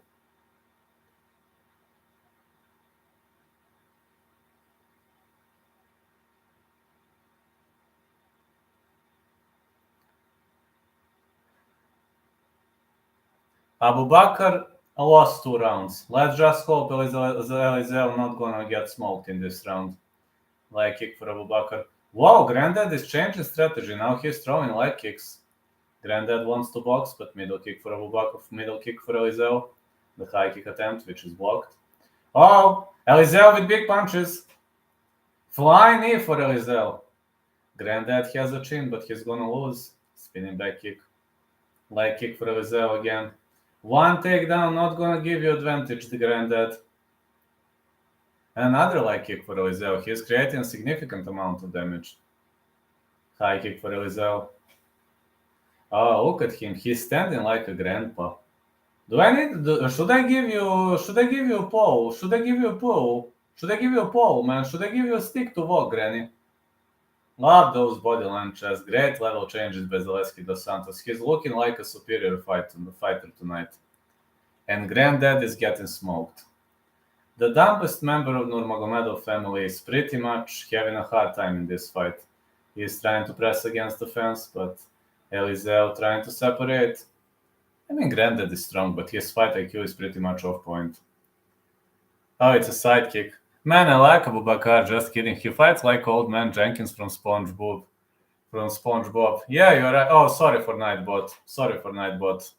Please, sorry. Spinning heel kick for Dos Santos. Yeah, I know who is SpongeBob. I know who is that guy. Good right hand. Here's Dos Santos trying to shoot in. And now Dos Santos trying to drag Abu Bakr to the ground. No, okay. I'm saying sorry to you. You're a great guy. Big right hand for Dos Santos. And middle kick.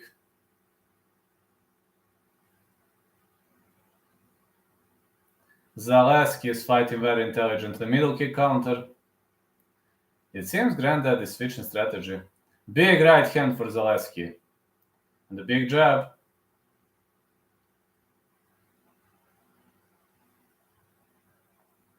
Good right hand. Oh, it's a high kick. Granddad caught a kick, but Zaleski dos Santos separates. Big right hand again.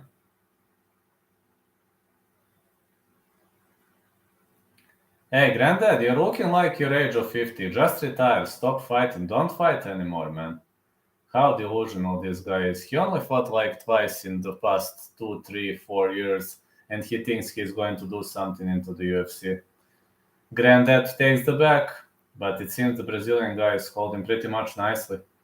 Listen, your wrestling is not going to bring you anything. You got to drag this fight to the ground, and you are pretty much unable to do so. I'm afraid of getting banned from your channel. No worries. No worries. Good right hand for Dos Santos. You're one of my greatest supporters, man. Good right hand for Dos Santos. Big punch. Another big knee. Excellent knee to the head for Dos Santos. Granddad is gonna get smoked, and I'm gonna smoke out Cody Septic.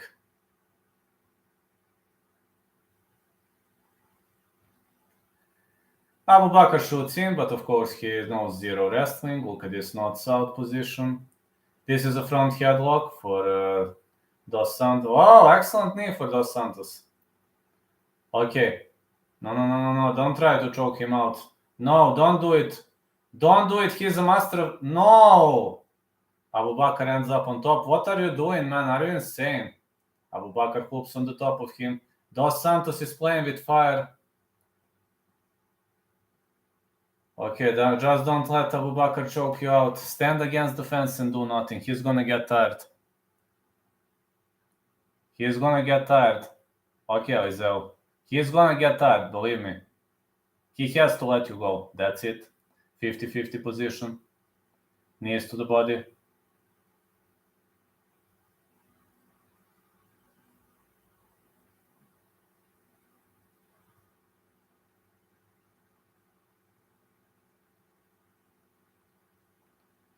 Abu Bakr keeps wrestling, but his wrestling isn't gonna bring him anything. He is going to lose this fight. These announcers are off. This is all Santos.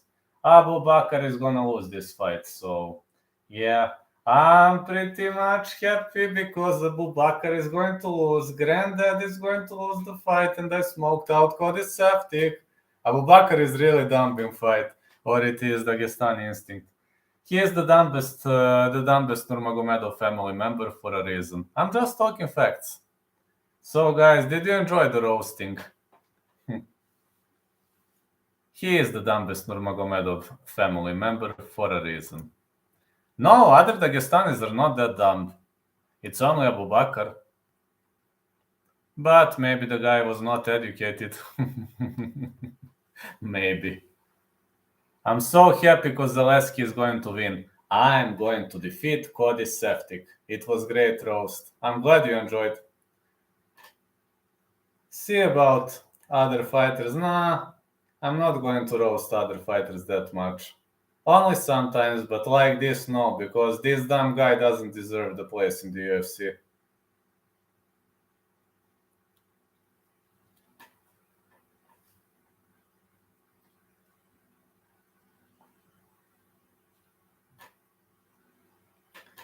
I think Zaleski won 2 or 3 rounds.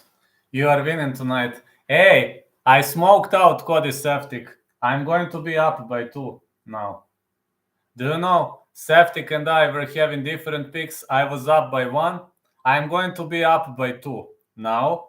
And until the end of the competition, we only have 1 different pick. So I can proudly say that Cody Septic was smoked out. I smoked out the favorite number 1.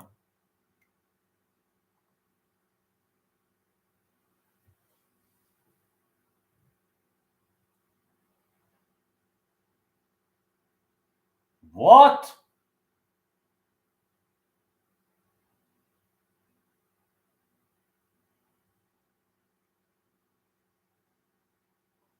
Split decision for Zaleski.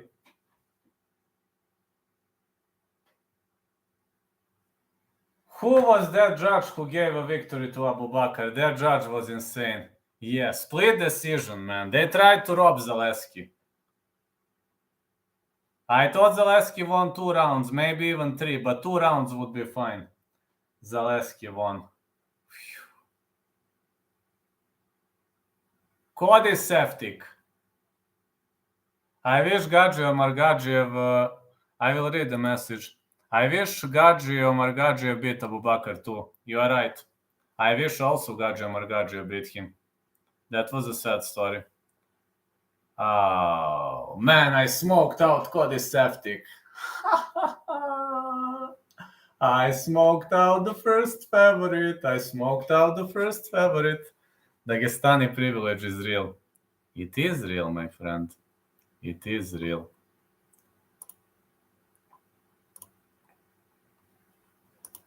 It is real. Next pick is Silva.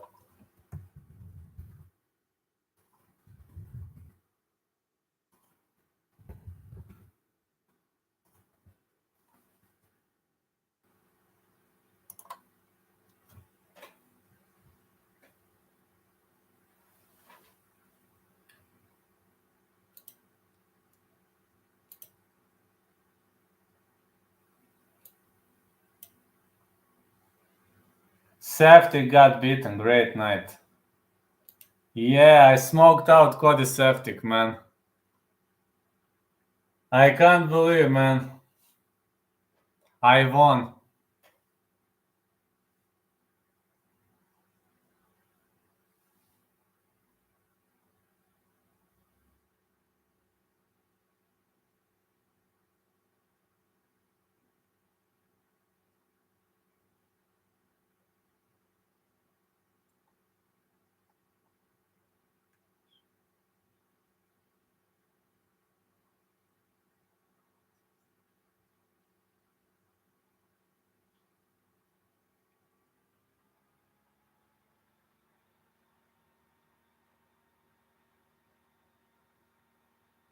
Safety got beaten, yeah.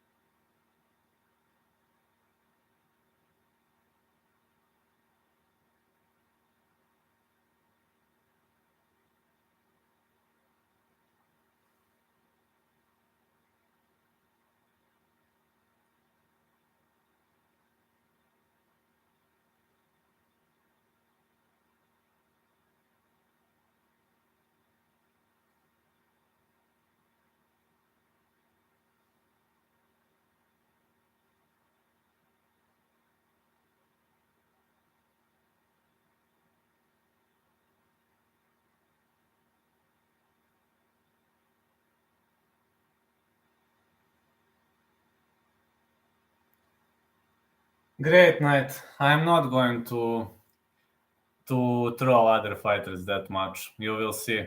I was only trolling Abu Bakr.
Oh yeah, let's go, fellas.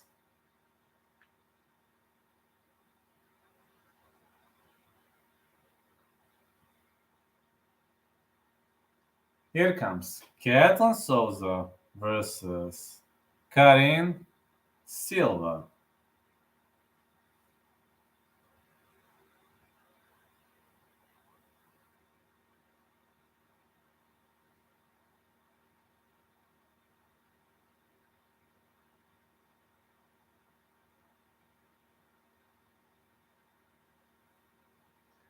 Ketlen Souza versus Karine Silva.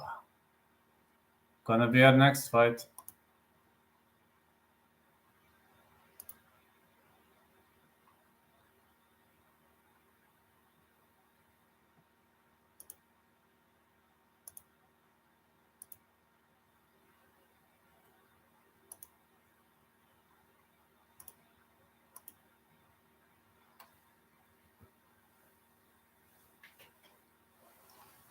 We'll have to wait right now.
Looking like a pretty much nice, decent event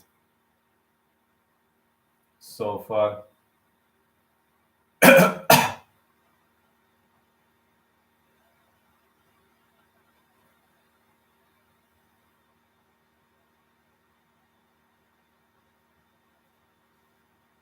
Kara France to defeat Amir Albazi. I also say Kara France to win.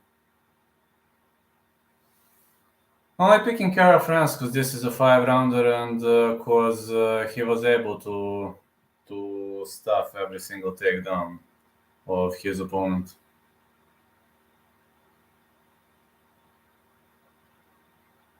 Karine Silva gonna fight Ketlen Souza.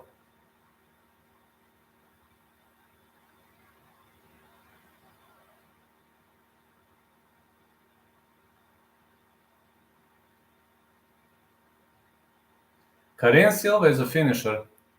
Abubakar should have won that dude, especially if they gave Linz the fight over Grishin.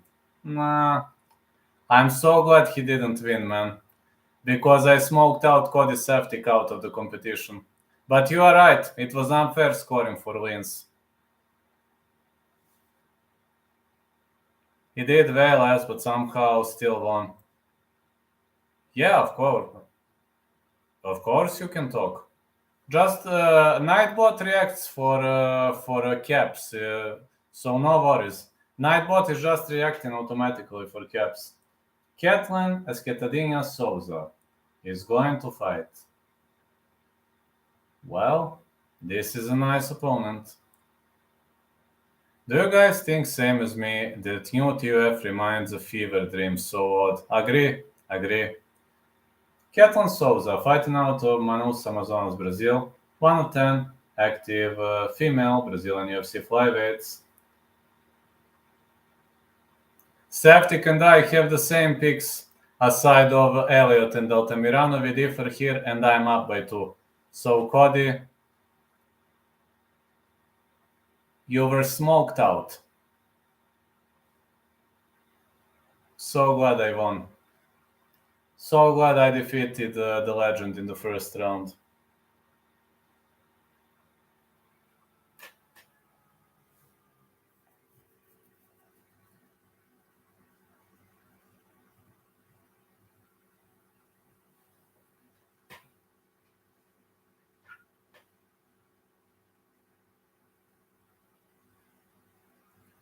Ketlen Souza on a 5-fight winning streak, UFC debut, 8 wins by knockout, former Invicta FC flyweight champion.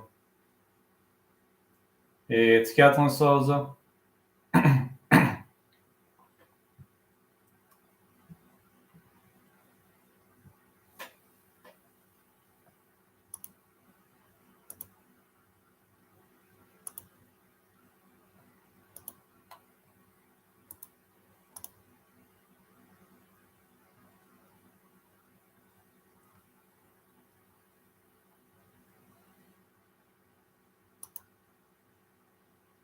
Well, here comes Karine Silva, out of Dourados, Brazil. 110 active female Brazilian UFC flyweights. Killer Karine on Twitter, Karine Killer, UFC on Instagram. Yeah, that new TUF is kind of very odd. You're right, that new TUF is very, very odd.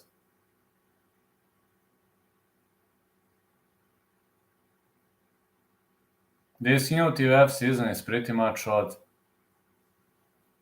I agree to some point.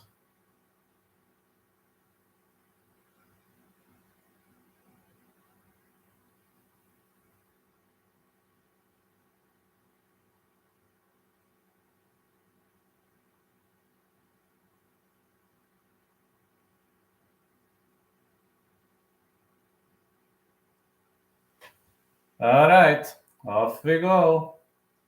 It's time for Karine Silva to step inside the ring. 6-fight win streak. Finished all 15 wins, 9 knockouts, 6 submissions, 1 2 harsh choke submissions, UFC women's history. My Khan roasted the guy who was crying on TUF. Yeah, I remember that. Man, I feel bad for Jannerman. Me too, I was hoping Jannerman to win, but man, he got smoked out in 9 seconds. It's like literally the first strike and he was floored. I felt bad for Jannerman too.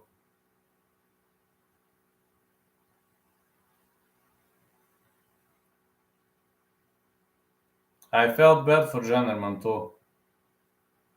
29 years of age for Silva, 28 for Souza, 5'5" Silva, 5'3" Souza, 67 inches of reach Silva, 63 Souza.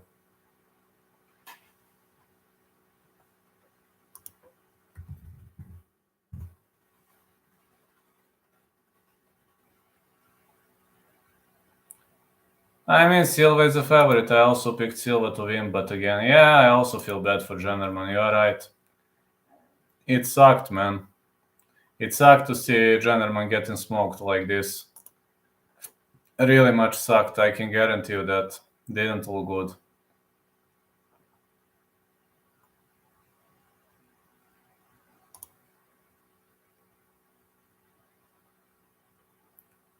Really much was a sad moment.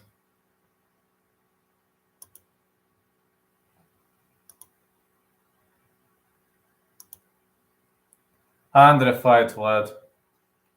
Not yet, I think.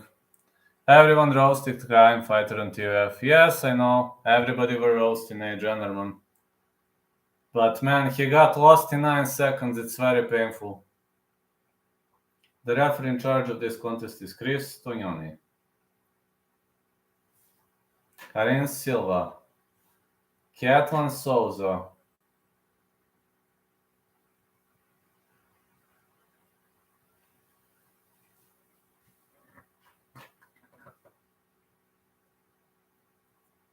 Here we go. Okay, it's a push kick for Silva.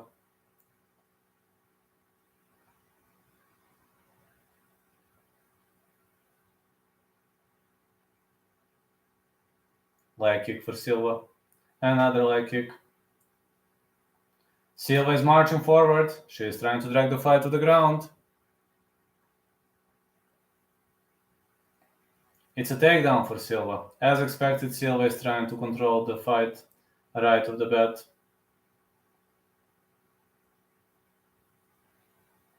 Yeah, she's trying to control the fight early on.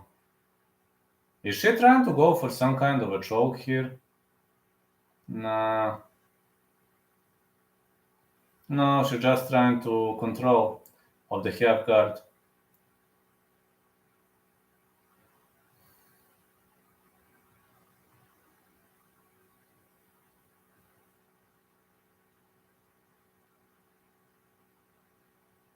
Dustin Poirier versus Conor McGregor remind me of Optimus Prime versus Megatron, considering they always hated each other.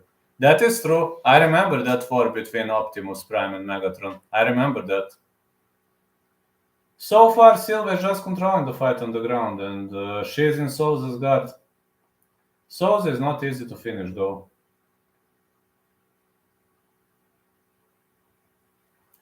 Megatron is personally better.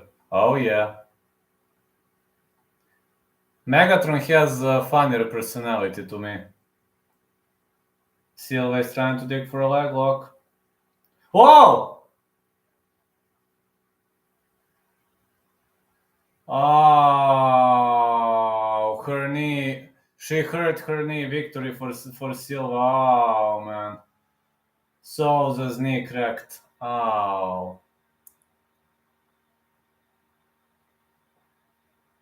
Conor still have foot. Think so. Oh, man. Souza's knee cracked. Her knee buckled it. Ugh.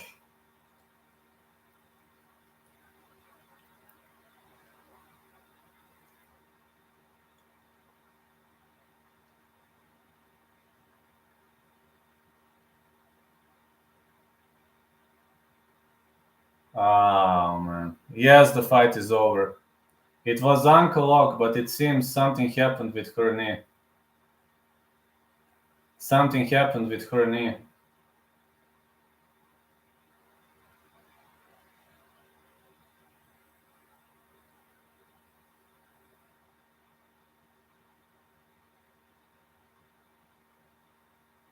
Something happened with her knee. With Souza's knee, something happened. Silva won, but it's always sad to see a victory like this.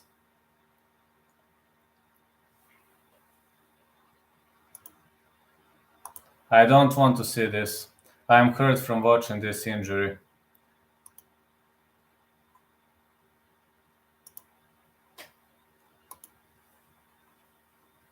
Yeah, brutal.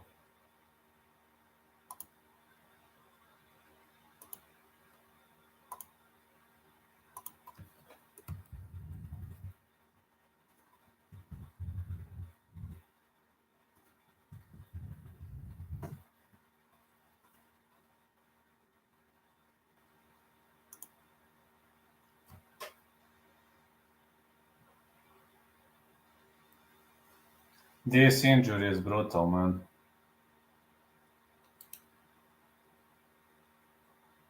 She can't stand up. It's...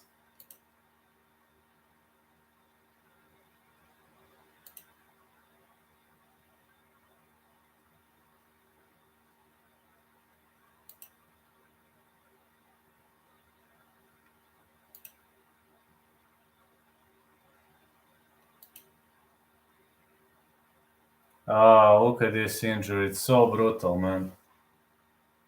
So brutal injury.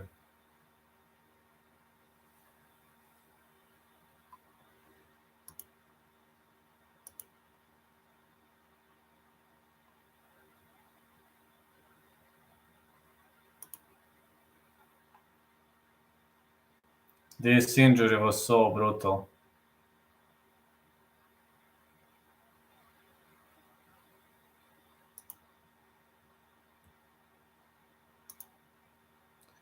Team Elliott will tap like a turkey. Next fight, over 1.5 or Altamirano to win.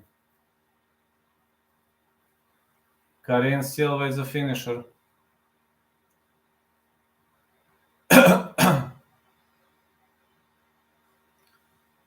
Guys, I'm up by 2 against Cody Septic. I'm up by 2.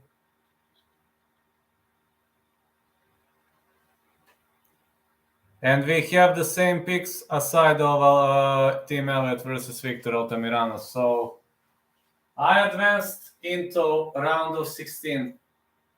I smoked out the best favorite of the division. I achieved the big thing. Defeated the legend in the first. Mazani broke up with Team Elliott, by the way. Yes, I know, she's with Kevin Krum now.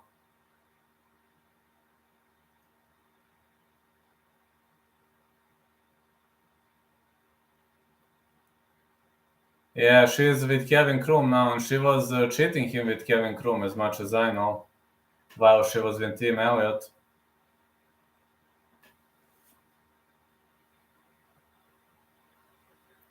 But he said he still loved her. Well, he said, but it's over now. Should have been love, but it's over now. Yeah, it's sad. It's a sad fact that he still loves her. Andrei.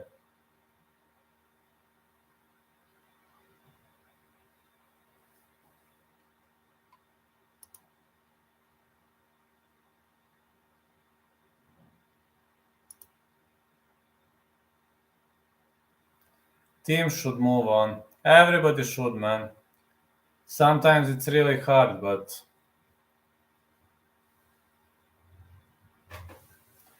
it can be nerve-wracking, it can be painful, but you just need to find your way.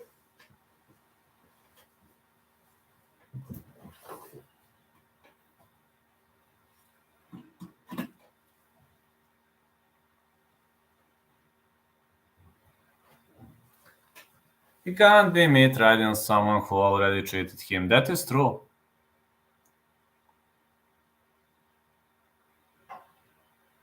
Fight Pass Invitational. Interesting.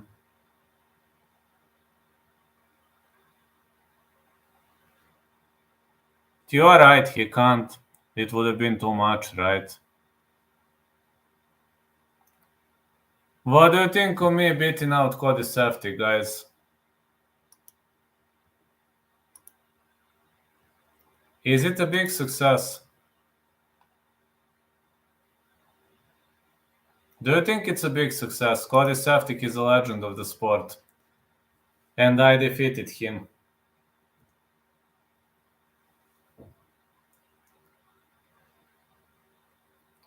Defeating the legend of the sport.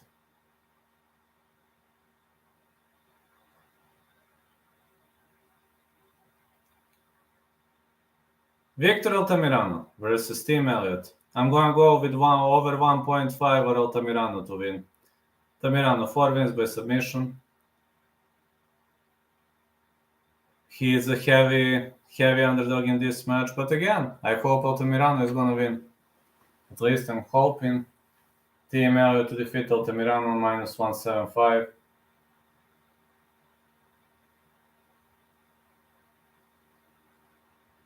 What's the play? I have either over 1.5, either Altamirano to win. Hey, mates.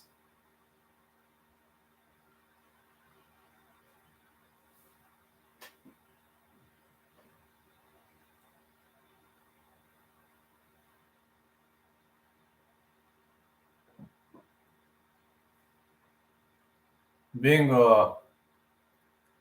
Well, I was better than Cody Saftik. He can't catch me now.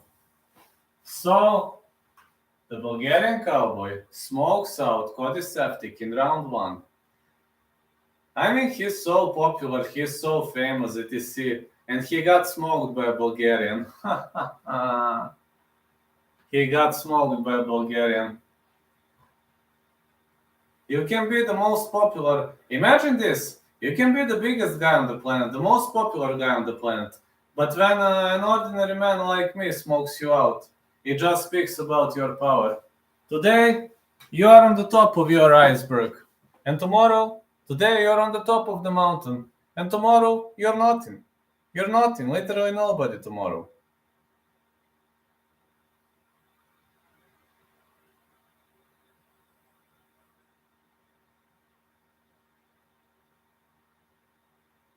This is something you can brag about. Of course.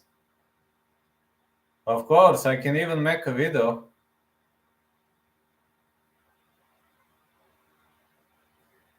Well, let's be honest, Cody Saftik is a legend of the game. The guy is the legend of the game, and he is extremely popular, extremely knowledgeable, and the Bulgarian guy from his defeats him from the comfort of his condo.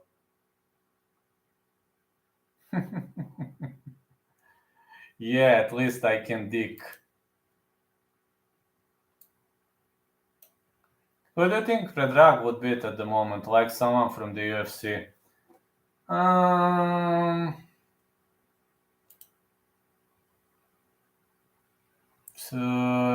From the UFC?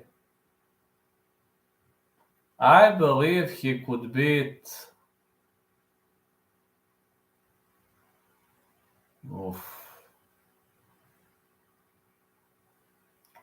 Maybe some unranked guy.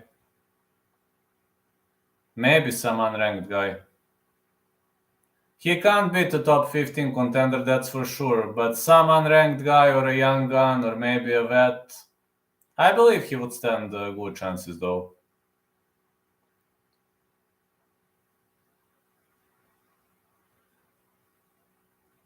But no way he beats top 15, no way. Brooks is at his finest. Yeah, interestingly, Brooks is a former UFC name, and he did a great job. He really did a great job last night. Hey, pink-eyed goat. Hey, I can dick. I defeated Cody Seftic. I can brag about that. I defeated Cody Seftic, guys.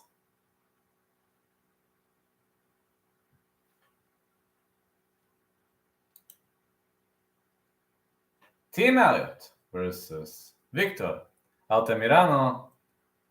Cody Seftic, one of the best predictors in the history of this competition. A legend of the game. A TV star. How is your bets going, bro? 2 misses so far in picks, but unfortunately all won with bets. Grishin fucked me up. But I missed only 2 picks. I thought you two actually fought. No, we didn't fought. Ark Uncivilized, or Mr. Arkansas, he made a virtual capper tournament between predictors, and I defeated Cody Seftic. Officially, I defeated him because I'm up by 2, and we only have 1 different pick so far. Team Elliott versus Victor El Magnifico Altamirano. Nobody talking Serbian. You are right. Nobody. Victor Altamirano, born Mexico City, Mexico. Vic Altamirano.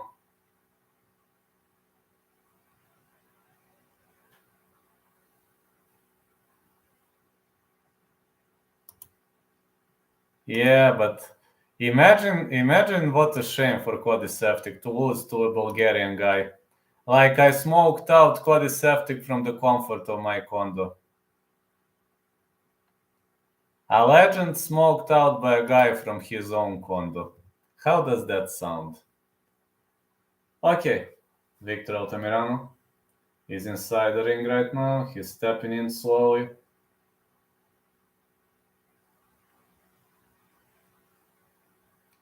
I'm just asking you, how does that sound? Altamirano back-to-back wins, former LFA flyweight champion, awarded UFC contract on Dana White Contender Series Season 5, Week 1.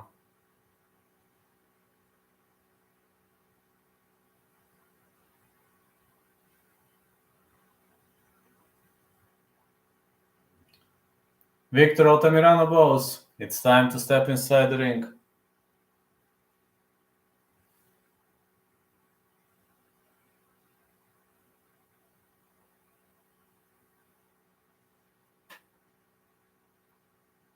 Altamirano is looking pretty much big for 125. Here comes Team Elliott.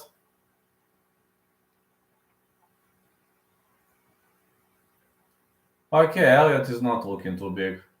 Team Elliott, born Wichita, Kansas. T. Elliott, 125. Awkward MMA is his Instagram.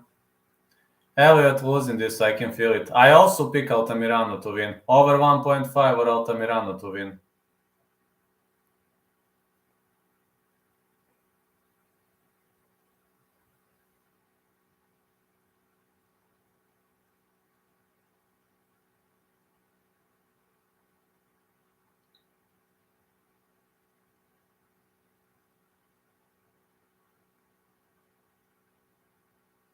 Team Elliott, second most total strikes in UFC flyweight history, 1,562. Second most takedowns in UFC flyweight history, 52. Third most submission attempts in UFC flyweight history, 12. Have Altamirano on my bet too. Safety has Elliott, I have Altamirano. But if Altamirano wins, I'm going to be up by 3. That is not going to be just a defeat. That is going to be a one-sided ass whooping of Cody Safety if I'm up by 3.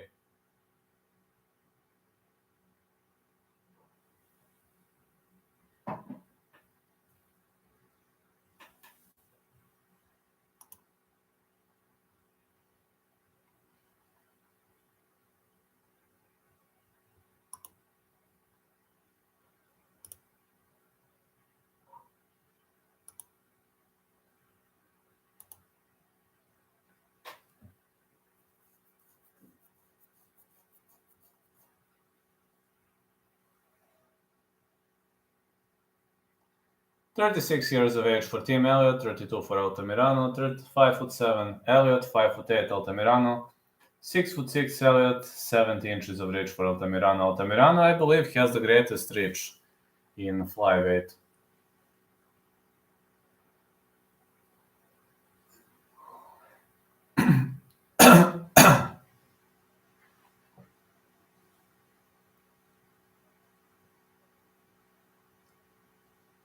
Altamirano is looking pretty much skinny. 12-2, fighting out of Fort Worth, Texas, plus 150. He is the underdog in this fight.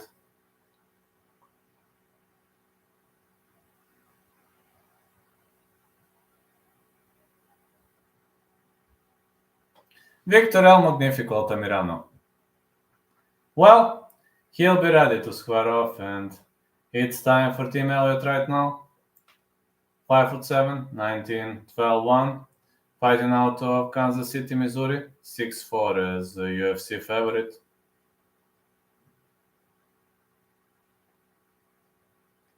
I am worried about his cardio. Me too. But I would like Altamirano to win so I can say that I dominantly smoked out Saftik.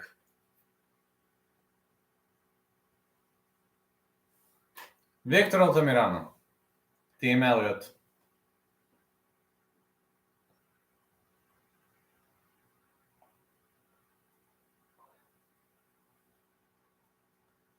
Altamirano is left-handed, no touch gloves. Middle kick and a high kick for Altamirano. Altamirano fighting like a taekwondo guy, middle kick. Elliott is trying to shoot in and he drags the fight to the ground. Let's see whether Altamirano will be able to scramble out of this position. Good knee shield. Well, so far Elliott is on the top of him, but Altamirano defending nicely. Good punches for Elliott, but good knee shield on the end of Victor Altamirano. Very much good knee shield. Come on, Victor, let's do it. Good punches. Elliott is trying to stay on the top of him.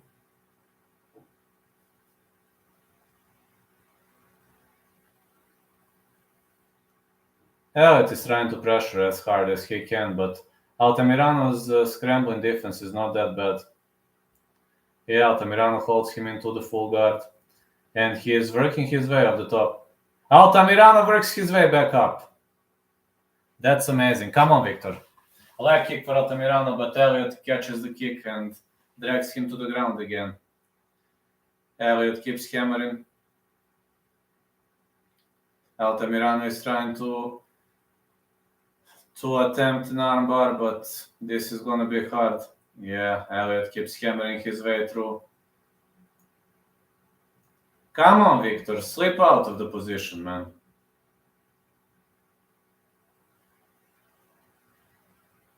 Elbows for Altamirano. And hammer fists, but Elliott is in the dominant position. Judges are going to value dominant position way more, unfortunately. Come on, Victor, slip out of it. Altamirano is trying to scramble out. But man, Elliott is so persistent. Come on, let him go, team. Listen, team, if your wife doesn't want to sleep with you, if you divorce, that is not his problem, man.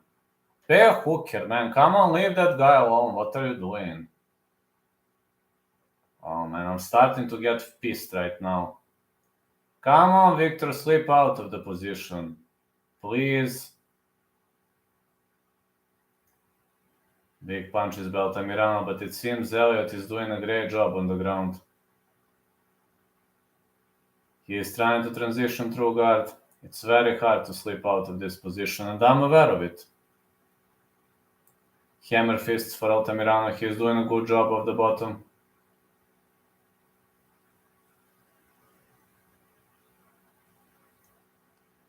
But Elliott keeps raining those hammer fists. Not looking good for Altamirano, man. Really much not looking good for Altamirano. He's keeping his hips up, that's good, but he is unable to work his way back on the feet.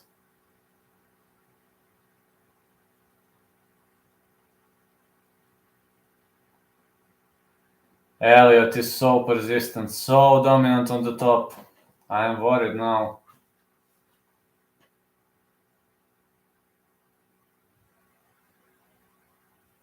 This isn't deserving for Victor. No. Victor is losing this round. Victor is definitely losing this round. His opponent is on top. And he is unable to work his way up.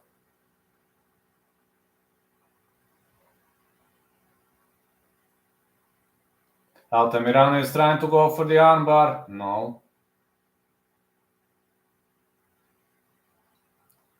And interestingly, Team Elliott might not be the greatest wrestler in the world, but tonight he is doing a good job.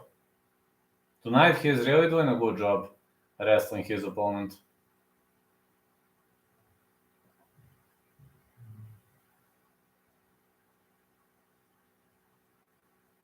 Altamirano is landing some strikes to the body of the bottom, but this is really not looking good for Victor. Team Elliott is staying in the dominant position all the time.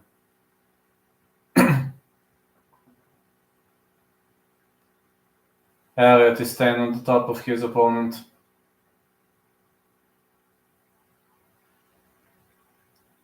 Big punches for Elliott.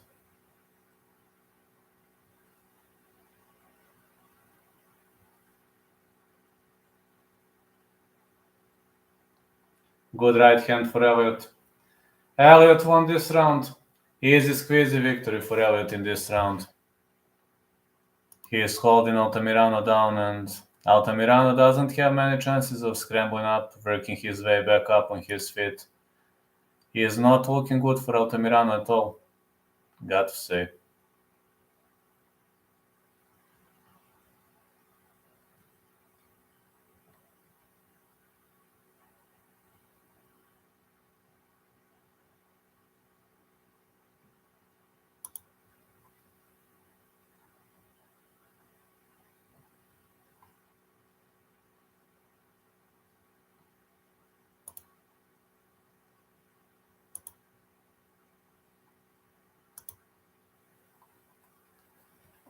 Victor has to keep the fight standing. He is not tired, man, but he needs to keep it standing. I don't know how is he gonna do it, but he has to do it. If he makes another mistake, it might cost him the fight.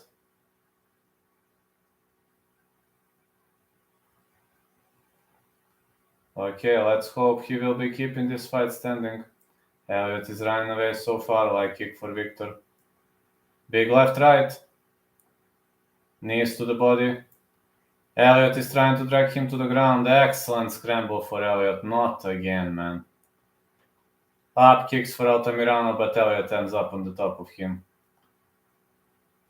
Team Elliott was looking dominant in that first round, and he'll be looking dominant in that second round.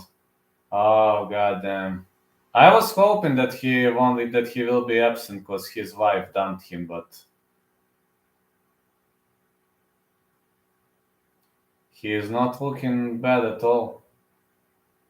Actually, looking too focused, looking pretty much concentrated on the fight. Nice performance for Team Elliott.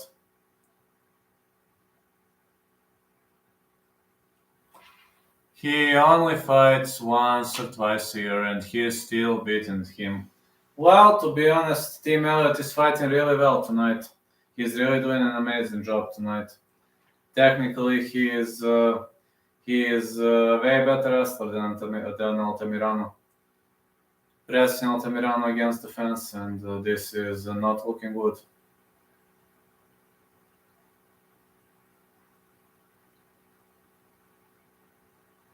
Really much not looking good for Altamirano. Now it's a front headlock. Knee to the head. Altamirano was able to scramble up. Head kick for Altamirano. He needs to stuff a takedown attempt. I want to stuff a takedown attempt. Now Altamirano is on the top of him, but he shouldn't go to the ground. No, Victor, just get up, please. Get up. Get up, please. Victor Altamirano is trying to scramble through this position. And I'm afraid Elliott is good on the ground, but Altamirano is trying to stay in the dominant position. Great reversal by Altamirano. Now he is holding him in the dominant position.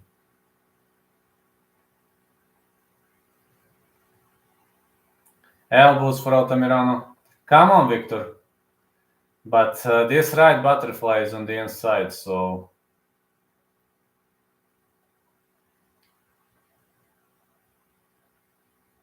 The problem is that right butterfly that is on the inside.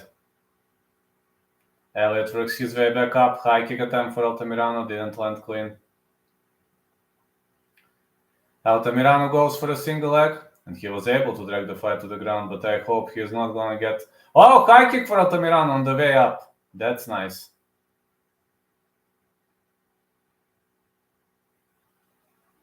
Elliott with a weaving overhand left. Big left for Altamirano. And another big left. High kick missed. Oh no, Altamirano made a mistake. And Elliott hoops on his back. Good knee shield for Altamirano, but unfortunately this is not looking good for him. He should have kept this fight standing, but he was unable to do so. Second most control time in UFC flyweight history for Elliott. 1 hour, 3 minutes, 12 seconds and counting. Stoner control for Team Elliott.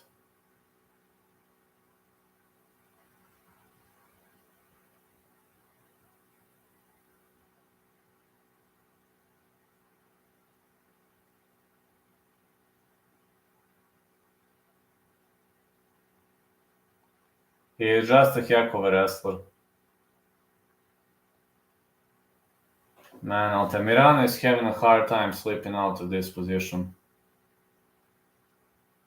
Team Elliott is just too good with wrestling, and Altamirano is getting pissed up.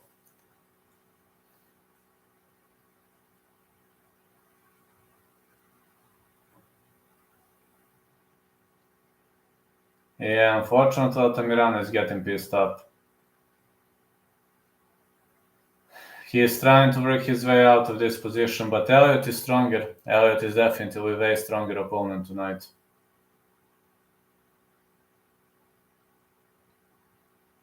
He is looking way stronger tonight.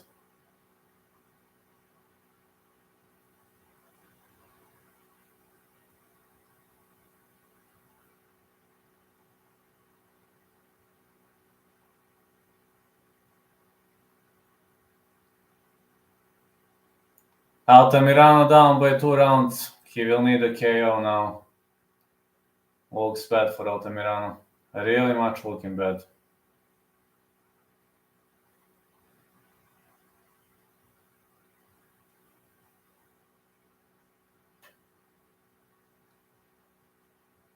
I mean, we all know who's winning the fight. Team Elliott is winning.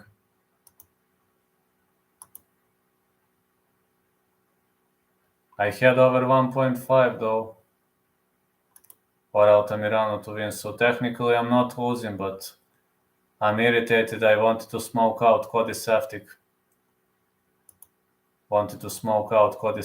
And I'm still going to win, but I'm going to win by 1.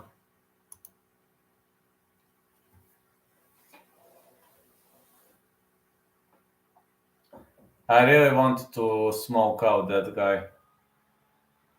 But okay. It's the way it is, I guess.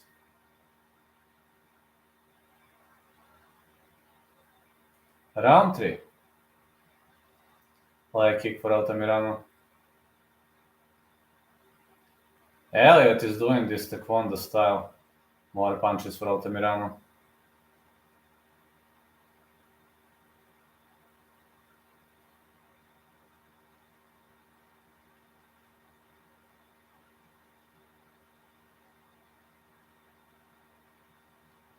Seems Elliott is circling intentionally.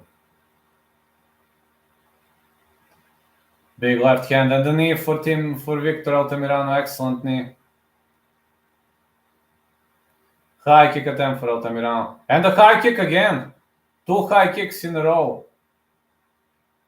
Elliott is landing those tricky, hard to see punches.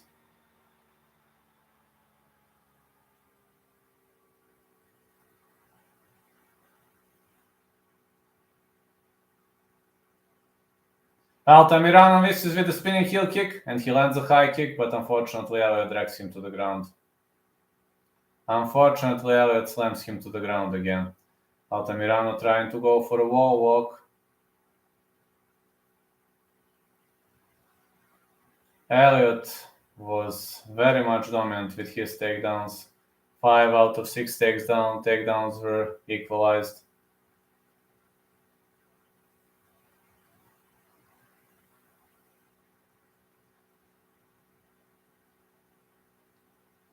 More punches for Altamirano. Big punches again for Elliott. Elliott is winning this fight fair and square. Unfortunately, this is looking really, really horrible for Altamirano.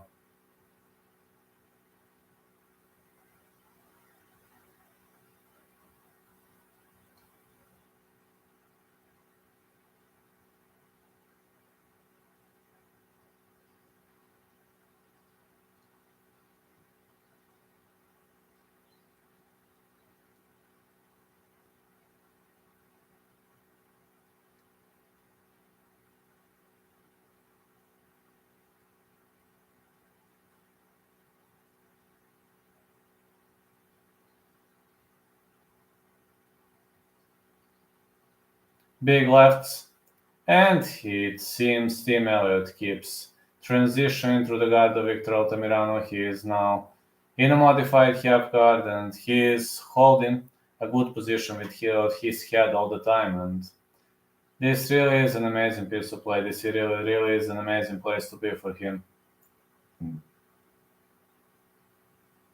Really much amazing performance by Team Elliott. He pretty much destroyed Victor Altamirano easily. Really did a great job against Altamirano. Altamirano was trying to turn this into an entertaining fight, but it seems Elliott doesn't want to let him do so. Altamirano works his way back up, knees to the body for Altamirano, and he's able to stand up. Is this going to... Oh, big left. Big high kick for Altamirano. Is this Altamirano's last dance? Knees for Elliott. Leg kick and the high kick for Altamirano, but he keeps missing.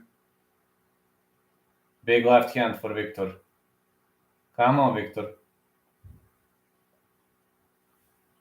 Leg kick for Elliott. Big left right and the leg kick for Altamirano. He's trying to stop a takedown. No. It seems Altamirano is having problems with sprawling. He unloads good combos and then gets taken down to the ground easily. He pretty much unloads big combos, then gets taken to the ground easily. It kinda irritates me to some point, but it's life. Like, you can't affect life at some aspects of the game, and I'm getting pretty much irritated because Victor Altamirano, unfortunately, lost the fight. He is going to lose with 30 seconds left on the clock. We all know who is going to be the winner. I mean, Altamirano made pretty much a good amount of damage, but Elliott was in control. Altamirano should work on his takedown defense. Absolutely.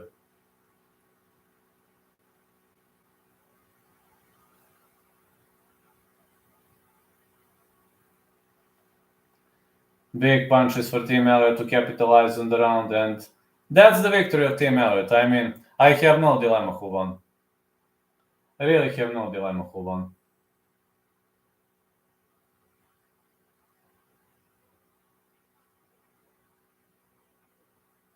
Easy squeezy. Miller versus Butler. I've got Miller next.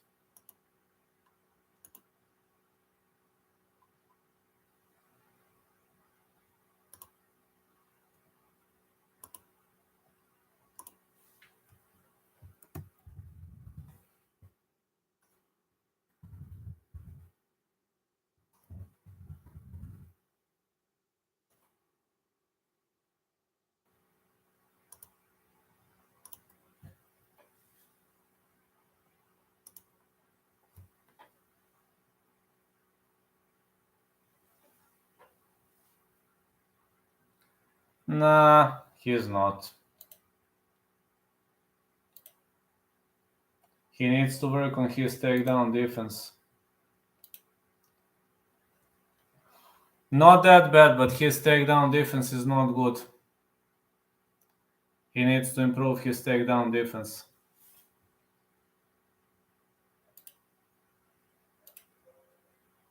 Team Elliott won, easy squeezy.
Let me see. Next two. Miller to win. Caceres versus Pineda. I bet fight not going the distance.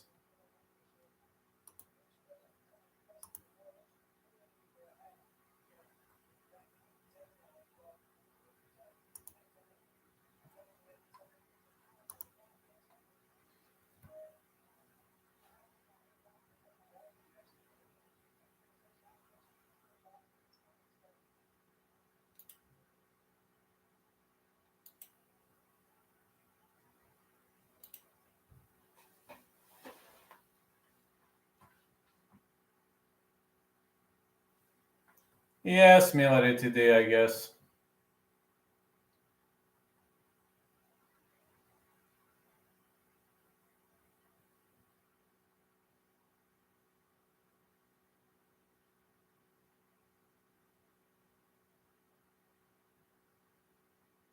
Miller ATD, I guess.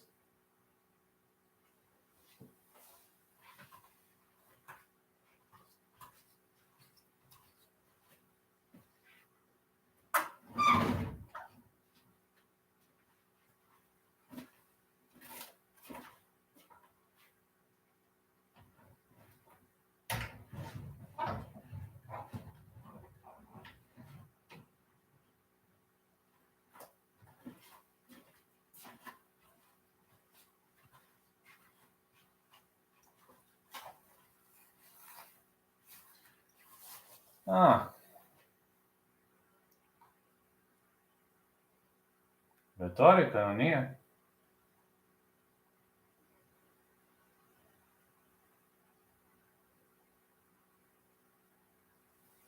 Yeah, gonna be another fight night. Now I got Jesse Butler on a 5-fight win streak. Jesse Butler.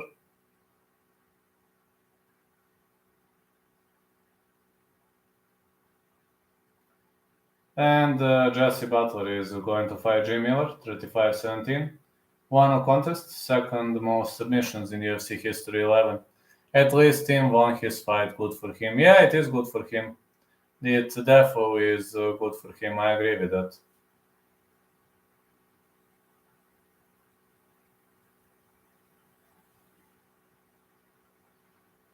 They are annoying with those breaks.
Andrei fought a guy a lot younger. What happened? What happened in the fight?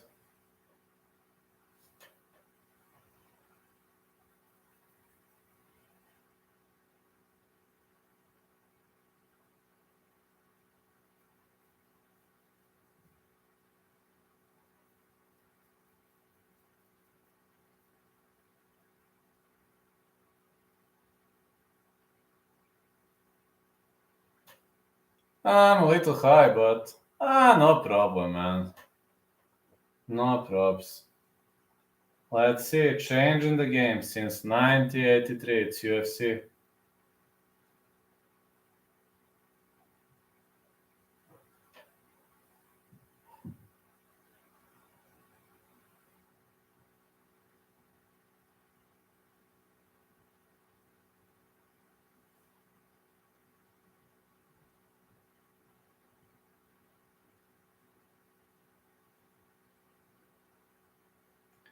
Jim Miller had the most fights in UFC history, 42.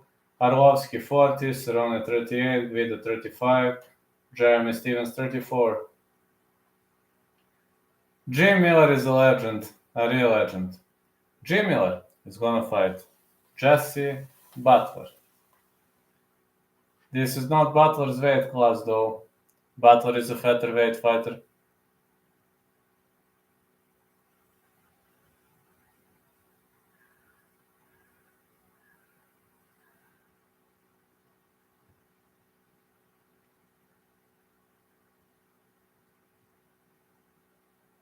Jim Miller is having those nasty guillotine chokes and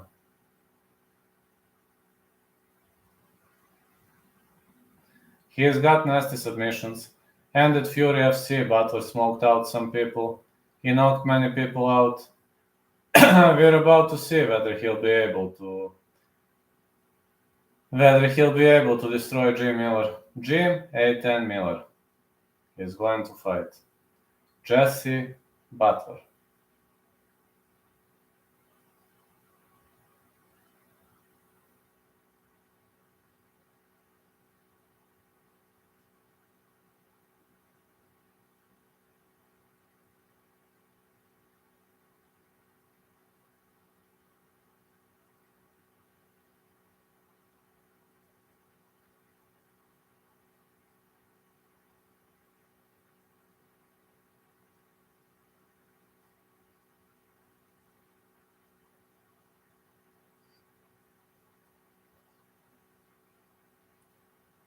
Jesse Butler, fighting out of West Monroe, Louisiana. Jesse Butler, 92.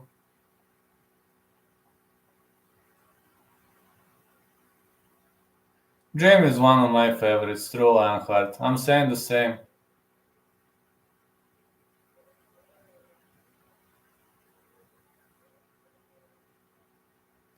Not like Anthony Smith. Nah. He's a different type of a fighter, though.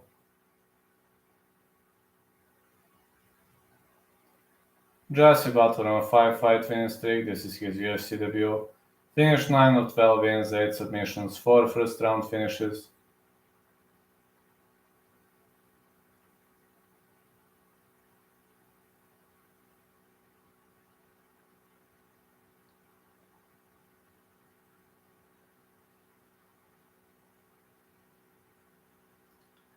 Jesse Butler is stepping inside the cage. Now it's time for Jim Miller. Here comes Jim Miller, 8-10. This guy is a legend of the sport, Sparta, NJ. Jim Miller, 155.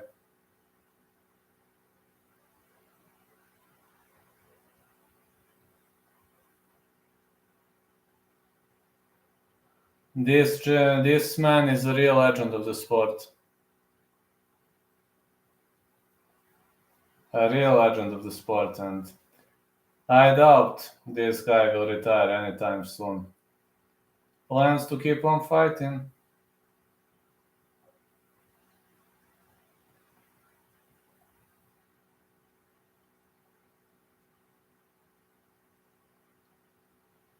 Jim Miller, most wins in UFC history 24, second most finishes in UFC history 16, most fight time in UFC lightweight history 6 hours, 18 seconds, 18 minutes, 59 seconds. This is amazing. Just looking amazing so far.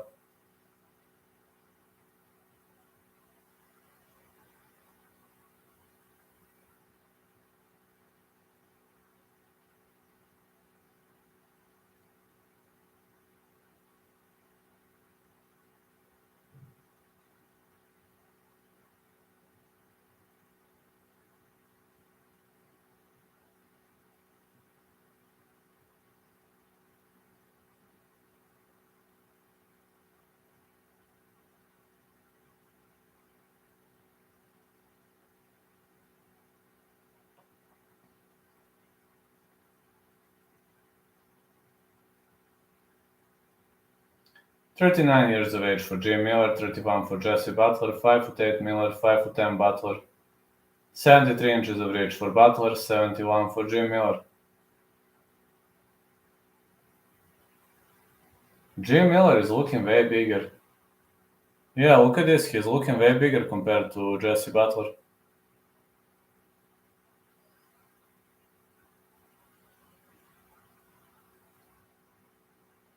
Fighting out of the bull corner, we got Jesse Butler, 12'4", 5'10". Fighting out of West Monroe, last 205 are the odds. Looking like a big favorite. I mean, looking like a big underdog, but again, Butler is in his prime, Miller is past his prime. Minus 245, heavy favorite for this one.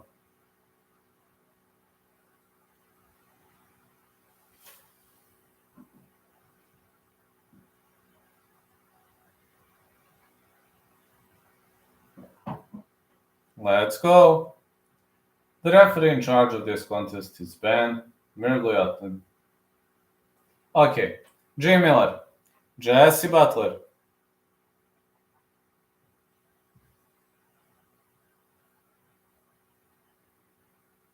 Off we go. Glove touch. Jim Miller recently won, so we mustn't write him off just yet. 39, yes, but Jesse Butler trying to bomb with big punches. Big strike attempts for Jesse Butler. Big left rights. Oh, big left hand for Miller. Miller sleeps him. Miller puts him to sleep. Whoa. 50K, baby. Knockout literally in the first second. Like in the first 10 seconds, we've witnessed a KO. Miller ain't gonna retire anytime soon.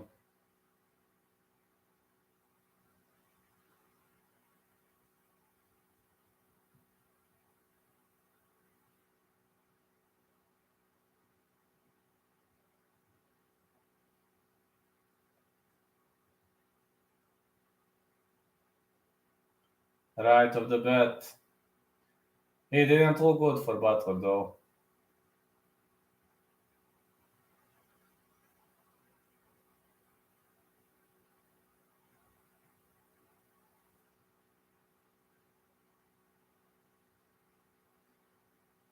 Big left hand and he slips him. Yeah, violent KO. He ducked under this big right hand and it was all he wrote. Straight to the chin.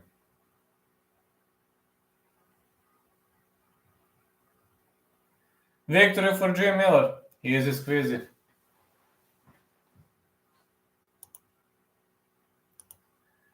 My next bet is not going the distance on Caceres versus Pineda.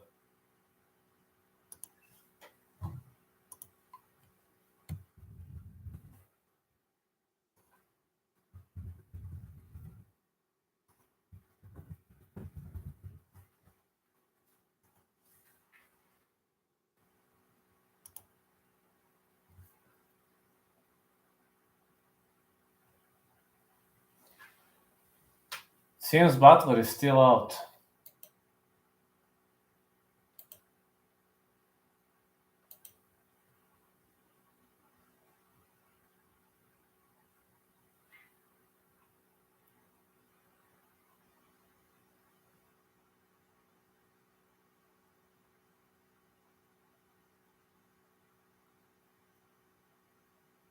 Yeah, Butler is still out, man. Not looking good for Butler.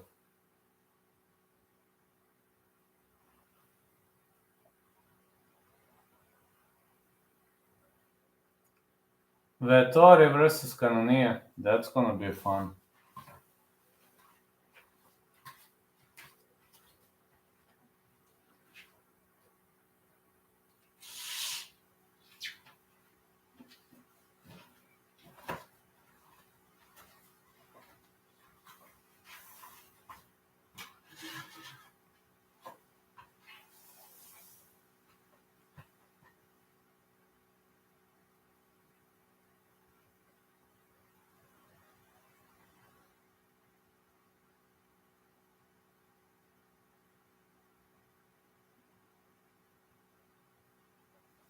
Victory for Jim Miller. Man, Jim Miller won this one dominantly. Dominant victory for Jim Miller.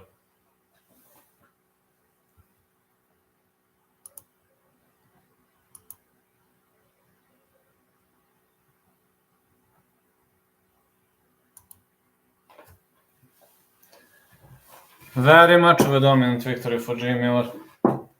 Easy part of the game.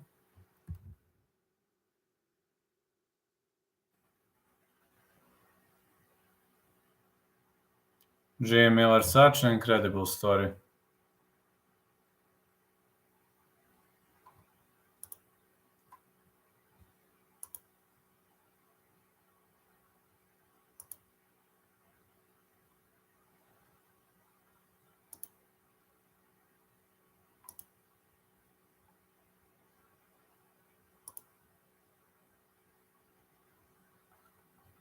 Yeah, Jim Miller is such an...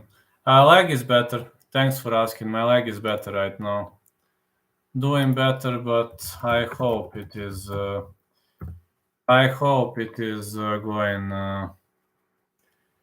going to be better, I hope.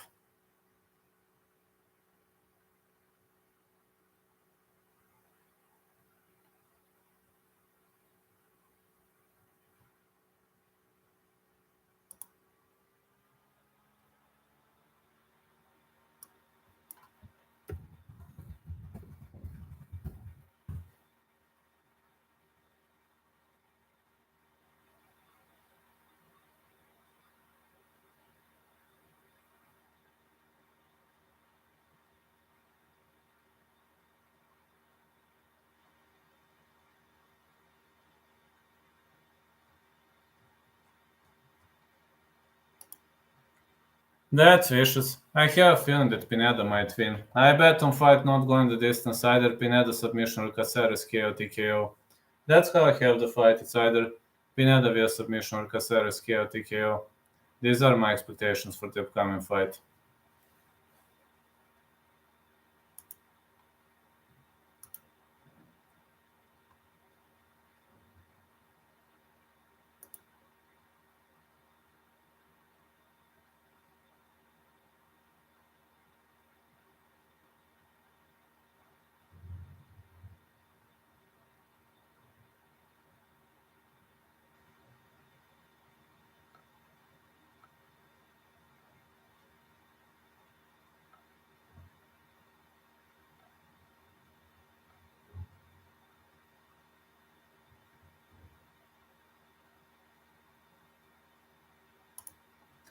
Let's see who wins this fight.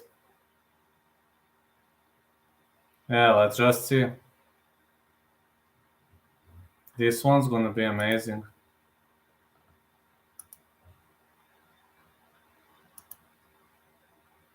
Too many injuries. Oh yeah, injuries are always an issue. Injuries are always an issue, that is true. Literally always an issue.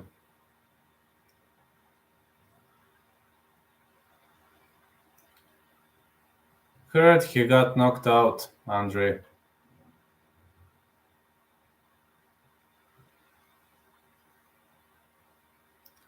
Jim Miller and UFC 300. We're gonna see Jim Miller at UFC 300. Makes sense to me pretty much in the first place. Really much makes sense to me to see him in that competition.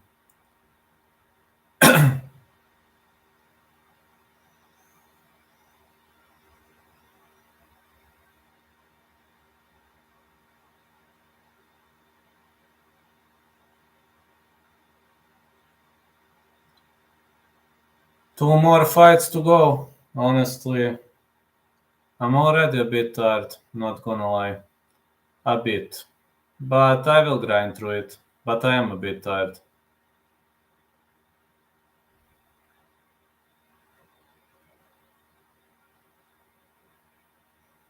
Two more fights to go. No big deal.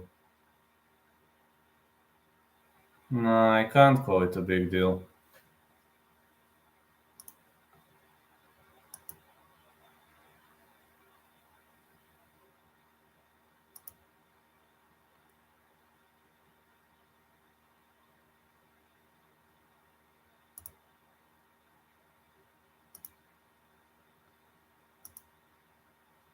Yes, Miller fought at UFC 100 and UFC 200. Impressive. He's still fighting. That is so impressive.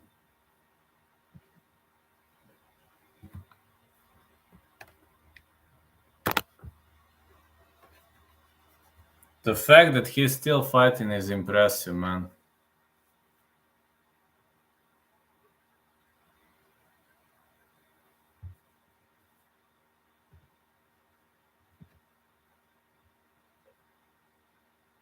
I see your window. Yeah, it's daytime. It's daytime, yeah.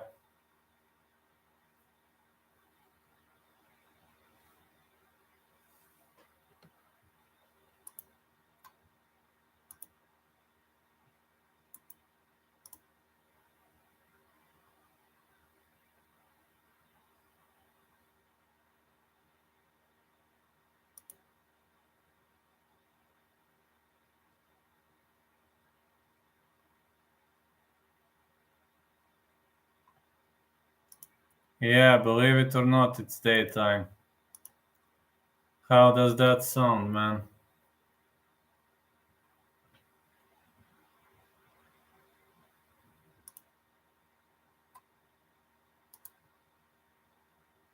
Five to 6, 5 a.m.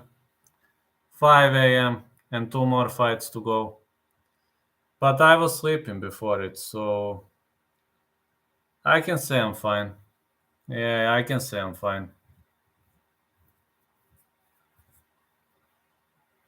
Not feeling that bad. I will sleep after this too, so shouldn't be much of a hard time for me. I'm over 40.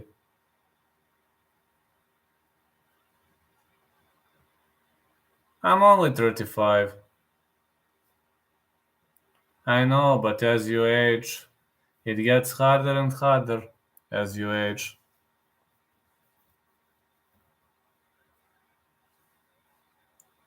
Aging is not easy, man.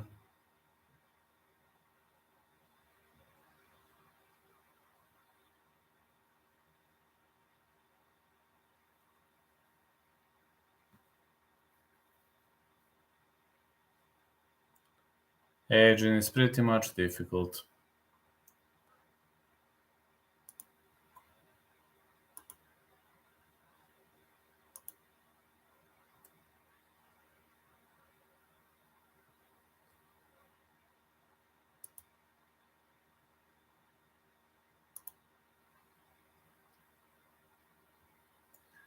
Alex Caceres, number 15, 2013, won no contest, is set to go down against Daniel Pineda.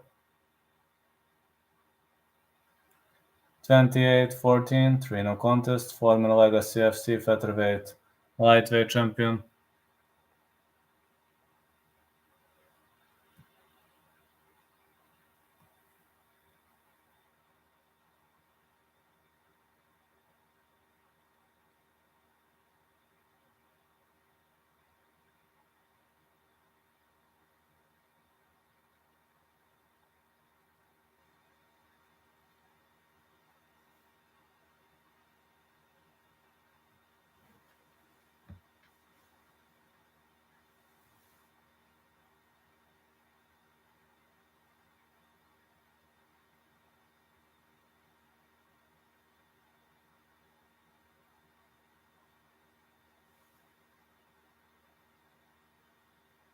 $47. It's okay.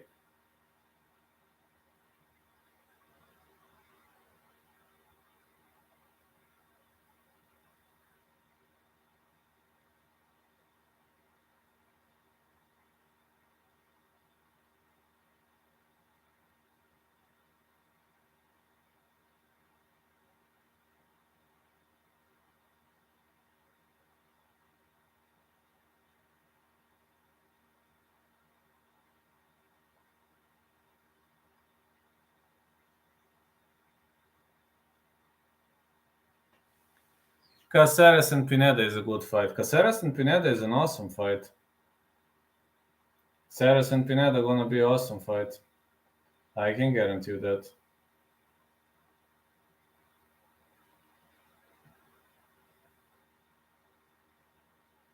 Not bad. Yeah.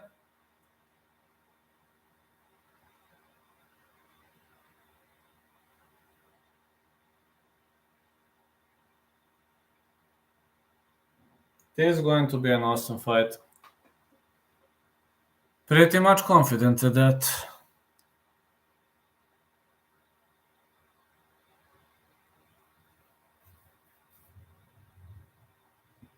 I must check what's going on next week.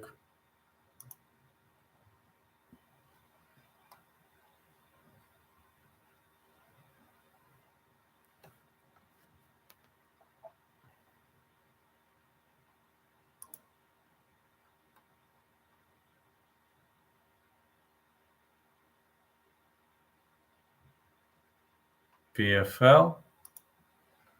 Fine.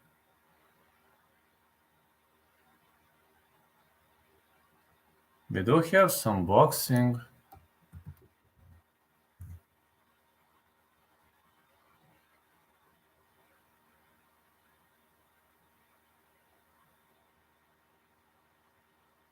We have a lot of boxing though.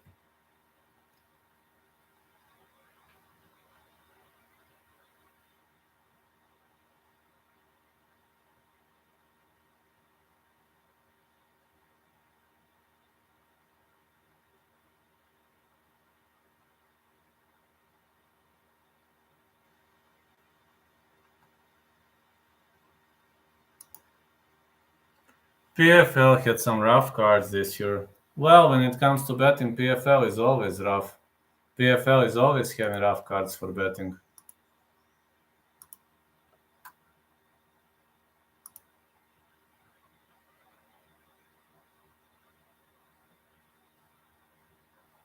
I hope all of you enjoyed listening to me roasting Abubakar Nurmagomedov.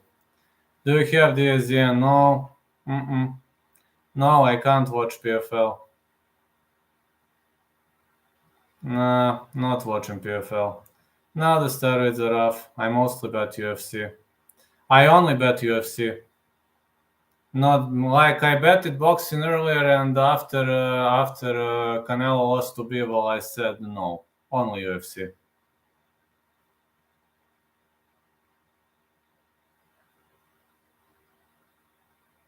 I do cover boxing only if it's on my local TV. I do cover, but sometimes it is, sometimes not.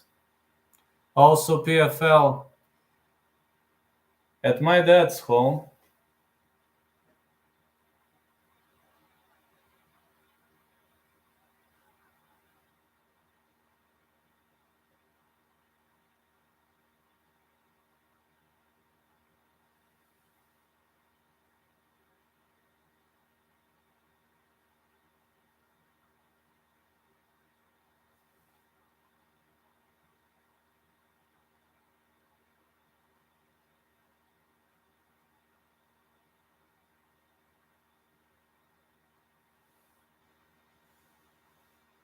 Yeah, the steroids are off. You are right.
Here comes Daniel Pineda, the Pit, born Dallas, Texas.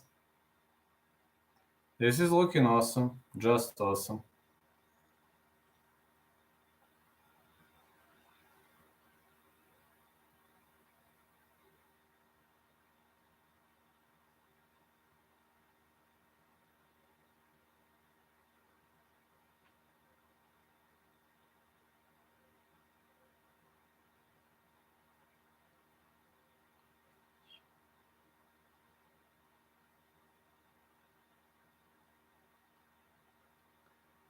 Daniel the Pit Pineda.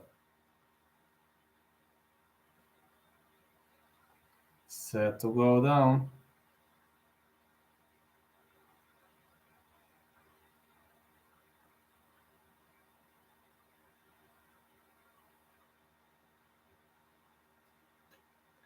Here comes the Pit Pineda.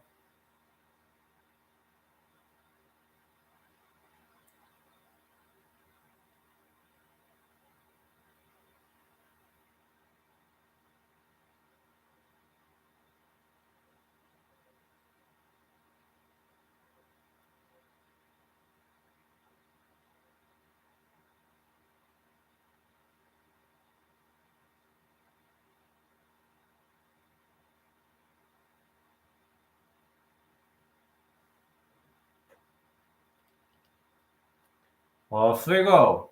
Alex Caceres.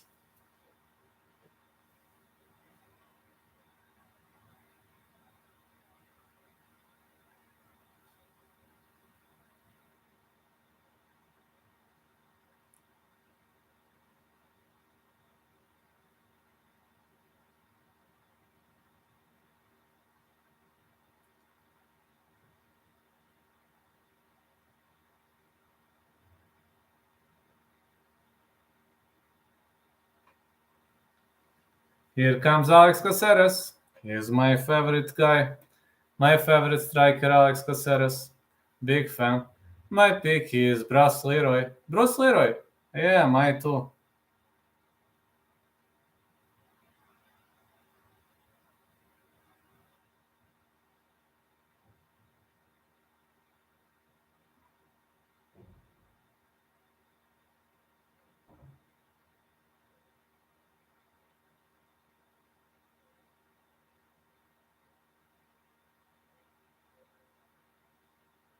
Here is Bruce Leroy. He is inside the ring.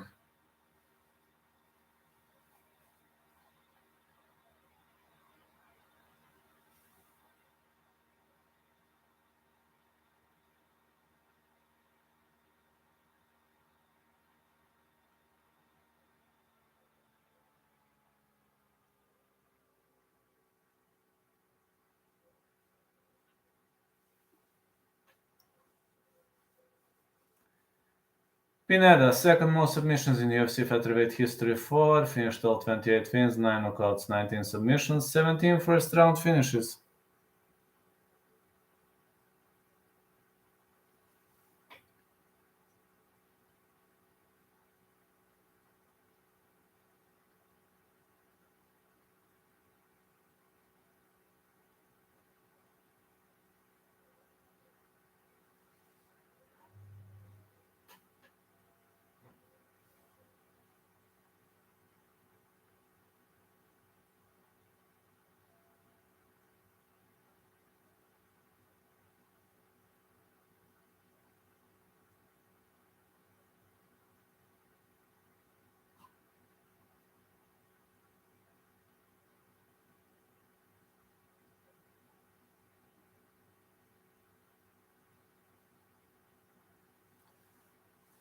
I remember Alex as a young guy in TUF with GSP.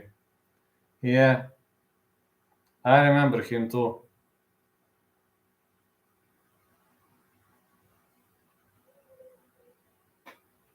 Okay, let's go. 2013, one no contest, fighting out of Miami, Florida. 9-2 as a UFC favorite. It's Alex Caceres.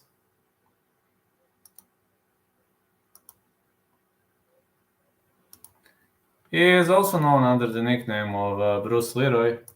The referee in charge of this contest is Mark Smith.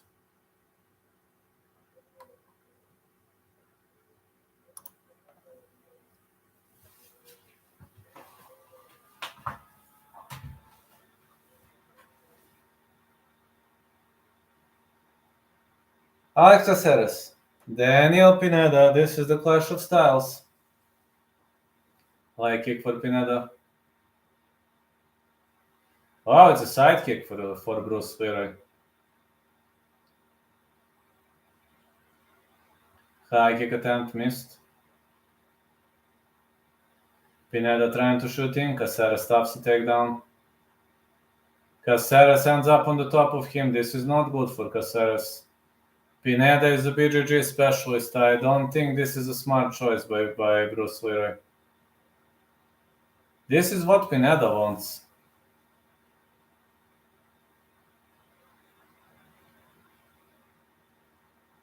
Bruce Leroy slips out of the position. Pineda wants to drag this to the ground. Like kick Pineda. Big punches. Pineda goes for a trip. But it seems Caceres defending himself nicely. Caceres ends up on the top of him again, but he is raining punches. But Pineda wants a ground fight. Pineda wants a ground fight. Caceres should be cautious. Pineda wants to go for a sweep. Caceres wants to work his way back up. Pineda going for a triangle choke. Caceres slips out.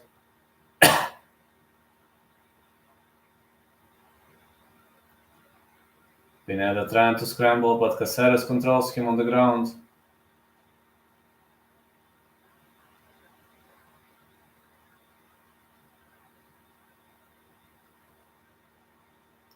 Caceres with a big punch.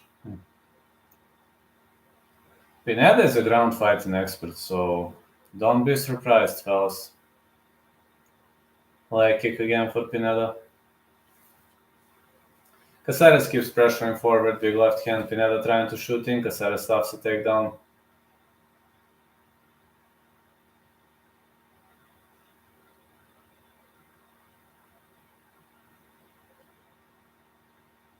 Some elbows been thrown by Caceres. Pineda keeps trying to drag the fight to the ground, but Caceres slips out of it. Now he presses against the fence. Big right. Pineda goes for a judo trip. He intentionally pulls guard.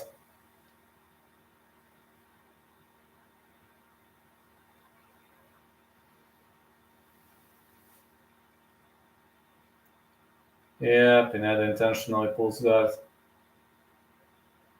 Big rights.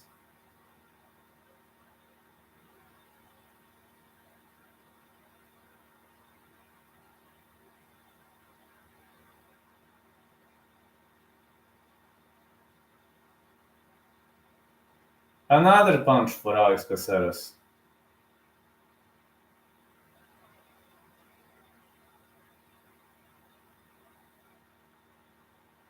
Oh, he goes for a leg lock. Now goes for the armbar. Is Caceres gonna be able to slip out of it? Yes, he will.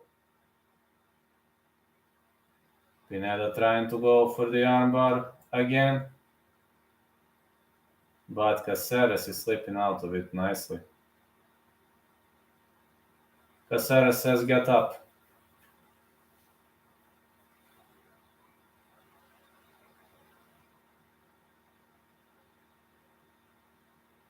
Leg kick for Pineda. Caceres with a looping uppercut. Now he is pressed against the fence. Is he gonna utilize some knee here? Well, this physical defense not looking bad at all. More knees for Caceres. Yeah, more knees. Excellent round. Very, very good round for Caceres. Caceres is doing a great job in this round, got to say. Pineda keeps trying to drag this fight to the ground, but he doesn't have much of the success with it.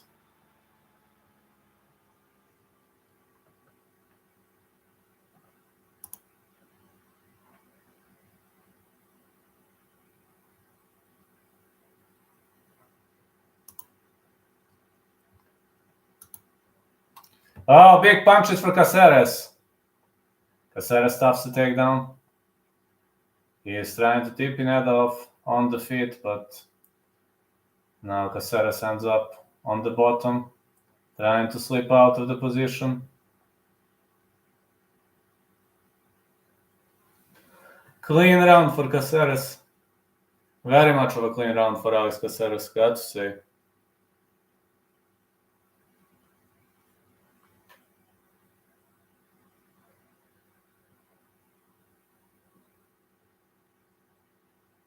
I believe this is one of the cleanest rounds you can see for Caceres.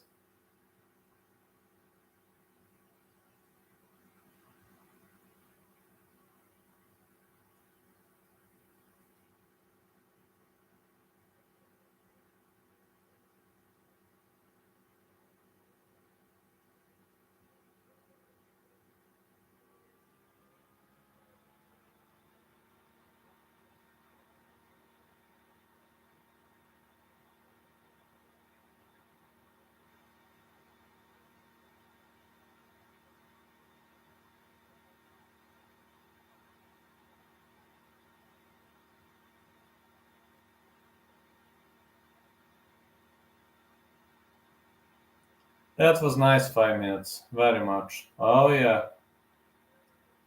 They touch gloves heading into round 2. Big right for Pineda, and another big right. Pineda is landing really big rights. Now trying to drag the fight to the ground, but it seems Caceres defending nicely. Pineda with a takedown. Caceres able to work his way back up.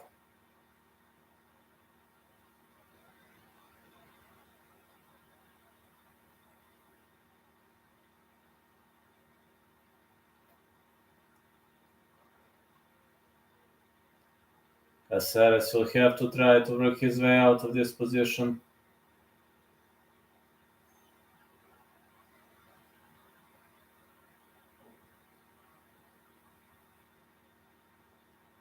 Pineda pressuring against the fence, and he's pressuring really hard.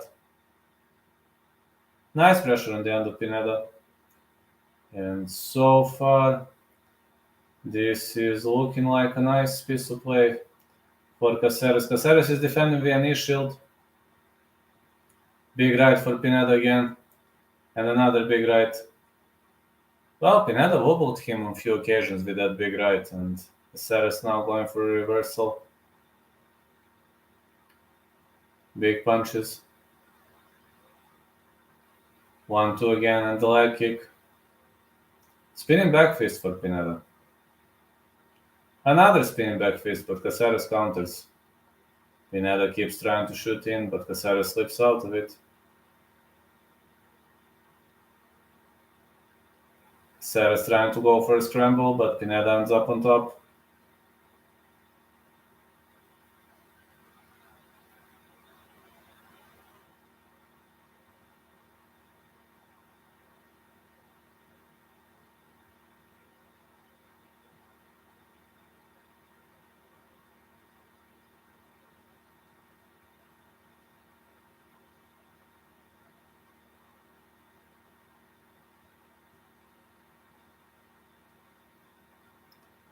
Pineda is trying to hoop on the top of his opponent.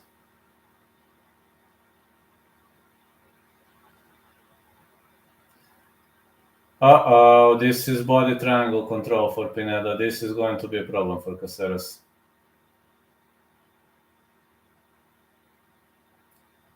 Pineda caught him into a body triangle. But Caceres somehow scrambles up on the top.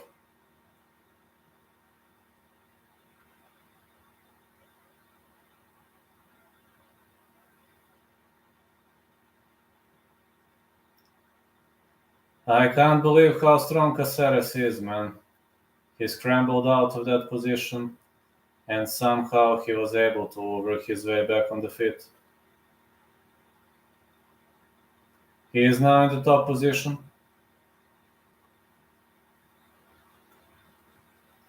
Pineda will try to go for the arm control. He is in the full mount. Now this gets bad for Caceres. Pineda is in the full mount. Well, if Caceres gives him back, that's gonna be a problem. Big punches for Pineda. He could go for a rear naked choke. Elbows for Pineda.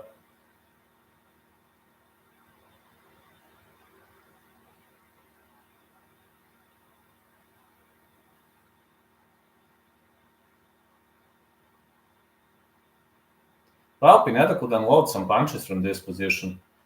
Definitely, he could unload for some punches, but he is fishing for that rear naked choke. He needs to create the situation for it in the first place. He should rain punches. Pineda's trying to control the arm. He doesn't want to make damage, I don't know. He's just controlling Caceres.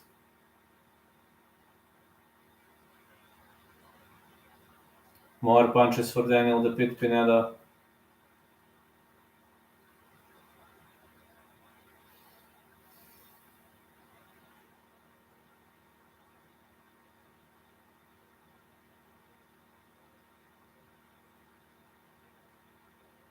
Elbows again for Pineda. And another elbow. Big punches again being thrown.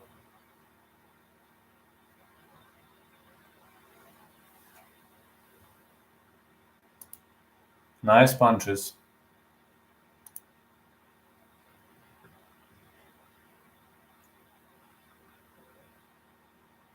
I don't know, could be 1-1. I think Pineda won this round though. Pretty much confident that Pineda won this round. Come on, Bruce Leroy. Big third round. Yeah. Big third. I think it's 1-1 though. On the scorecards, I have a feeling it's 1-1 right now. But we're gonna see. We are definitely going to see which way this is going to go.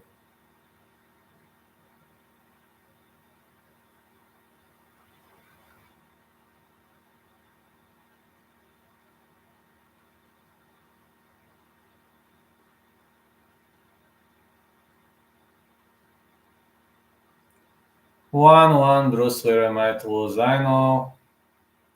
Round 3 is gonna be a decisive one. Both fighters looking pretty much tired. They touch gloves, let's go. Heading into round 3. Middle kick for Caceres. Oh, he hurt Pineda. Pineda misses. Big rights. Big knees for Bruce Leroy. Big left right. Leroy should go for the finish. Pineda keeps missing. Pineda seems very vulnerable to those body shots. Leg kicks for Pineda. Big jab for Bruce Leroy. Again, middle kick. Leg kick again for Pineda. It seems Pineda is vulnerable to those body shots. He chops Pineda down. Pineda works his way back up.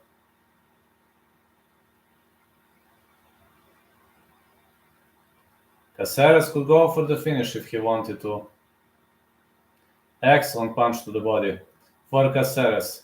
Pineda is on the fence. Pineda trying to shoot in. Is Bruce Leroy gonna be able to slip out of this position? Bruce Leroy slips out and he is able to separate.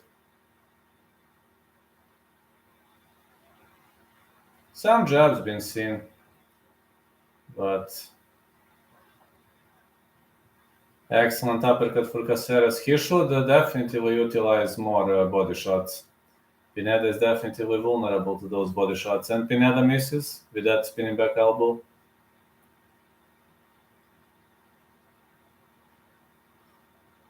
Excellent body punch.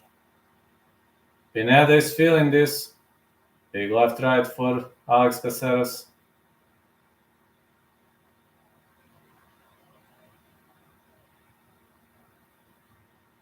Again, body punches, but Caceres should land more punches to the body. More body strikes should be equalized. Middle kick for Caceres. Middle kick Pineda. Pineda misses with the big right. Well, he's telegraphing. You know, Pineda is telegraphing, just telegraphing too much. Big right hand. Excellent performance by Alex Caceres in the flying knee attempt.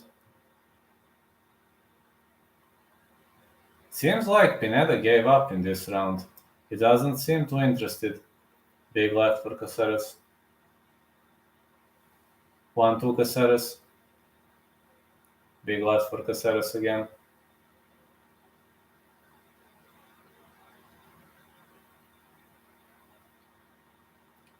Pineda only utilizes those leg kicks, but these are all points he's creating. Again, left hand.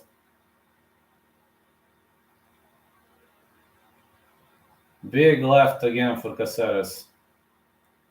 Another big left. And a high kick for Caceres, but he didn't land clean. Big right for Pineda. Caceres is now trying to enter the clinch in the big right. Leg kick Pineda. Big left for Caceres. An excellent check hook been thrown. Now Caceres takes the back. Will Caceres try to go for the takedown? Pineda with the grumpy roll. I don't know why Caceres wants to take part in a ground fighting against Pineda. And now Caceres locks him into a body triangle. This is interesting. Wait, really? Caceres unloading some punches.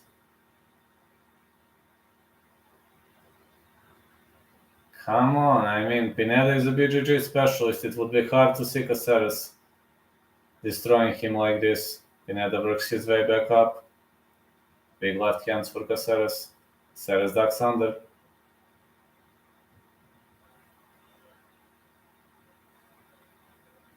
Uppercut to the body for Caceres. I'm gonna lose the second bet too. But okay.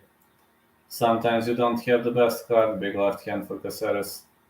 Uppercut again on the big left hand. Oh, Pineda drops him. Pineda dropped him with a big right. Well, Pineda dropped him with a big right. Is Pineda gonna win this fight?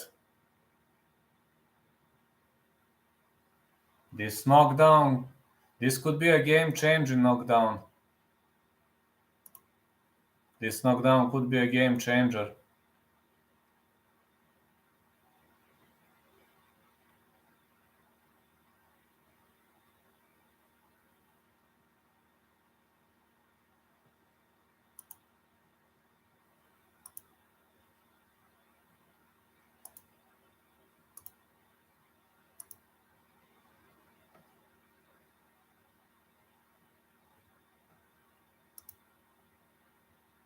Fan favorite for a reason, yes.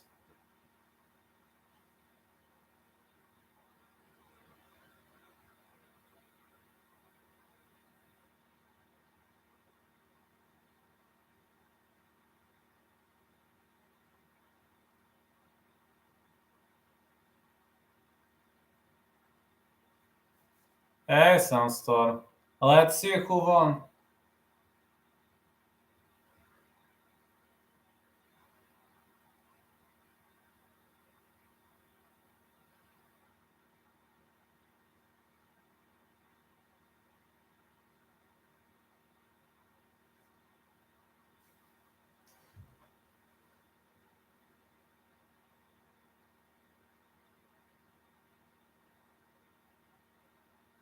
Alex Caceres won.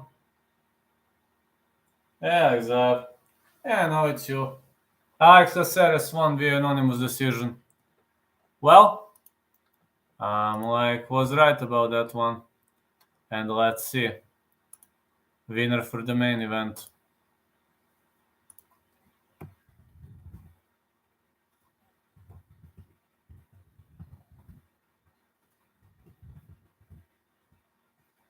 France or Albazi?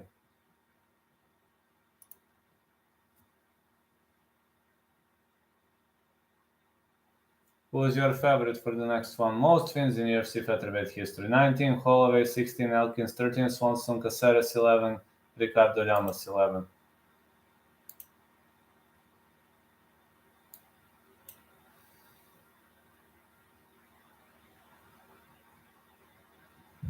I'm back. Oh yeah. Back for the main event. But tell me honestly, did you enjoy me roasting? Did you enjoy me roasting Abubakar Nurmagomedov? Was it funny? I usually don't do it, but did it look funny? Yeah.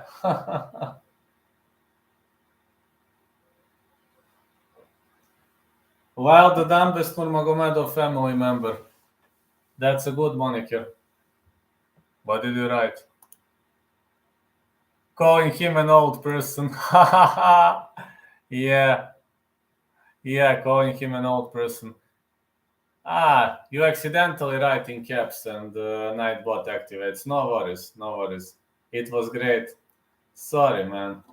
Nightbot is just over-aggressive. I can't turn it off for caps. I tried, but I can't. If you install Nightbot is actually nice for chat, but I can't turn off that option for caps. I tried, but I can't. That kind of irritates.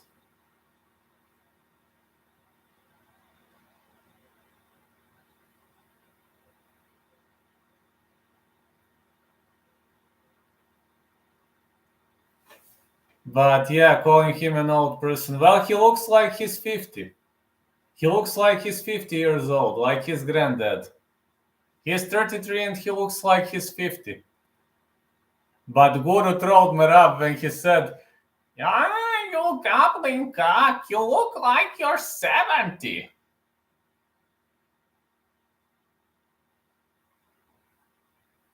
Do you remember that? When he said that Merab looks like he's 70.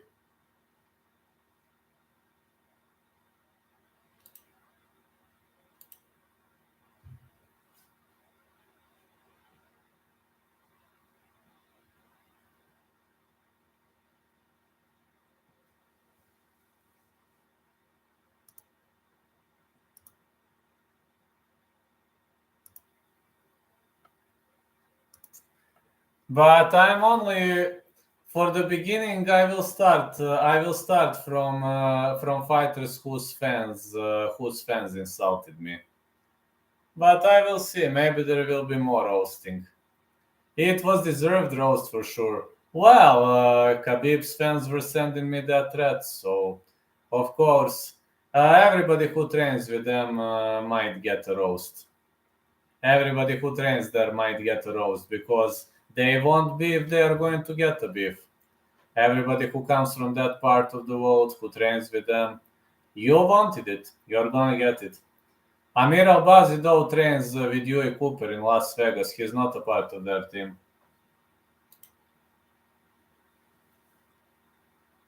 The first ever Iraqi fighter, the first ever ranked Iraqi fighter is Amir Albazi.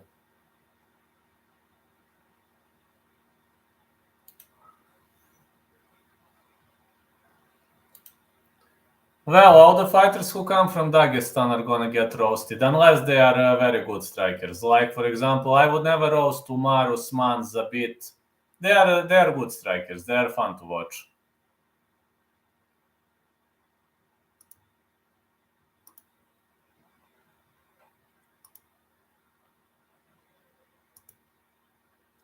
But their fans started. They started for no reason. As soon as I pick against their guy, you are speaking against my religion. As soon as you pick against their guy, okay, I can roast your fighters. Kara France, yes. Yes, I have Kara France to win. That is my last pick of the card. Over 2.5 or Kara France to win.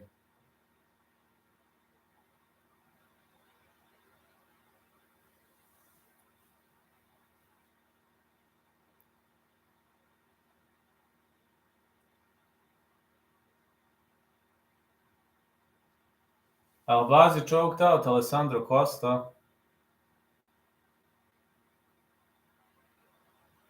Kara France had a lot of knockouts.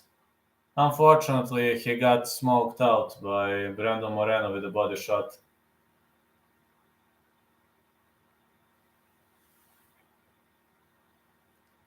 Salikov is Dagestani, but he is decent striker. You are right. So, Salikov rarely tries to wrestle, so I think I wouldn't roast him that much unless he tries to wrestle. But Salikov is not boring. Ankalaev is like, depends. Magomed Ankalaev depends, but he is also a decent striker. No, Dagestani guys who are decent strikers, I probably wouldn't roast them. Amir Albazi, born in Baghdad, Iraq, one of two Iraqi fighters in UFC history. His striking coach is Huey Cooper. Amir Albazi has improved his striking pretty much.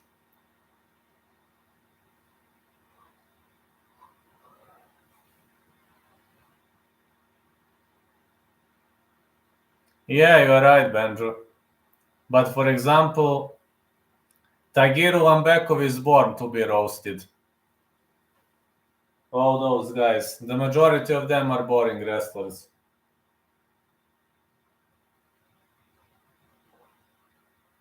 But not all. Umar Usman, he is walking out. Let's go. Oh yeah. Amir Albazi is not like Dagestanis. He's more like, kind of reminds me a bit of Belal, a bit, by fighting style.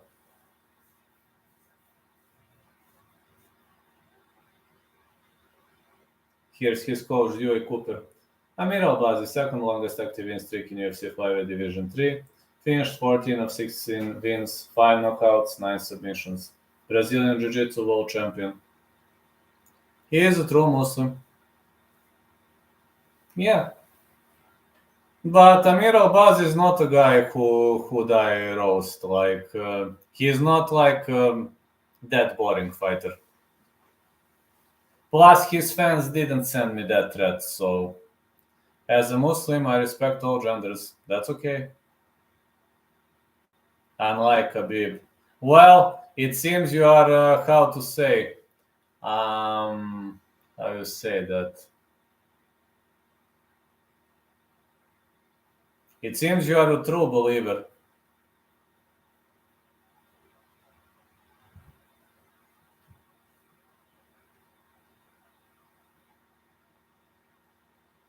I don't know. I haven't had bad experiences with Amir Albazi's fans. So, I don't know. Maybe he has horrible fans. Maybe he has good fans. I don't know.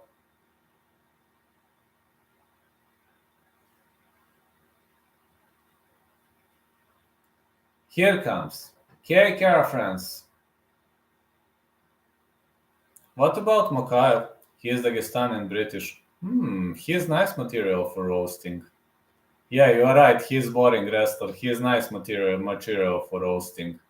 I'm gonna roast Mokaev in his next fight. You are right. He's boring fighter.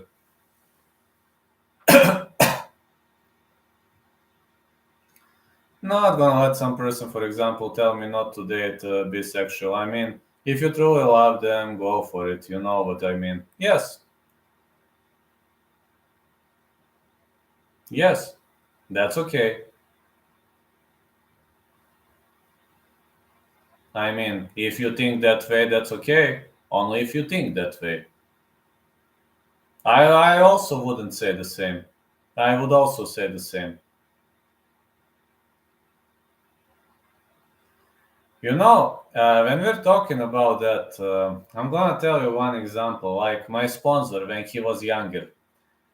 This is towards Khabib with his sexist attitude. When my sponsor was younger, I mean, he is married now. My sponsor is married now for like 10 years. But when he was young, he was in a relationship with a girl, and that girl was a prostitute. But he was really in a relationship with her.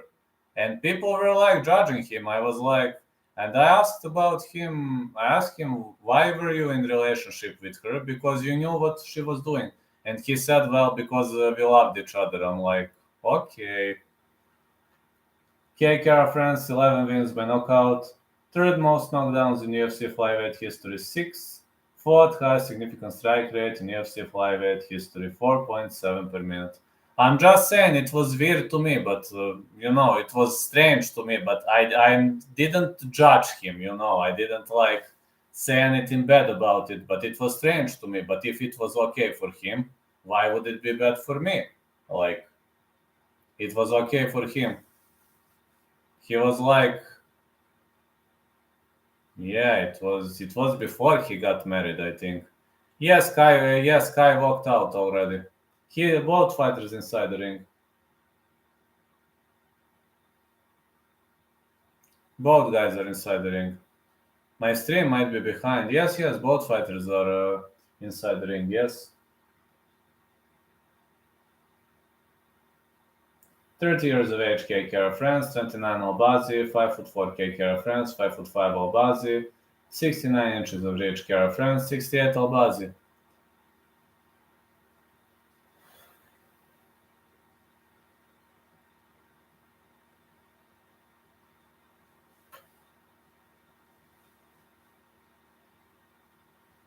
Alright, guys, this is the main event of the evening, and to be honest, Amir Albazi has improved.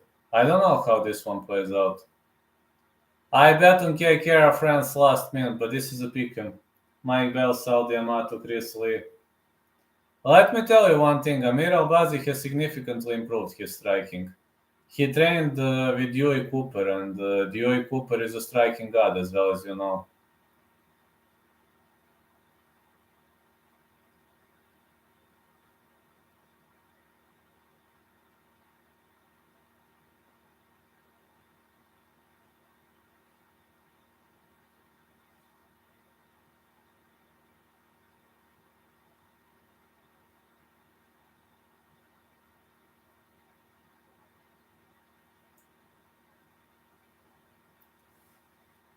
Amir Albazi, 16-1, fighting out of Las Vegas, Nevada, closest favorite in all 4 UFC fights.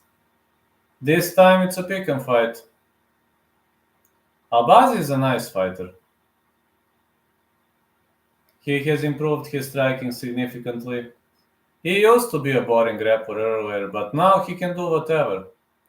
France is a master of takedown stuffing, which we've seen in the match against Askarov, and we're going to see like 24-10, 1-0 contest, 5'4", fighting out of Auckland, New Zealand, -110. This is a pick-em fight. Yeah, this is a pick-em. This really is a pick-em fight, if you're asking me. This is fair line. Both fighters are having even chances to win. But I smoked out Cody Saftik.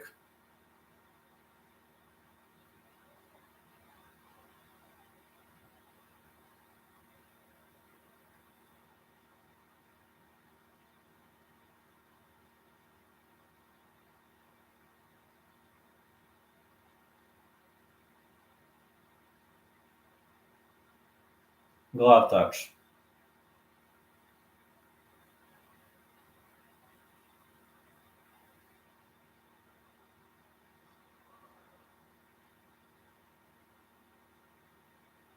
Amir Albazi, France. No glove touch. Let's go.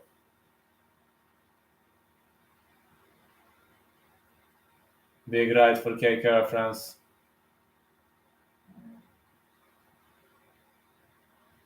Amir Albazi has significantly improved his striking, so he can stand and bang if required.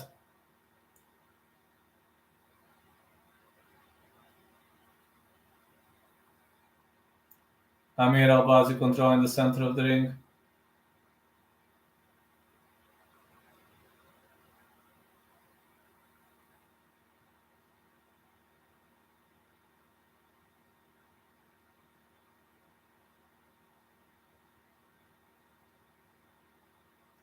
Big jabs for Albazi.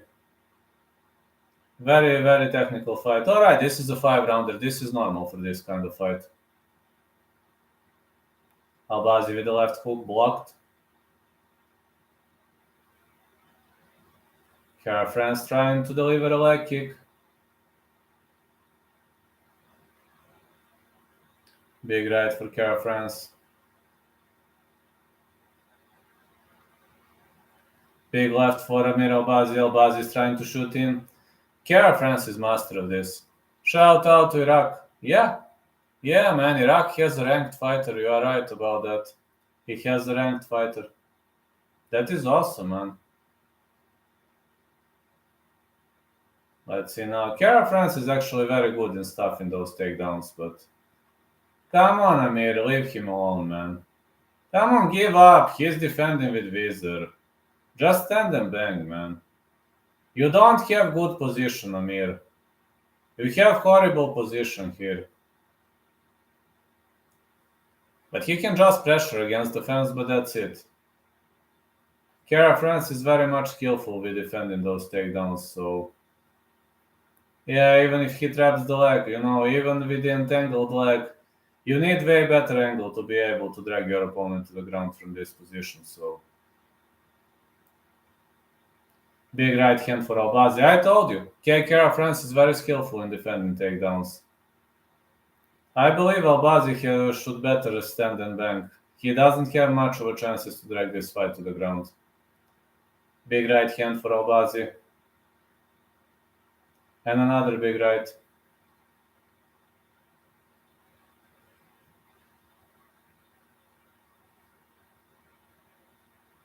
Big punches for France. Leg kicks for France.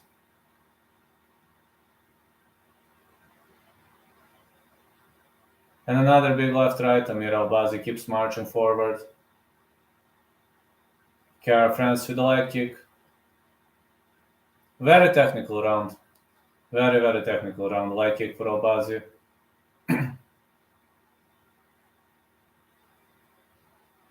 Yeah, just telling you, Amir Albazi used to be a boring grappler, but not anymore. A boring grappler and wrestler, but not anymore. He knows to strike, and he knows to strike pretty well. We've seen that in the match against Alessandro Costa. Big left right for Albazi, and another big right. But France is tough in those takedowns pretty much nice, so leg kicks for France.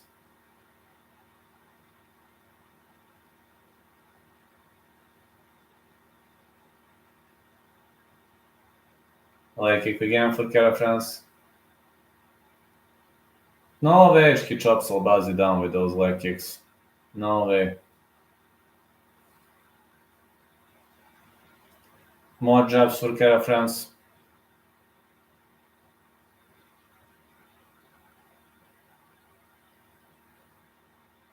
Leg kick again for Caceres. Is he gonna be able to utilize here? No. Such a technical fight. Big left hand for Caceres. And a push kick for Albazi. Caceres should brawl more. He's too cautious. I don't know why he is that cautious. Amir Albazi doesn't have what it takes to drag him to the ground, that's for sure. Albazi is better on the ground, but he'll have a hard time dragging Caceres to the ground.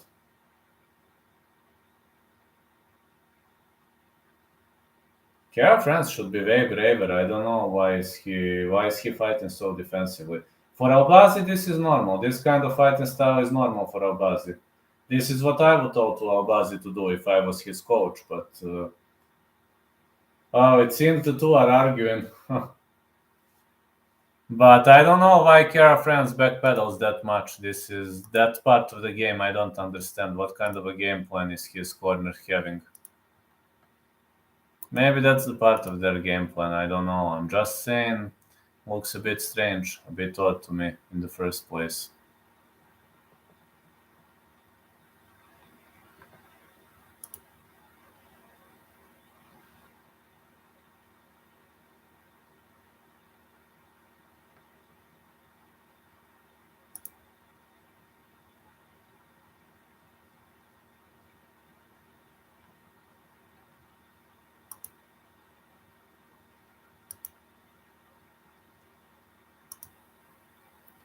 Who do you think got the first round? I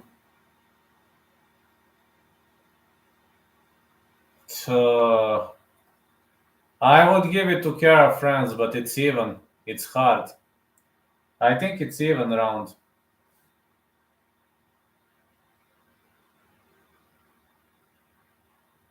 Like kick for Caceres.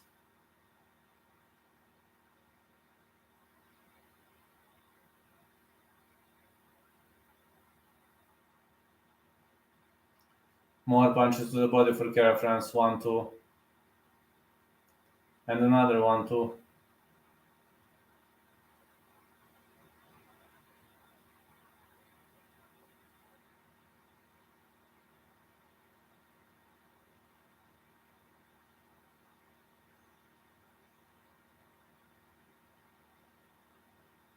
So much technicality in the end of Albazi, man. Yeah, maybe it's a trap. You might be right, Benjo. Definitely. Albazi keeps pressuring. He keeps digging to the body, trying to attack to the body. Big left hand for Caceres, but the problem with Caceres, he's backpedaling a lot. Why are you backpedaling that much, man? Like kick for Albazi. Why don't you just brawl, man? He can't take you to the ground. I don't know what are you waiting for. Why are you backpedaling? Left, right for Caceres. Caceres is just too cautious. I don't like this. He would have better chances if he brawled. Excellent jab for Amir Albazi. Middle kick for Caceres.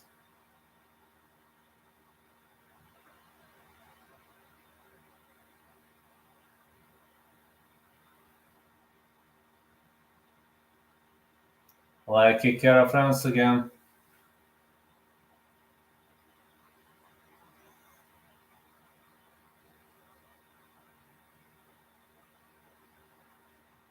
Fighters are extremely cautious. Very, very cautious fighting on both sides. Big left hand. Good left right being thrown again. Good right for Albazi.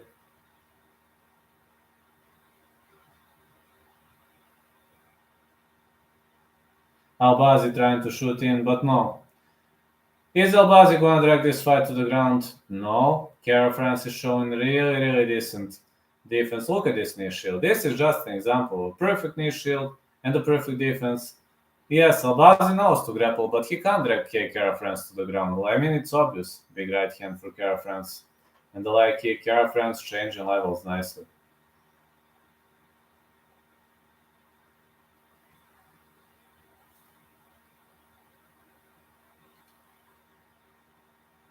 Good jabs to the body. And big left.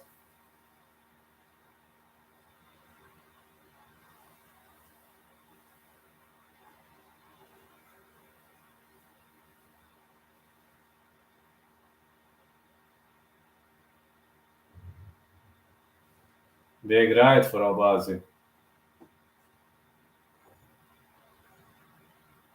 Another big right for Kara France. Leg kick. It's another leg kick for Kara France. Albazi with the right. Oh man, such a technical matchup. Albazi with the big right. 1-2 Kara France. He should swarm all over the place. Leg kick missed.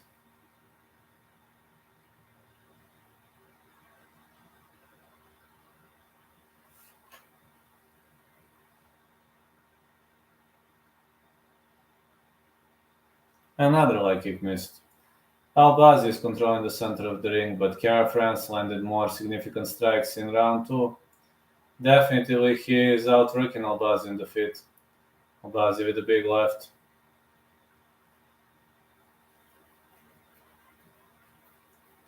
But Kara France is just too technical. Definitely he is too technical.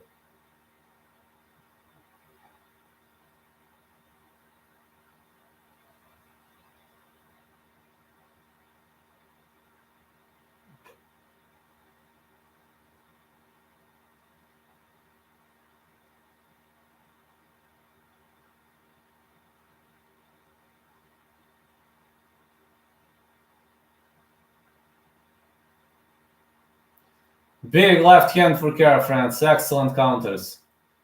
Now we're seeing some uppercuts. Well, these two are training boxing, great boxing exchanges to capitalize the round. I think it's 2-0 for Kara France.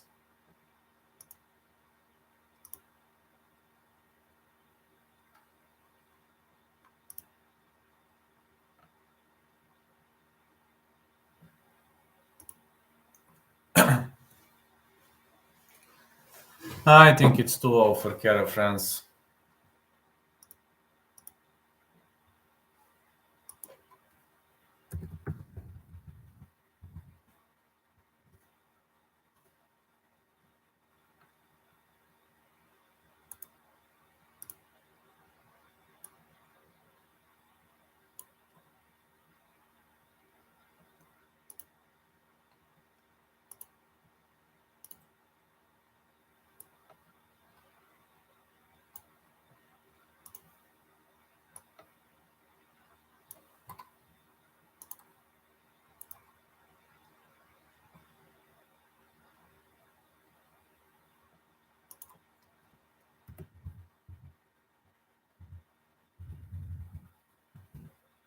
Okay, let's go.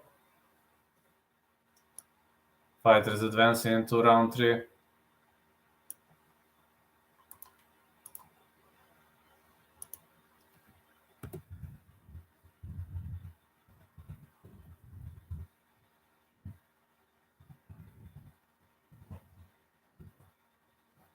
Let's go. Pretty much nice performance on both ends. But these two guys are pretty much not landing big shots, very much of a technical fight. And Amir Albazi keeps trying to drag the fight to the ground. He shoots in. Excellent performance. Really much excellent performance on both ends. But Albazi is unable to drag the fight to the ground. Wow, he establishes a takedown by Kara France. Kara France works his way back up. Excellent scrambling by Kara France. Excellent scrambling by Kara France. And this is awesome. Just doing awesome. Fighters are digging for underhooks, fighting for position.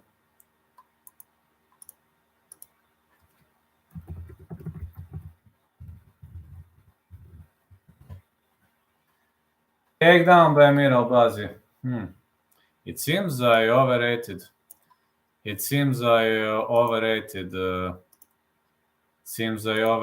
This Kara Francis takedown defense.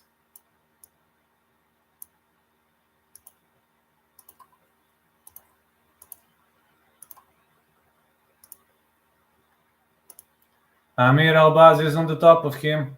Wow, man.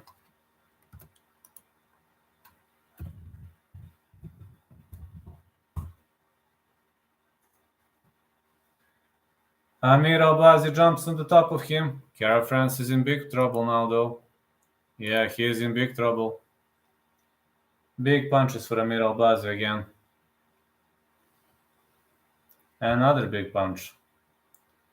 Amir Albazi took the back.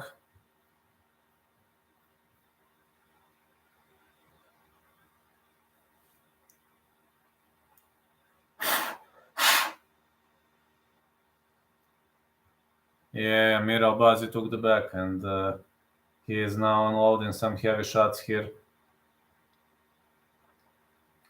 But Kara France is trying to unload some punches too from this position, and when your back are taken, you don't have many options. This is some kind of a modified body triangle, and Amir Albazi is now trying to lock both hooks in, and he locked body triangle. He locked body triangle here.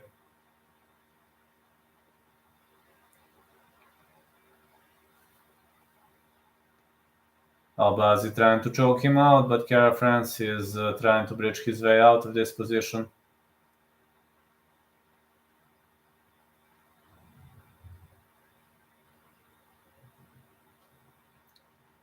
Albazi keeps digging for that choke. Keeps working on that choke, but didn't go well. Didn't go well so far. Albazi. Albazi trying to choke him out. It's looked pretty deep. It looks pretty much deep. Oh, it's pretty much deep. Kara France survives. Kara France survives. It was pretty deep. Albazi takes the back. Now he's going for a standing rear naked choke. But Kara France keeps surviving. 10-9 Amir, yes. Now Kara France shakes him off.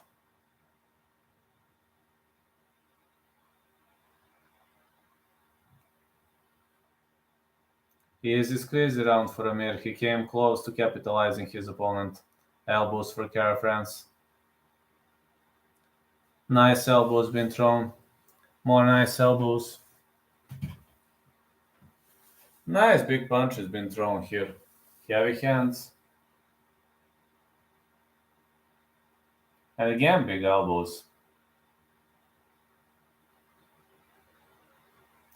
Big rights for Kara France, but he lost the round.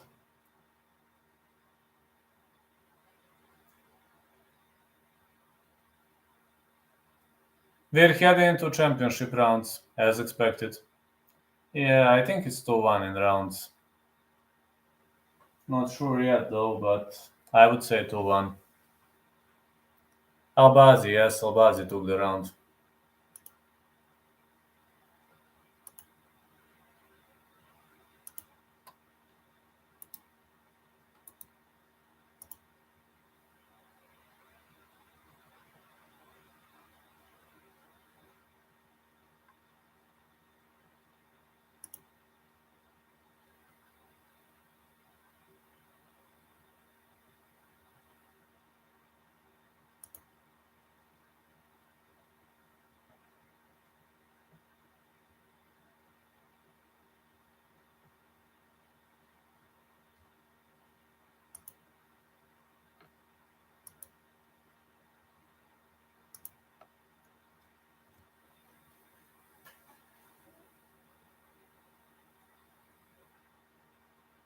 Okay, let's go, round 4.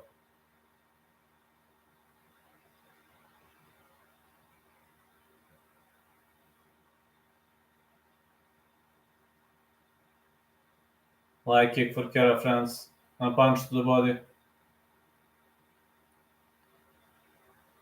Again, light kick for Kara France, but he has to be cautious. If Amir drags him to the ground, he's gonna lose the round for sure. Big right for Kara France. More punches.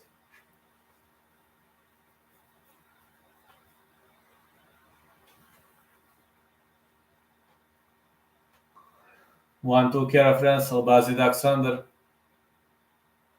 Kara France with a jab. Light kick missed for Kara France. I have a feeling another light kick gonna get missed pretty much soon. Big right again for Albazi.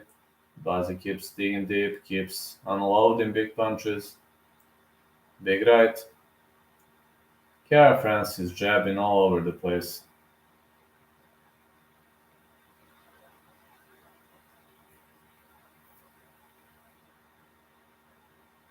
Good right hand for Kara France. Did it go well? No, I don't think so. Light kick.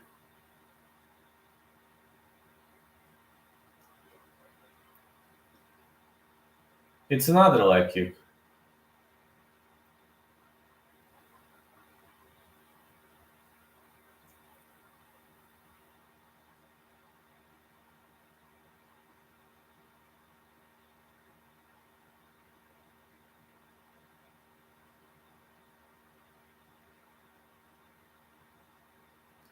More push kicks for Kara France.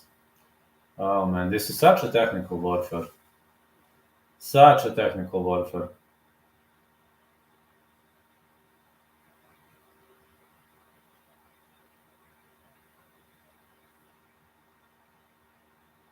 Kara France is moving laterally.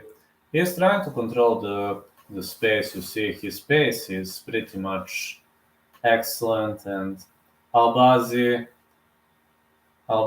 is having a hard time, because Kara France is one step ahead all the time. Albazi with a takedown. Albazi with a takedown again.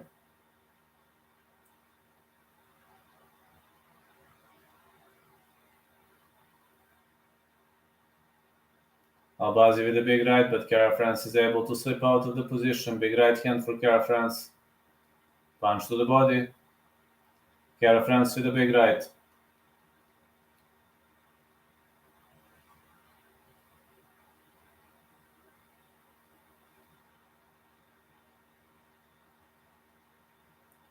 One, two for Kara France.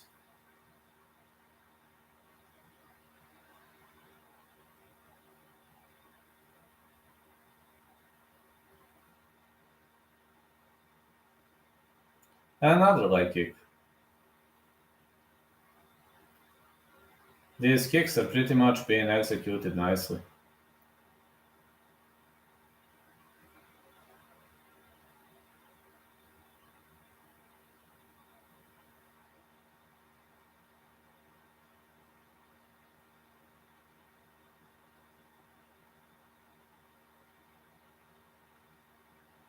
Middle kick for Albazi again.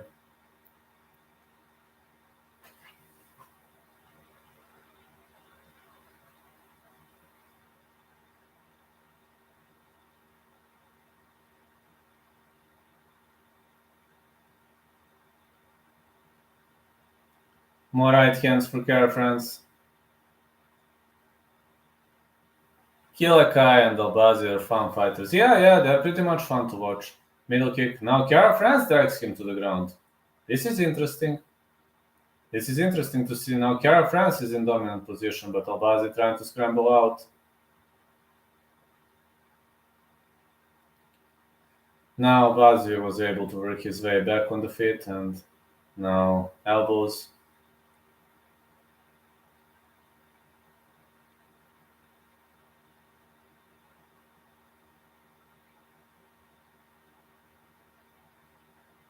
Big right hand for Albazi.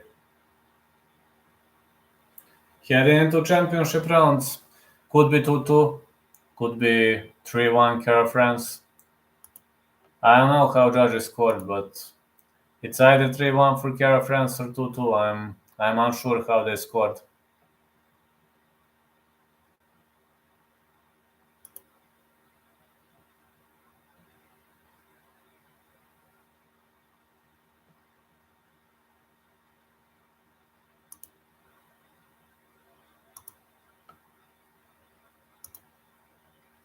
Got no idea how they scored, honestly.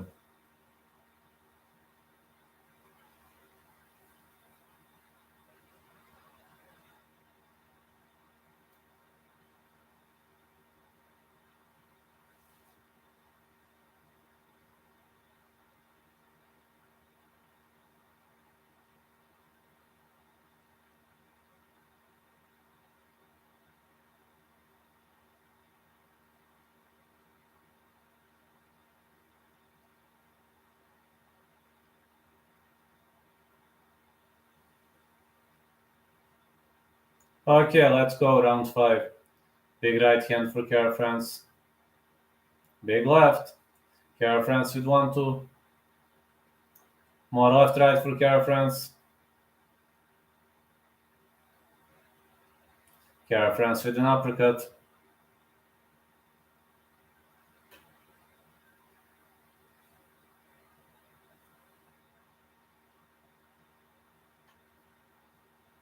Leg kick again.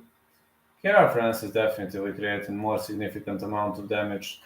Big right for Cara France. He's digging to the body. Another big right. Yeah, 3 of those rounds were pretty much close, and I'm having a hard time determining who is winning so far. I still believe that Cara France is picking Amir Albazi up on the feet, but Amir Albazi is teeing him up on the ground. Albazi with a takedown.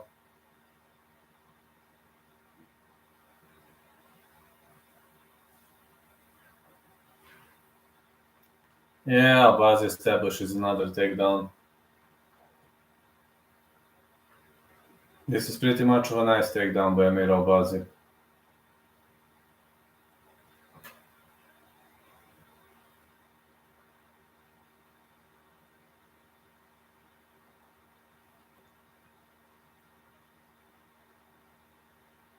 Albazi keeps trying to drag this fight to the ground, but Cara France is unloading some punches. Albazi is having a hard time dragging this to the ground, definitely. He won't be able to drag this one to the ground, and Cara France keeps teeing him up on the feet. Big right hand for Albazi and high kick. High kick for Albazi. Flying knee attempt for Cara France. Uppercuts again.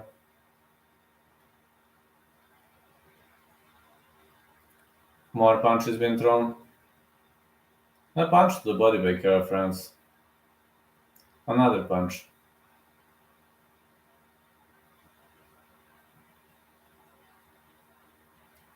I'm going to Mekti. Good seeing you. Thank you so much, man. Who wins? See you later. I think Cara France is up 3-1, but could be 2-2. Into round 5, Cara France seems to be winning. Uppercut for Albazi. More uppercuts for Amir Albazi. Big left hands. Middle kick for Cara France. The leg kick. Another leg kick. Big right for Albazi. Another big right followed by a big left hand.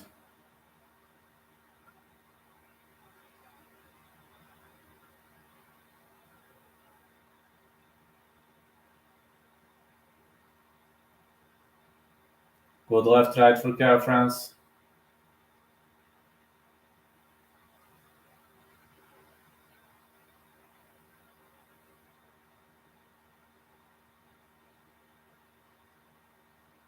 Another big right for Amir. Good left right again. These are heavy bombs. Heavy bombs being thrown by Amir. Cara France with a big left. Another big left. I believe Cara France is up.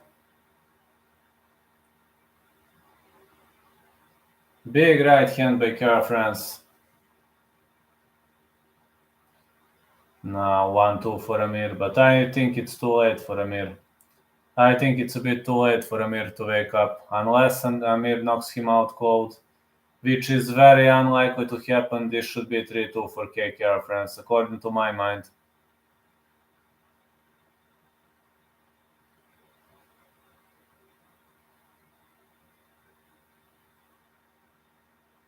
Big left hand. Nice performance by KKR France. Amir Albazi was trying to shoot him, but he was unable to. Big left hand for KKR France.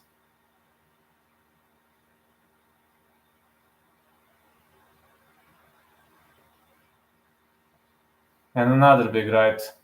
Man, KKR France is looking so dangerous.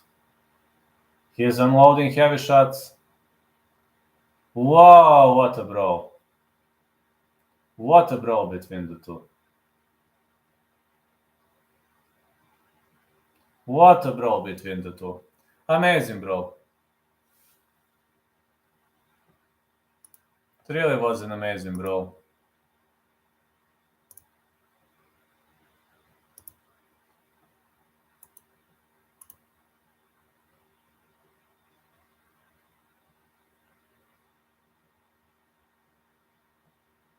I think KR France won. I'm like eager to say that I'm confident that KR France won, but let's see.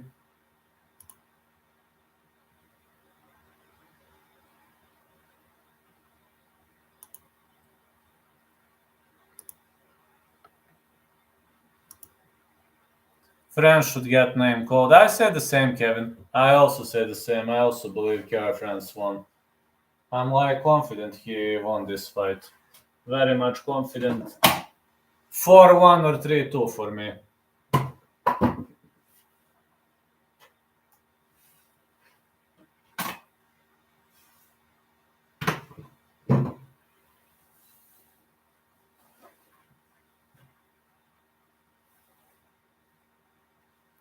I would say 4-1 or 3-2.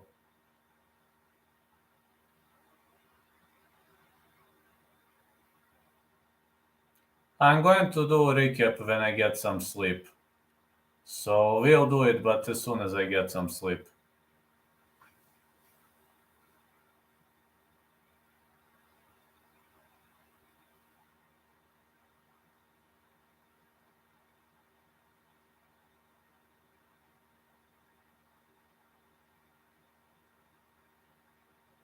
It's gonna be split.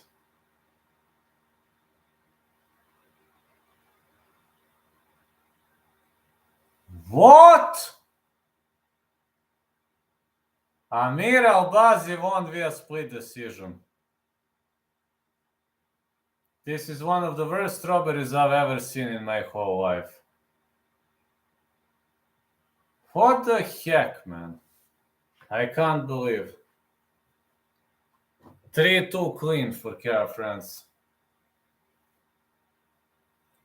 What a robbery, man. Okay, I mean, I've got nothing against Albazi. Albazi is a nice guy, nice fighter, but this is a robbery. But okay. Judges said it. The longest active win streak in UFC Flyweight Division 4. Of course it's a robbery. It's a heavy robbery, but okay. It's like it was clean win for KR France, but... Okay.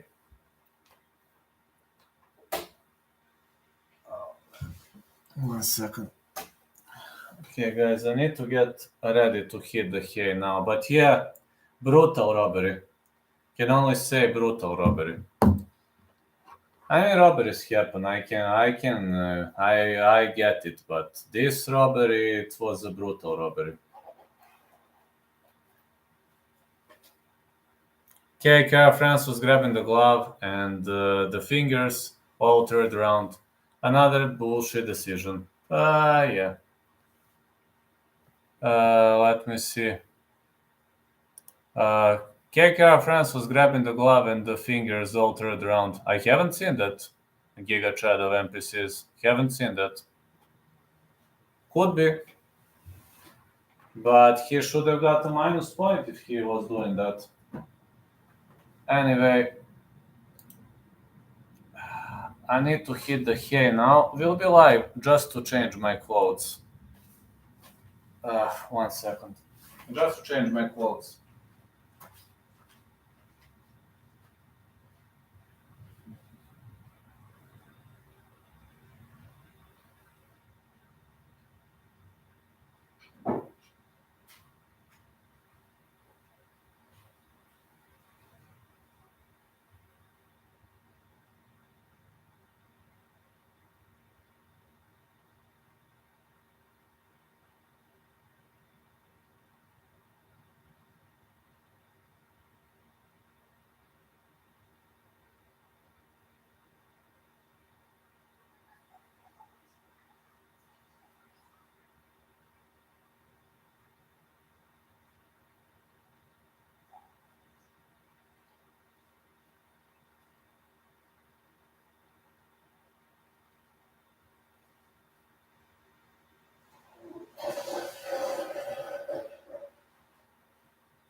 Okay, guys.